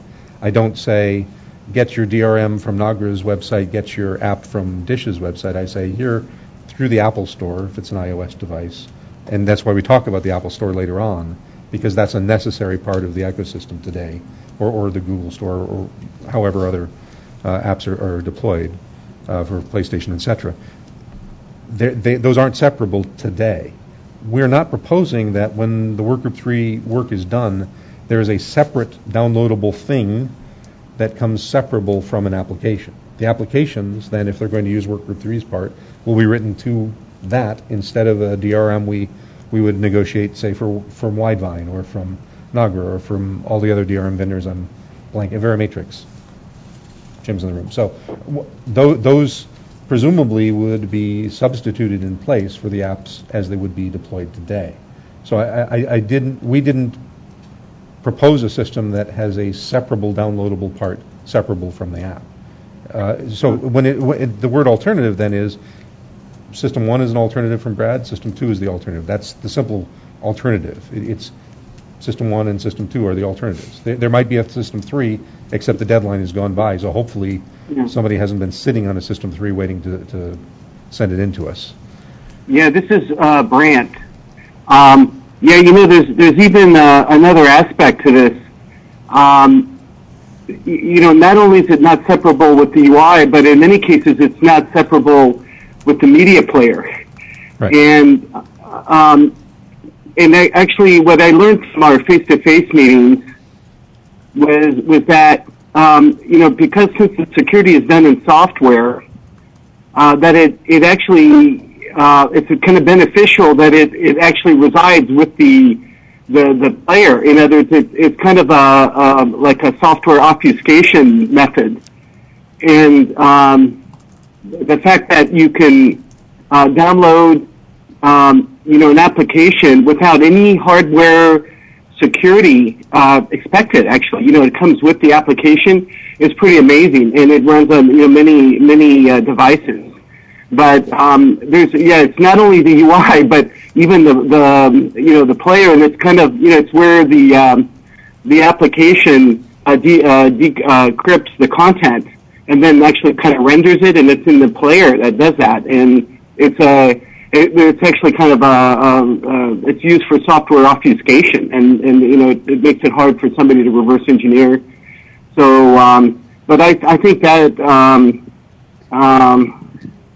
that's a class of device where there's no built-in hardware, so to secure keys and whatnot. So anyway, that's all I wanted to say. So thanks, Brent. This is Joe again. So both to you and back to John. In the 20 to 30 pages here describing the status quo of MVPD applications, where's the actual proposal to do something different? If there is no proposal to do something different, that's fine, but just say that's it. The apps are it. But is there any proposal here to modify the current hallmark of innovation, which is the apps approach on devices? Can I just jump in here a second, help John a little bit? I actually want to get back and answer Jordan's question, if I could, real fast. And Adam's. If you're in the garage and you want to build a UI, all you need to do is go to DLNA VidiPath and understand how DLNA VidiPath works, and then you can do that. I also I'm guessing this whole concept that you can't build a competitive UI, I'm guessing that people like Sony and Samsung and Panasonic and LG would be a little upset that they don't have a pretty high-level competitive UI that allows a lot of people to choose a lot of different ways to watch a lot of different video. And they're competing like crazy. And last time I checked, when I pull up my iPad, there's a UI there that allows me to choose a lot of different things. Some video apps, some not video apps. I'm kind of addicted to one stupid game, Candy Crush, but it allows me to choose a lot of things. Android has that same type of high-level UI, and those are competitive marketplaces. And the ecosystem around apps, I mean, it started really on personal devices, but it's moving towards what we would call, and I think John Godfrey would call a navigation device, which is on his Samsung television. And so that's important. The other thing I think, I learned something new today from Amazon. They don't want anything down in their execution engine. So quite honestly, VidiPath with EME, for example, allows you to choose your own DRM and my app to work with that DRM. So I think there's a lot of things here we're talking about that is downloadable security. It's not downloadable security like we think about it, like I've created a separate downloadable security system, but it's an architecture that allows for multiple downloadable securities. Pretty important concept, multiple downloadable securities, which allows us diversity, right? Which allows the DRMs to continue to innovate and get better and be more secure, and allows us not to have one single point of attack. So multiple DRMs is important, something that EME VidiPath provides. So there's a lot of things. I don't think, Joe, it's been perfectly laid out, just like I don't think Brad's has quite been laid out perfectly. It's certainly a good list of stuff. Don't know what man-machine interface we're going to have. I'm looking forward to the prosthesis, though, to make this all portable. But I guess the point is that I think we will flesh it out more, the MVPDs. It's a working group 4 thing, not a working group 3 thing. But there's a lot in there that I think people are just glossing over. And so anyhow, just trying to support John a little bit. Did that help, John, or did that hurt you? Well, since I was kind of busy with the Work Group 4 stuff, I was relying on other MVPD members to be hard at work on the proposal. So thank you very much, Mark. That does help. Looking at Table 2 on page 102-ish, if you kind of look at the number of devices that are covered, the retail devices that are covered, and this goes back to, I think Adam's, somebody asked the question about, is this supported on all the different versions? The content is delivered to as many different versions of a, say, Android tablet or Android phone as the contracts with the content folks allow me to. If, for example, as I understand it, I can jailbreak an Android phone pretty easily, and then the phone will come back and report, wait, I'm running I'm jailbroken. I'm running a different version than the factory deployed version. That has implications through the contracts I've signed in terms of what resolutions and what content I can send into a jailbroken device. I may not, for example, be able to send full 1080p content down to that device, but only standard definition or 720p. So the answer that comes back, of the 400 million retail devices, or 469 million retail devices that are out there, as many of them are touched as can be by the app approach, and this table changes over time. The number of devices that were served before the PlayStation launched this year was smaller, for example. PlayStation is a new thing for Dish. Other service providers have got agreements with others. Ken, I see you sitting there. I noticed there's a big 0 in terms of the Vizio TV. I don't know, frankly, what's going on with Apple TV at all. I don't know that anybody could point and give us the inside story. If Apple happens to be watching this webcast, call us. We miss you. But if those devices are able to run HTML5 and browsers, then there are versions of an app that comes from the service providers that will enable those devices through AME to get content. So maybe the zeros should be changed as we understand more about the capabilities of those devices. The MVPDs, again, as I said, we've been trying to follow the market very closely, and the app model has been a great boon to us as well, or at least to our cable brethren. Dish has for a long time, we've updated our set-top boxes as needed. We've added new features, fixed bugs, added capabilities for new content models, and I think the app model has enabled some of the other service providers to update their UI and forced them to update their UIs and kind of track changes in the marketplace is on a much greater and faster pace than the traditional set-top box model. Again, I'm not sure what highlights, what other highlights of the proposal as we go through section by section, looking at each of the embedded apps, the HTML5 apps, the DLNA VidiPath. Again, most of the DLNA VidiPath I think is going to get moved up under VidiPath. HTML5 RUI maybe belongs in a different section for the features under VidiPath. So, yeah, Joe, this is largely, apps are out there. They seem to be working well for competitive retail devices.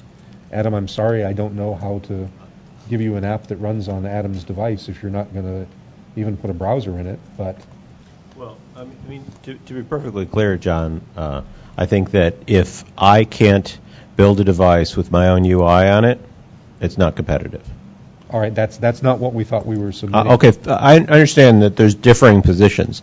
My position is I got to be able to put my own UI on it. Sure, I understand your position, and I assume that's why the FCC asked for the competitive retail systems and the MVPD controlled retail systems, of which this is the latter. This is the example of the MVPD controlled system, and a description of what's in the market today and what we're doing today. So when Workgroup 3 defines the security system or defines the elements of a security system, I mean, the short answer, it plugs in the right places, probably for HTML5 and the EME engine. For iOS and Android clients, it's probably embedded in there, or if it's provided by the Android device itself, if that's a feature or iOS decides to adopt and provide that natively, then we'll just go through the API into the native security. If that's a more efficient system, which it likely would be. There's a little bit of discussion about use cases supported at the end of this proposal. Again, that probably moves into the analysis, Part 3, Section 3. and comes out of the proposal. But we got a little bit of a head start on trying to do that analysis to show what we think the support level is going to be for those various features. And again, aside from the scale and scope and details and mosaic channels, not all apps support mosaic channels today. In fact, can I ask a kind of rewinding question? You mentioned that that if like an Android device, for instance, is jailbroken, which I think is typically used with iPhones, but rooted or whatever they want to call it, right? We'll look it up on XDA. That if it's jailbroken, you can't distribute 1080p video, or maybe not, right? That's out of the blue example, but that could very well be a typical contract term. Will be if the DRM system reports back that this is not that this is a rooted device or a jailbroken device, then whatever rights you've got either change or are not there. That's correct. Is that rooted in understanding of security, or is that kind of aggressive paranoia? I mean, what I'm saying is that, for instance, we treat the kernel and the operating system, our version of Android, which we call Fire OS, we treat it as inherently hostile. We assume it's been hacked, and all of our DRM operates under that assumption, sure, right? And protects the content regardless. Sure. So, is the assertion that the content can't be protected in that context, or is it just a sort of a conservative control? It's certainly a conservative. That's absolutely true. That varies across content providers. Some, I won't say some don't care because they all care, but some have more or less sensitivity to, let's say, rooted device. And depending on the particular content, 4K content, we're likely to see, again, coming back to robustness rules, a rooted device is unlikely to pass a robustness check in the same way that an unrooted device would. And most of the DRM systems will come back and tell you, hey, as far as this implementation of the DRM can tell, this device is not rooted. It is at some level of security. If it's rooted, the belief is, and this may be paranoia, may be conservative, it may be fantasy, but the belief is that a rooted device then has more holes and more ways for content to escape out of the trusted execution or out of the device. Yeah, so I mean, having implemented these, at least the ones that I've encountered don't really report on the high-level OS context, right? That's not strictly verified in the same sense, right? Just the sort of trusted domain, which and Mark sort of made mention of that, and I think Joe's made mention of it well. I think we probably want to try and establish some picture of where that fits in this context, right? Whether that's in like a gateway device in the hopper and then sort of canonicalizes in some other way to like DTCP/IP, or whether something else on devices. But I think we've kind of hit upon what to me honestly feels like a sort of fundamental misunderstanding about where security can and should live in these device contexts, and we may want to be more explicit about that in our final output. Right? In that, you can't put code that you want to protect media with into the sort of high-level OS context and expect it to be secure, right? Like that's just not tractable on a CE device, right? So for example, then the applications that Dish would download through the Apple Store, which have to do kind of all their security up at the software layer because we don't have access down into Apple's hardware security layers. What I'm suggesting is that yeah. Okay, I'm sorry. Yeah, you're right, Matt. I mean, we're either violently agreeing or just. I think we're largely in agreement. I just think we should map it out in the document, and then we can spell it out. So. Agreed. Yeah. So you're correct. I mean, software is viewed as inherently less secure than hardware by many people. Do you expect any more proposals? No. Well. So we're going to deal with two? If any more proposals come in, I think the group will quickly reach consensus that we're not going to deal with another one. We set a hard deadline internally. We got the two. I have heard no other workgroup member or DSTAC member say, oh, wait, hold the door open. So I do not expect any more proposals, Cheryl. Okay. And we don't have the bandwidth to analyze another one. We may come up with that's not to say that the two proposals we have in hand won't end up changing by the time the report is published. I think they will. Okay. There'll be more and less and moves and so forth. Okay. Let's move to the overlap issues. Scott, I think you had some questions. So I'm just going to try to see if this is a useful summary of what may be the relationships between 3 and 4 based on what we heard today, and then opening up for discussion to identify if there's other areas where cooperation between the two is needed. So here's what I think I heard. I think I heard that if I look at Workgroup 3's product as the security system and I focus on the interfaces, right, ducking the question of what's going to be standardized, right, which Working Group 3 said still to be determined. It seems like that the interface between Working Group 3 and 4 has to deal with the two interfaces of Working Group 3's product. So what I think I heard is the input to the security system sounds generically like 3 things. Encrypted content, encrypted entitlements, and authorization information, broadly construed. What's the difference between an entitlement and an authorization? So I'm going to look back at you all. To me, they seemed similar, but somebody's making a distinction here. I think what the language that Scott's using is that authorization has to do with the user, what the user to the network, the user's credentials, right? And then entitlements are specific channel, specific video asset authorization based on that subscriber identifier. So right? user authorization. Subscriber identifier. Subscriber identification and authorization. Right. Okay. I think that's what you were trying to say. Yeah, and then what I think I'm hearing is the output from the security module, the content,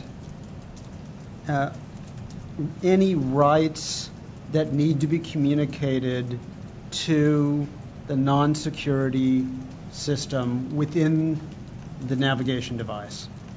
So that's to the extent to be determined of what the security module implements and what it doesn't implement.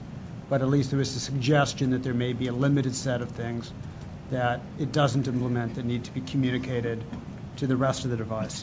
And then this issue of pay-per-view that clearly we've identified but that you haven't agreed on an approach to. So 2 questions. One is, are there other things that Working Group 3 and 4 need to interface on other than these sets that we just gave? And suggestions for a plan as to how these 2 groups settle these issues pretty quickly so that they can each do their own work over the next month. So Scott, I would say, I'd repeat what I said earlier, right, that we didn't really come at it from a module input-output perspective. And you're proposing that we come at it from that direction, but we haven't done that. You don't see that in our document anywhere today. So I may be misstating the way that I saw it in the document. What I did see in the document was what I'm describing as a set of outputs, not physical again.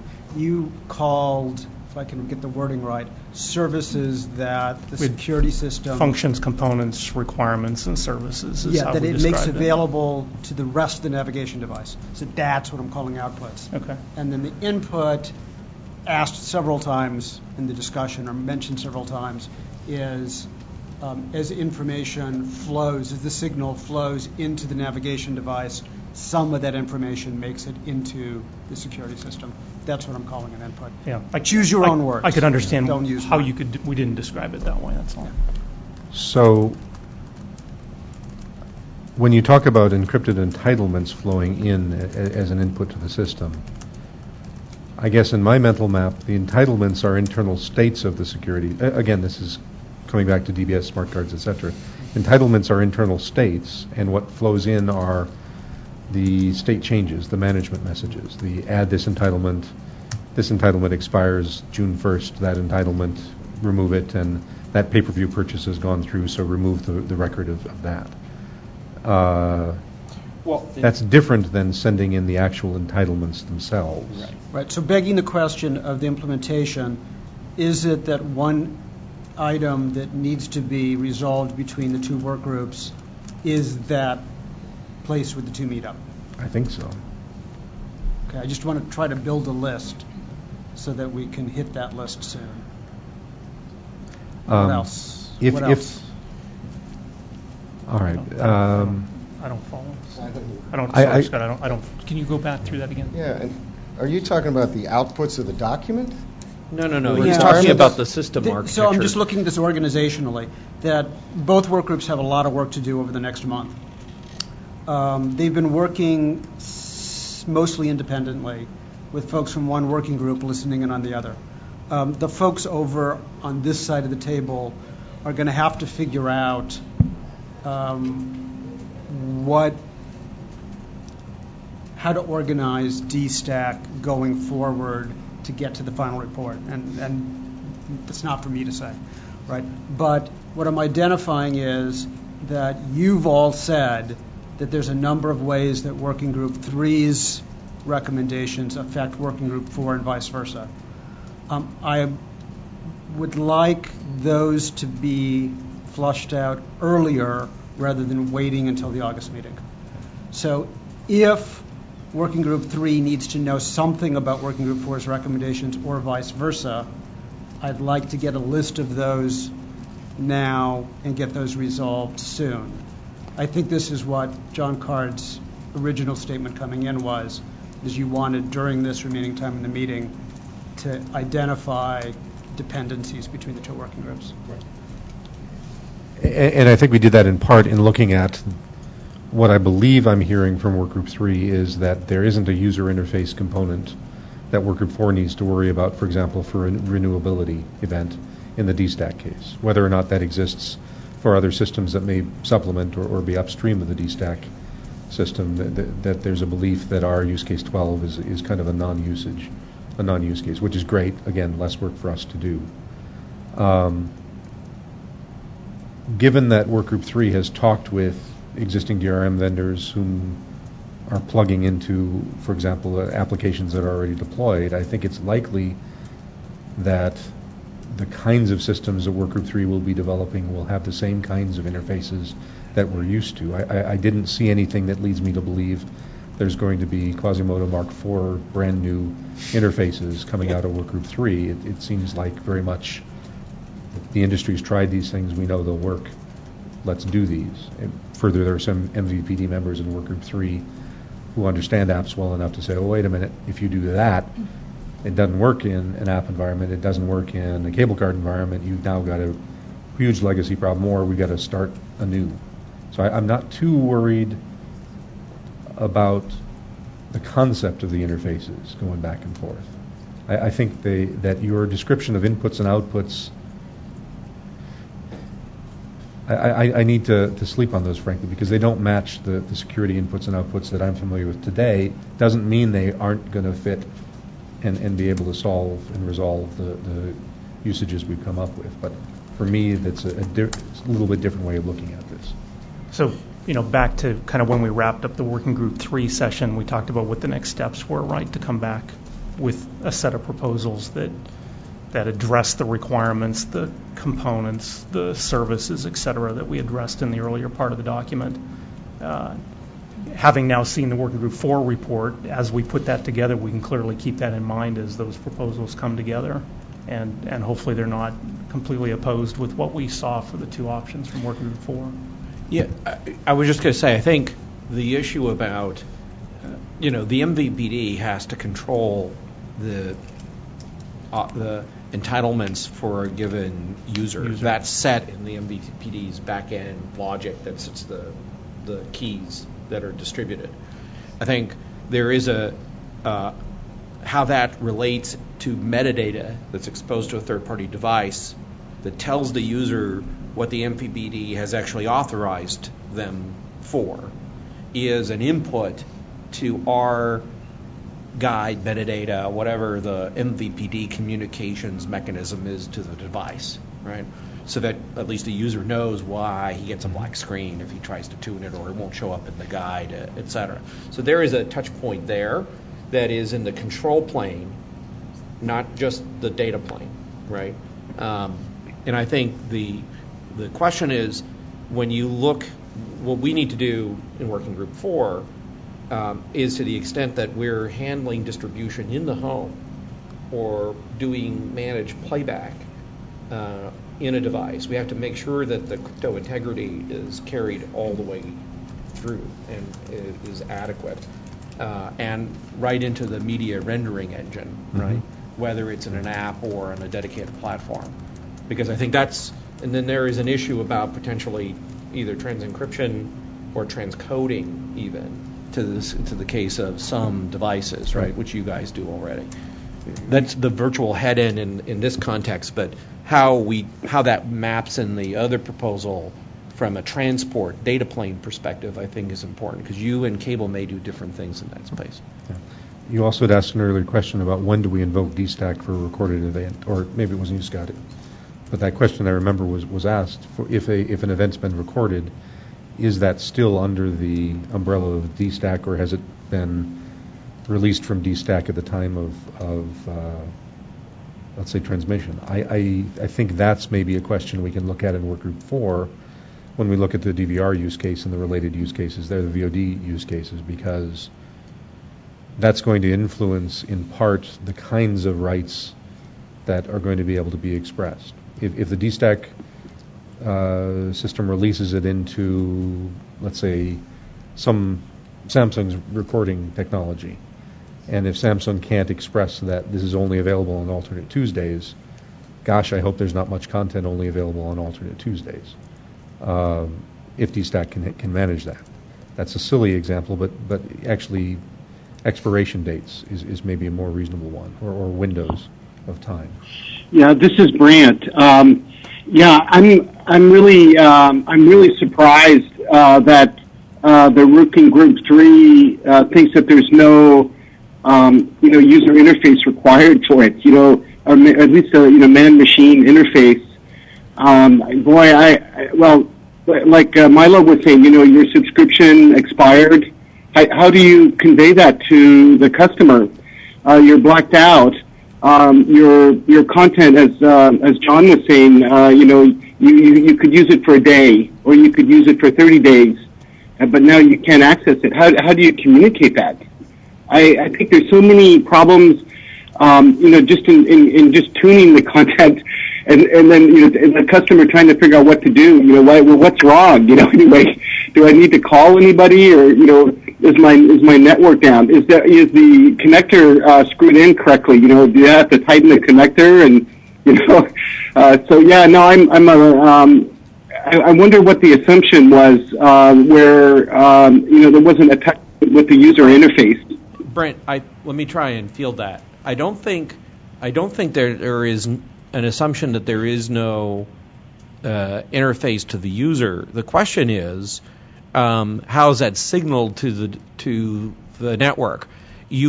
I think what we're saying is we don't want to let the entitlements alone be the mechanism of control. In fact, we want to have the MVPD express entitlements in the control plane, not just the data plane, so that the user, whether it's an app or an MVPD app, or whether it's a third-party device, has access to what channels Jay as a subscriber is authorized on his network to view. That's a control plane issue. It's not a data transport or encryption issue. But the root of that data, which it comes from the MVPD, is the same.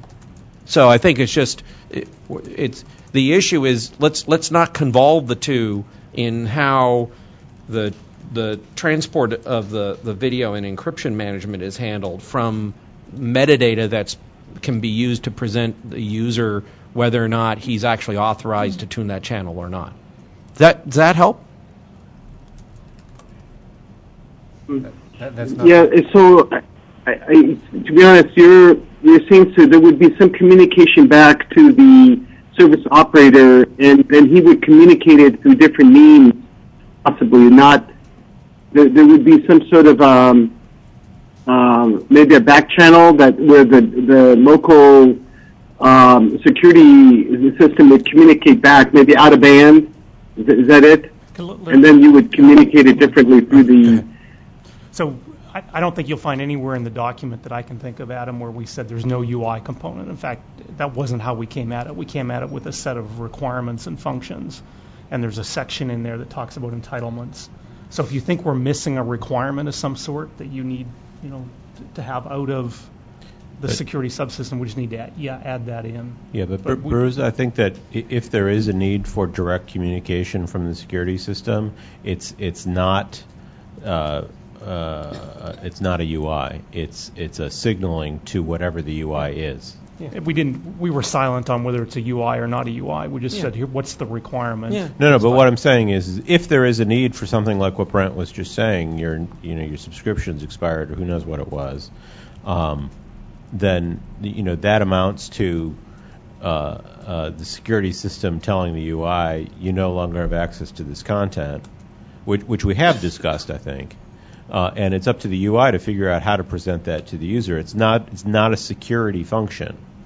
Well, we'll just make sure it's covered in the requirements somewhere. I follow. And then the idea is that the proposals that come back, will get weighted against these requirements. And how do they implement the requirements? How do they notify it? How do they fulfill these other mechanisms? As opposed to the requirements being prescriptive on here's how you do it. But to Scott's point, this is a touch point between the two working groups. And this is why at the very start of the day, I flagged the issue about how entitlements are handled and the structure of those. Because I think once that's fleshed out, you have the natural input to the control plane about what the subscriber's authorized to watch. That was the first one I wrote down today. Yeah. I do think there's more discussion on that one. Yeah. So I suggest that you may have identified the need for 2 intermediate deadlines between now and the August meeting. One that I think you might need to do first, maybe it's have the working group co-chairs communicate with each other. What information does the security system expect to get from the rest of the navigation device, and what information is it expected to provide? Maybe subdivide that orthogonally by control versus data plane. Right, just so that you can then go off and do your work separately as much as possible. And then second, I suspect from the discussion there may be a need for another intermediate deadline to get any kind of apart from the full proposals. The full proposals seem to have already come in on Working Group 4. They're just going to be further developed. I think I heard Working Group 3 say that you still are looking for your members to generate proposals. I think you need to set an internal deadline on that, and maybe there needs to be an internal deadline, intermediate deadline somewhere about kind of pieces of the toolkit components that happen, that you want to encourage people to get those suggestions in before the night before the August meeting, right? Something in between now and then, so that you have enough time to share it with the other working group, full DStack. I just want you to come up with a plan that, recognizing the congressionally mandated deadline that we're all living under, makes it doable as possible between now and then, and that makes the August meeting as useful as possible. I know there was not a suggestion in there that was concrete, but then I get to throw it back to the rest of the room to come up with a concrete proposal. Well, again, we tried to structure the document to be able to get and solicit feedback from Working Group 4. If we're missing some requirements or components, now's the perfect time to add that in, as opposed to asking Working Group 4 to generate a complete new list of inputs and outputs. I just don't think that's productive. Right. I think deadlines is probably the useful communication right now back and forth, right? We can't sit and wait for DStack members as a whole to provide us feedback on things we missed or things that are too much. We need to agree on what are the milestones and what are the points. When do we need to understand from Workgroup 3, or when do we need to tell Workgroup 3 the communication back and forth? I think that's probably a subject for part of the Workgroup 4 call tomorrow that I'd like to have folks think about is what are we implicitly in the 2 system proposals relying on from Workgroup 3 that we need to be explicit about, and when do we, number one, need to list those and tell them, and when do we kind of expect Workgroup 4 to come back and say, yep, we got it, or work it out on your own, and vice versa. I suspect Workgroup 3 is going to want input from DSTAC members as a whole on your document before August 1st. Yeah. So the ones I captured earlier, right, that we want to get some clarity clearly around entitlements and complex entitlements and how that handoff happens. If there's something beyond that we're missing, we need to get on it quickly. You mentioned something about subscriber authentication, I believe, as well, John. I was going to follow up with those. Are the two items I captured as kind of gaps or things that needed to be refined. All right. So at least for Workgroup 4, we'll come up with deadlines tomorrow and share them amongst co-editors. And then in the reverse, as I listened to and read through Workgroup 4 proposal, again, the MVPD approach had 4 or 5 or 6 different potential app type methods. I could imagine how we craft ideas around downloadable security subsystems to support that approach.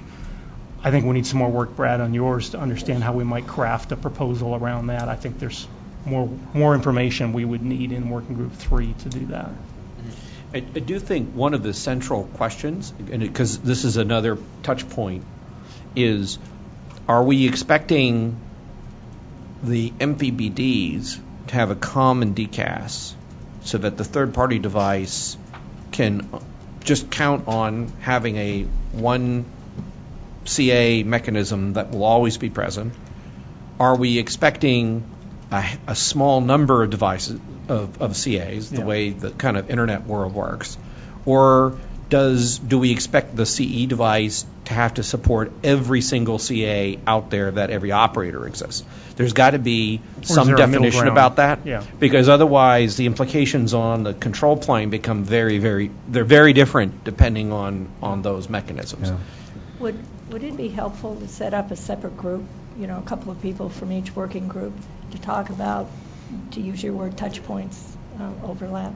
Well, I think the working group chairs are the logical folks to do that. I think so.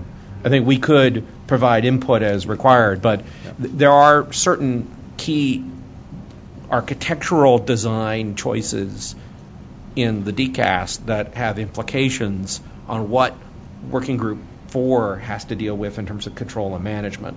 And if it's simple, that's great. If it's more complicated, that's... So I'm assuming that will come out of the proposals, right? There'll be some proposals, and you'll say, whoa, that's a complete reset. Or well, I'm just saying, you guys, with regards to the DCAS, is there going to be 1? Is it going to be 3? Or is it going to be 27, right? It's going to be those are your kind of choices, right? Right. So are you planning to have your twice-a-week teleconferences? Is that the best way to get this done? We didn't talk about it, but I'm assuming that's what we would do. We didn't talk about it. It's hard to imagine organizing more, and I don't think we could possibly do less. Right? Right. Yeah. Right. And by the way, there can't be more than 9 proposals, because I think that's how many members we have in the working group. So I think that's the maximum. You could have a CA that there's no member that's advocating for. So. Could have that.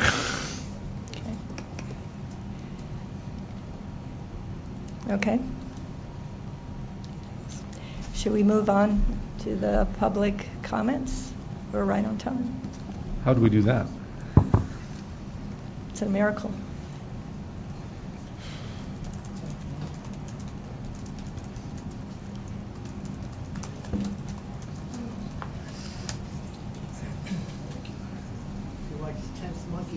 You only got up to 9. I'll get you to 10.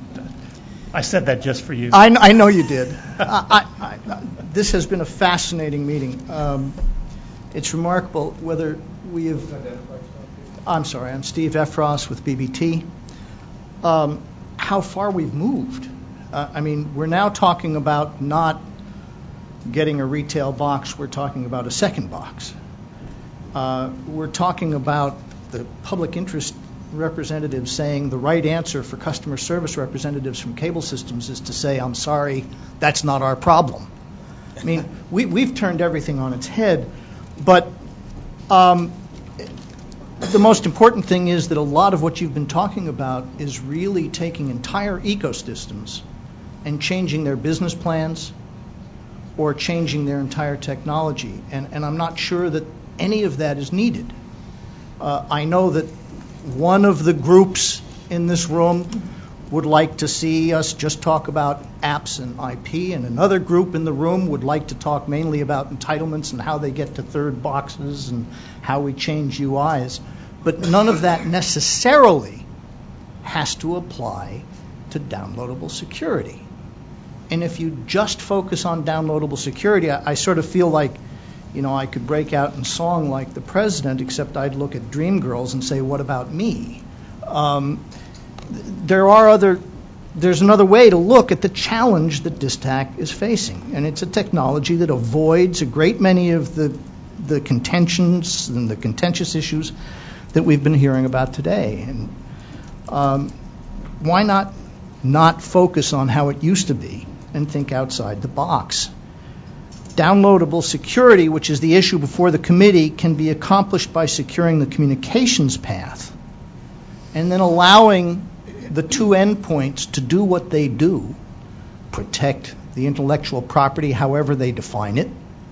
For some cable operators, for instance, that may include the UI, and say, look, I'm selling this as a package. And that's a policy argument that can be had by another committee, not this committee.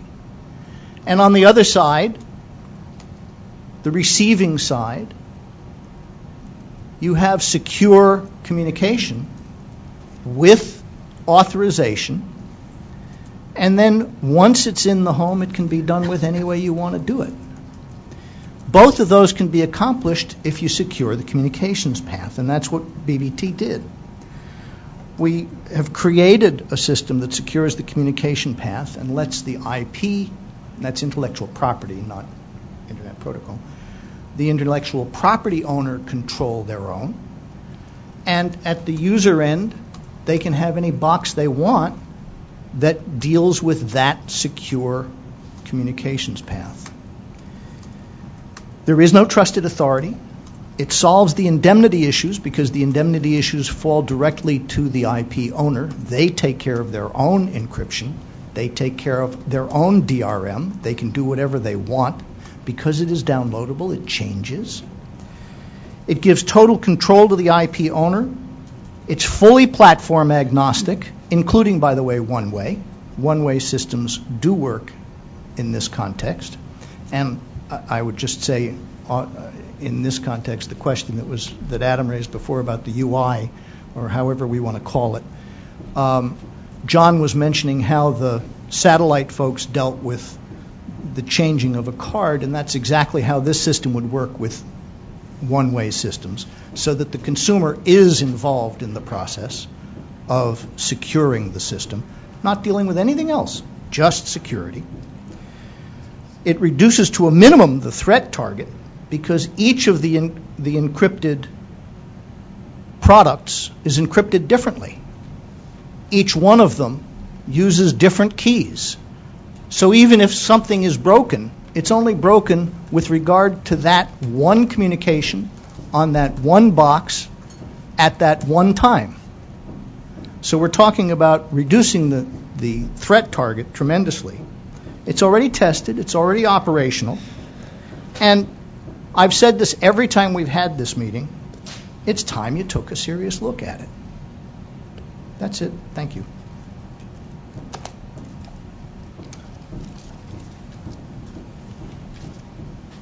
Thank you. Anyone else?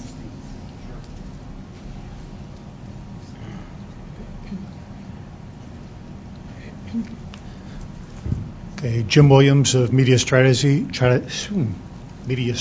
and Solutions for Verimatrix at this meeting, and I'll say something that we've said in our invitations to the working groups, but I'll bring it up to this level.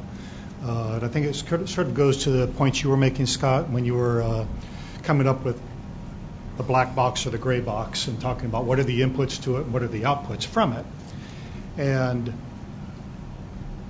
it was unclear when you were asking about that on whether that was going to be a black box through which everything must pass, or if it was one of the possible paths to the consumer. So I'll lay that out there as an open question, not having seen it resolved in the group. And I think it also sort of relates to what Milo was saying at the end when you were asking, are we talking about one DRM and maybe one DRM that will go inside that box? Or are we talking about having all of the CE devices have to be able to support all DRMs and define that environment? And so to try to answer those two questions from Verimatrix's perspective in addressing its customers, Verimatrix has not picked a single way. We have tried to not force a one-size-fits-all solution into this space, to recognize that some people are going to have a full set-top box in their home. Some people are going to try to use their mobile devices to access content, and trying to view all of them through a single prism is quite a complicated and actually an intractable problem.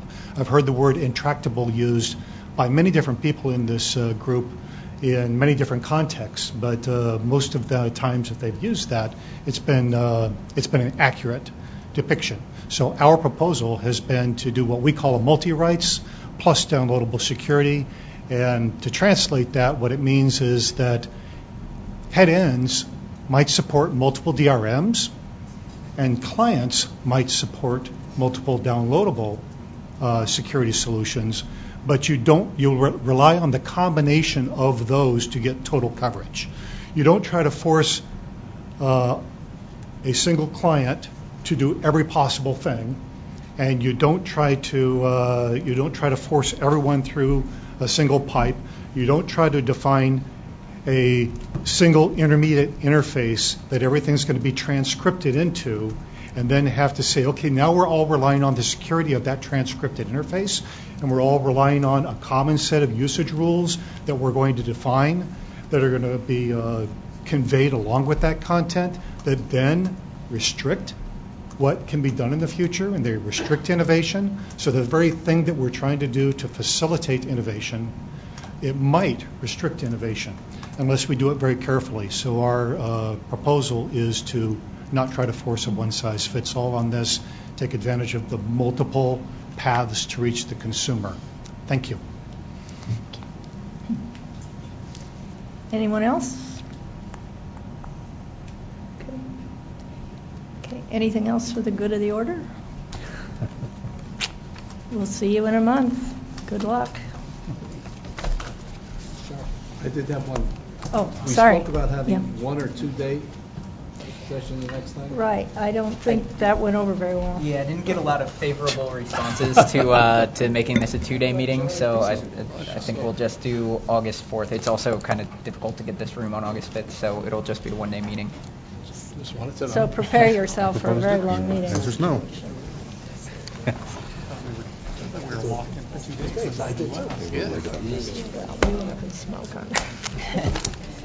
Okay. Am I stupid? But do we have a system called NCAS that can do multiple CAs to anybody that wants it? We can do multiple DRMs.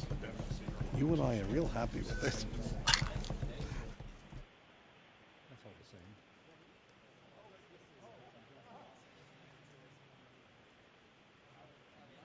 Well, with an EchoStar hat on, I'll build those boxes for you if you want.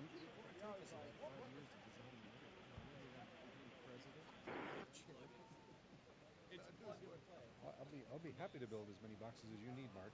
Let me know. Oh, good.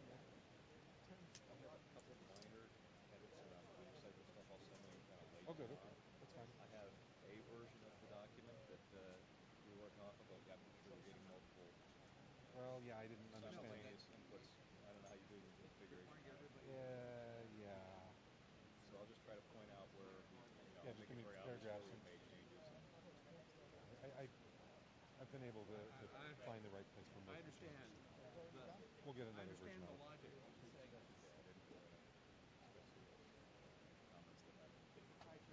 Yeah, it is interesting. The only reason oh good, something else like that. Yeah, thank you. Send them to me and to Brant, if you don't mind. I think he's actually been working on the next rev, so he may be doing it. Thanks.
not a bad exception as long as you allow coupling. You have to have coupling. They're not independent. Right. Because full plane is manipulated